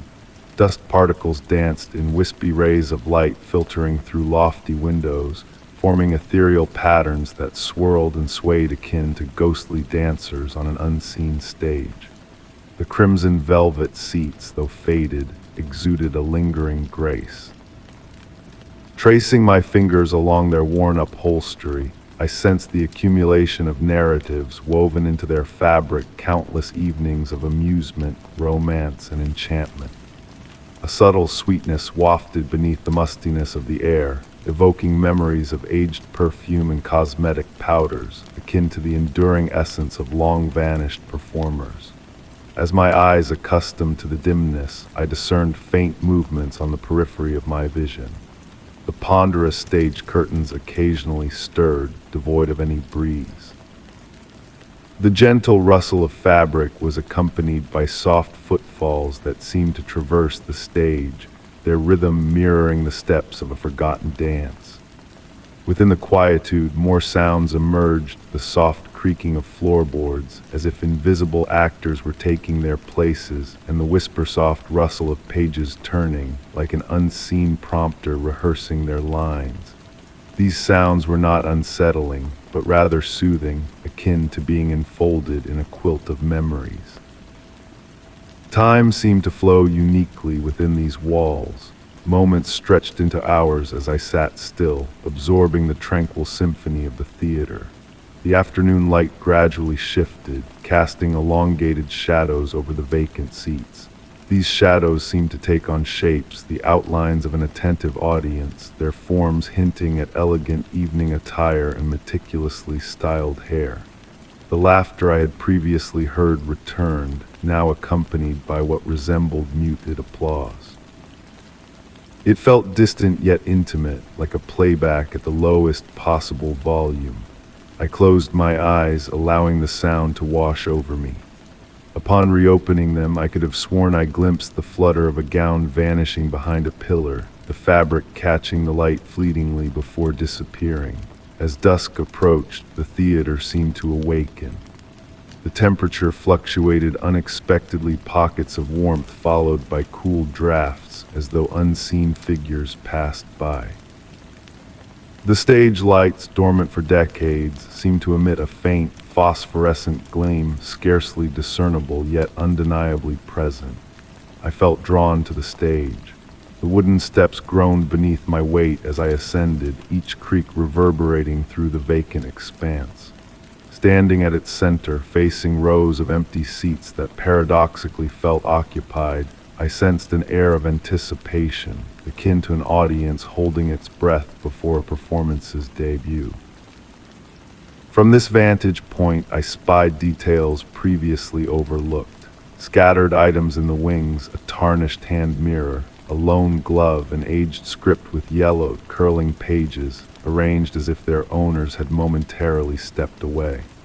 The mirror's dulled surface occasionally reflected movements that should not have been there, fleeting glimpses of motion, flashes of color vanishing before focus could be achieved. When I finally spoke, my voice emerged as a mere whisper. "Is anyone here?" The words lingered in the air, absorbed by the darkness beyond the stage. The response was gradual, a convergence of subtle sounds, the rustle of fabric, distant murmurs, the soft tap of footsteps, interweaving like an orchestral composition building to its climax. As I stood there, a realization dawned upon me. The theater was not truly vacant. It teemed with echoes, not solely of sound, but of instances, sentiments, and encounters. Each performance, every chuckle, every tear shed during poignant scenes had left an imprint, constructing strata of memories that had materialized in the silence. The laughter I had heard was not malevolent or derisive. It exuded joy, gratitude, the kind born of genuine amusement and delight. It felt as though the theater had absorbed these moments of happiness, occasionally allowing them to seep back into our realm, akin to notes from a self-playing music box. As nightfall descended, I recognized it was time to depart. Navigating the aisles, I encountered a gentle resistance, as though the theater sought to retain me a while longer. The exit appeared more distant than recollected, the path winding through new pools of shadow. Upon reaching the door, I cast a final glance backward. For an instant, I perceived the theater in its former glory, seats occupied by shadowy figures, stage lights aglow warmly, curtains quivering with anticipation. Yet the vision dissipated in a heartbeat, leaving only the familiar emptiness. Stepping outside, I comprehended that empty was an erroneous descriptor. The The theater brimmed replete with tales, with recollections, with moments enshrined in time. And at times, if one listens attentively, they can discern these narratives unfolding once more, an everlasting performance for an audience of one. The laughter I had heard lingered, a reminder that certain places are never truly forsaken. They merely bide their time, amassing memories, until someone arrives who knows how to hearken to the echoes of joy lingering in the shadows. Story 36. While rummaging through dusty old boxes in the attic, a realm frozen in time, I stumbled upon a hidden canvas concealed behind a weathered trunk. The painting, a work in progress, depicted a figure caught in the midst of a metamorphosis, a dance of light and shadow with features that stirred a sense of eerie recognition. The air was thick with the scent of aged paper and memories etched in the fabric of time. Tracing the delicate brushstrokes with my gaze, I felt a subtle whisper urging me to decipher the cryptic message woven within the portrait, a narrative of a past unknown to me. Settling onto a creaking wooden chair, I watched as specks of dust pirouetted in the slender beam of light that filtered through the attic's small window, casting a soft glow upon the canvas. The portrait seemed to shimmer in the faint illumination, its edges blurred and undefined like watercolors merging with parchment. The face portrayed a paradox, certain features sharp and vivid, while others melted into obscurity, as if the artist's hand had been arrested mid-motion. The ancient house groaned and murmured, its time-worn echoes weaving a lullaby that lulled me into a trance of contemplation. Running my fingers along the aged wooden frame, I could sense the whispers of bygone years embedded in its weathered texture. The eyes of the portrait held me captive, their meticulous detail exuding a depth that transcended the boundaries of the canvas itself. As twilight descended, bathing the attic in a golden hue that painted elongated shadows across the floor, a chill crept into the air, heralding the imminent arrival of autumn. In the fading light, I found myself conversing in hushed tones with the enigmatic figure on the canvas, as if confiding in an old companion. With the encroaching darkness, a curious phenomenon unfolded before my eyes.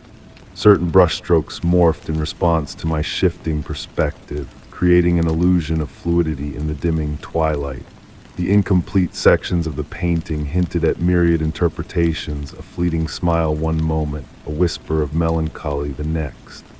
Time unraveled at a languid pace in that attic sanctuary, where minutes stretched into hours, enveloping me in a cocoon of introspection. Behind the portrait, concealed in faded ink, a cryptic inscription emerged: "Remember, the light changes everything." The elegant yet wavering handwriting seemed to beckon from a realm beyond consciousness, forging an intangible bond between myself and the elusive artist who had left their creation unfinished. Gathering old journals and photographs scattered throughout the house, I arranged them around the portrait, seeking to unravel the enigma of its subject. Yet each artifact only served to deepen the mystery, shrouding the identity in further obscurity. On sleepless nights, I ascended the narrow staircase to commune with the portrait beneath the moon's ethereal glow, which bathed the canvas in a spectral radiance. In those silent interludes, whispers resonated from the unmarked spaces of the painting, evoking melodies reminiscent of half-remembered lullabies. Gradually, my perception of the portrait underwent a subtle metamorphosis. The indistinct features began to take form in my mind's eye, mirroring emotions and memories long dormant within me. The eyes, crafted with exquisite precision, seemed to mirror my innermost musings, their gaze shifting with the cadence of my emotions. On tranquil nights, they mirrored the starlight streaming through the window, while during tempests they turned inward, pondering mysteries veiled from mortal sight. The portrait became a conduit for introspection, reflecting not my outward visage, but the depths of my soul, unearthing long-buried sentiments and reveries. As seasons waxed and waned outside the attic window, a revelation dawned upon me regarding the portrait's perpetual incompleteness. Perhaps it was not an abandonment, but a deliberate act of testament to the transient nature of existence. The artist, in their wisdom, had foregone finality, opting instead for a state of eternal transformation. The painting evolved with each viewing, each shift of light, embodying a kaleidoscope of possibilities. I refrained from unraveling the portrait's enigma, assuming the role of its custodian, safeguarding the delicate equilibrium between revelation and mystery.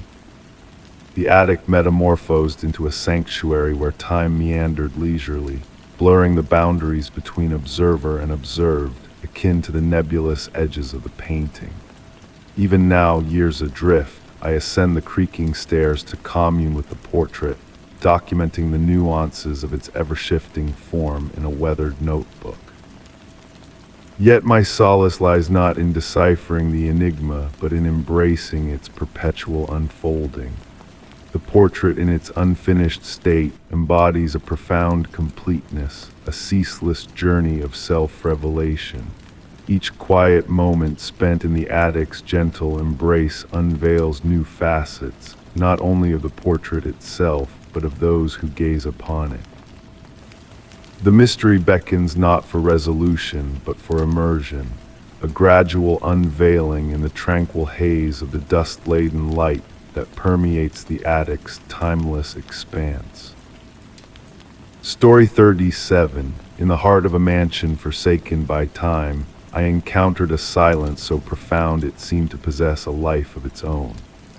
The grand foyer, adorned with portraits obscured by dust and drapes weathered by neglect, exuded a stillness that pulsed with the whispers of bygone eras. Each creak of the decaying floorboards and every murmur of the wind slipping through shattered windows murmured of tales long confined, beckoning me to listen. The fading light of the late afternoon filtered through worn curtains, casting elongated shadows that danced upon the faded wallpaper like spectral figures in a silent ballet. My footsteps, soft echoes in the hush, guided me further into the depths of the dwelling, accompanied by the gentle descent of dust particles through the air. The musty aroma of aged timber and forgotten recollections enveloped me with each inhalation, while the distant rustling of branches against windows fashioned a subtle melody amidst the tranquility. My gaze was drawn to a grand staircase, its once resplendent banister now dulled by the passage of time. As I ascended, my fingers trailing along the polished wood, a peculiar discovery awaited me. The dust beneath my touch vanished, revealing gleaming sections as if freshly polished. Despite the prevailing chill that permeated the mansion, the wood felt warm to the touch. The second level unveiled a lengthy corridor flanked by shut doors. Here the silence bore a different weight, dense and pregnant, akin to the pause between heartbeats. I discerned a subtle shift in temperature as I traversed past each door. Some areas exuded a gentle warmth, while others cradled pockets of cool air that prompted me to draw my jacket tighter. A door slightly ajar beckoned me, offering a glimpse into an antiquated study bathed in the amber hues of twilight. Rows of books adorned the walls, their weathered spines hinting at the wisdom they harbored. A massive wooden desk dominated the chamber, its surface cloaked in a thin layer of dust save for a single pristine spot, a circular shape, as though an object had been recently displaced. As I approached, the floorboards sighed beneath my weight. The chair behind the desk stood askew, as if its occupant had just departed moments prior. Within the dust-free circle on the desk, I discerned a curious sight, a faint imprint of writing, visible only when caught in the right light. Drawing nearer, I deciphered the words, "We never truly leave." The sun descended leisurely, casting elongated shadows across the study floor. In the burgeoning darkness, subtle shifts in the room's ambience became apparent. Gentle currents stirred the air, though no windows stood ajar. Books emitted soft, settling noises, their pages rustling as if turned by unseen hands. Seated in the chair, my fingers tracing the polished wood of the desk, I perceived a harmonious rhythm in the ambient sounds, the creak of timber, the distant murmur of the wind, the subtle repositioning of objects as if they wove a cryptic language just beyond my grasp. Time became fluid within those walls. Minutes or hours might have slipped by as I absorbed the ethereal aura. The encroaching darkness beyond the windows held no foreboding. Instead, it enveloped the study like a comforting shroud, rendering the space more intimate. Dust motes swirled in the dimming light, forming fleeting patterns resembling inscriptions or visages, forever eluding my focus. As night descended in full, an extraordinary phenomenon unfolded. The dust-free circle on the desk emitted a faint luminescence, barely perceptible yet undeniably present. The glow pulsed gently, akin to a breath, causing minute fluctuations in the room's temperature with each oscillation. The words "we never truly leave" shimmered in the darkness. Compelled by an unseen force, I extended my hand to rest within the glowing circle, and a profound serenity washed over me. The mansion's silence transmuted into a melodic symphony of subtle sounds, always present yet only now truly heard. Each creak and whisper bore significance, narrating the tales of those who had sat in that very place before me. When I eventually rose to depart, I noted that my watch had ceased ticking at some point during my reverie.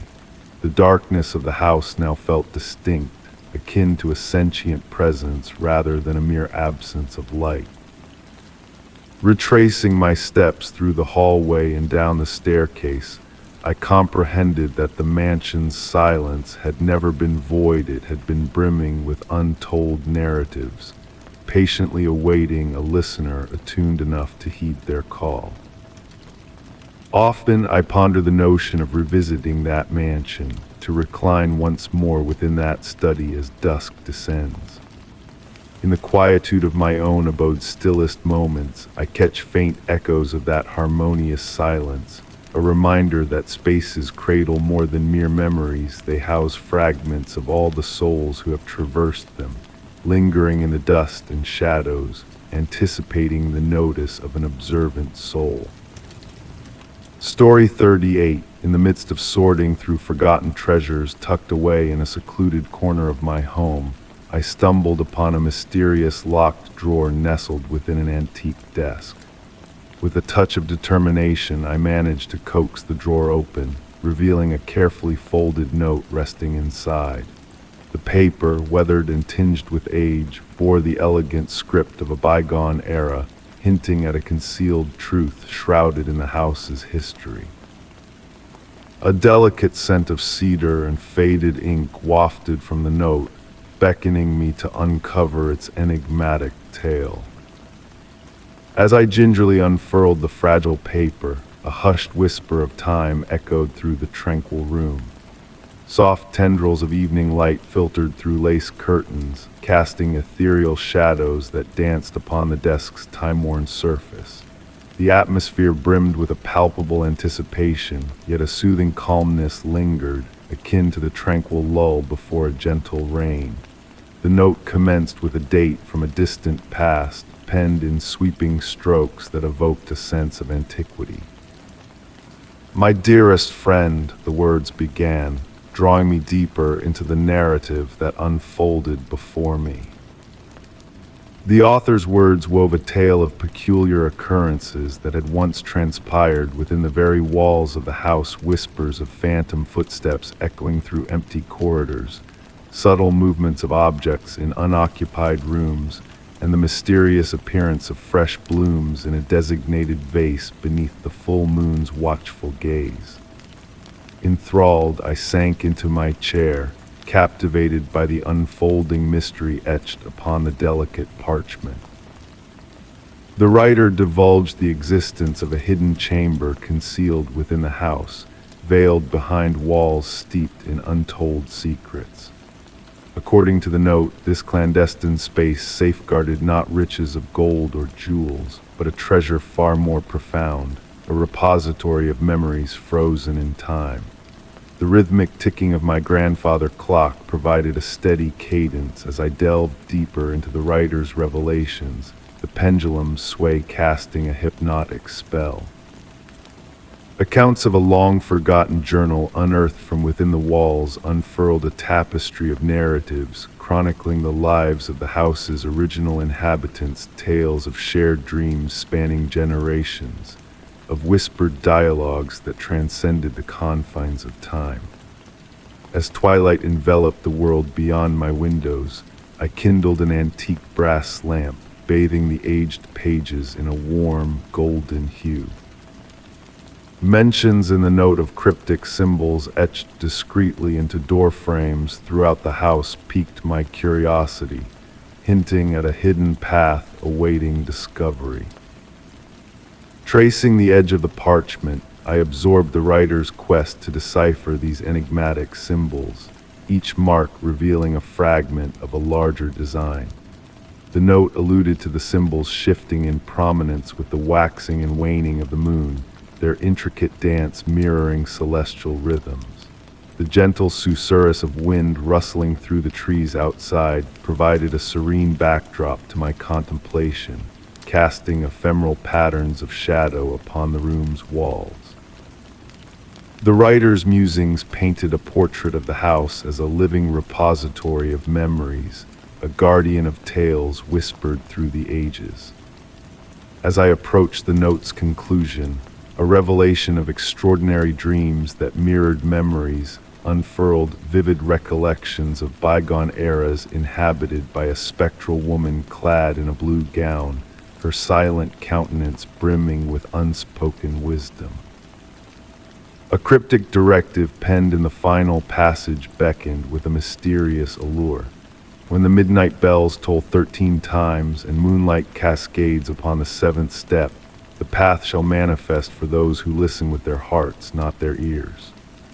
Breath caught in my throat as I absorbed these enigmatic words, attuned to the subtle symphony of nocturnal sounds that enveloped my abode, the faint creaking of aged floorboards, the distant whispers of the wind, the imperceptible passage of time itself.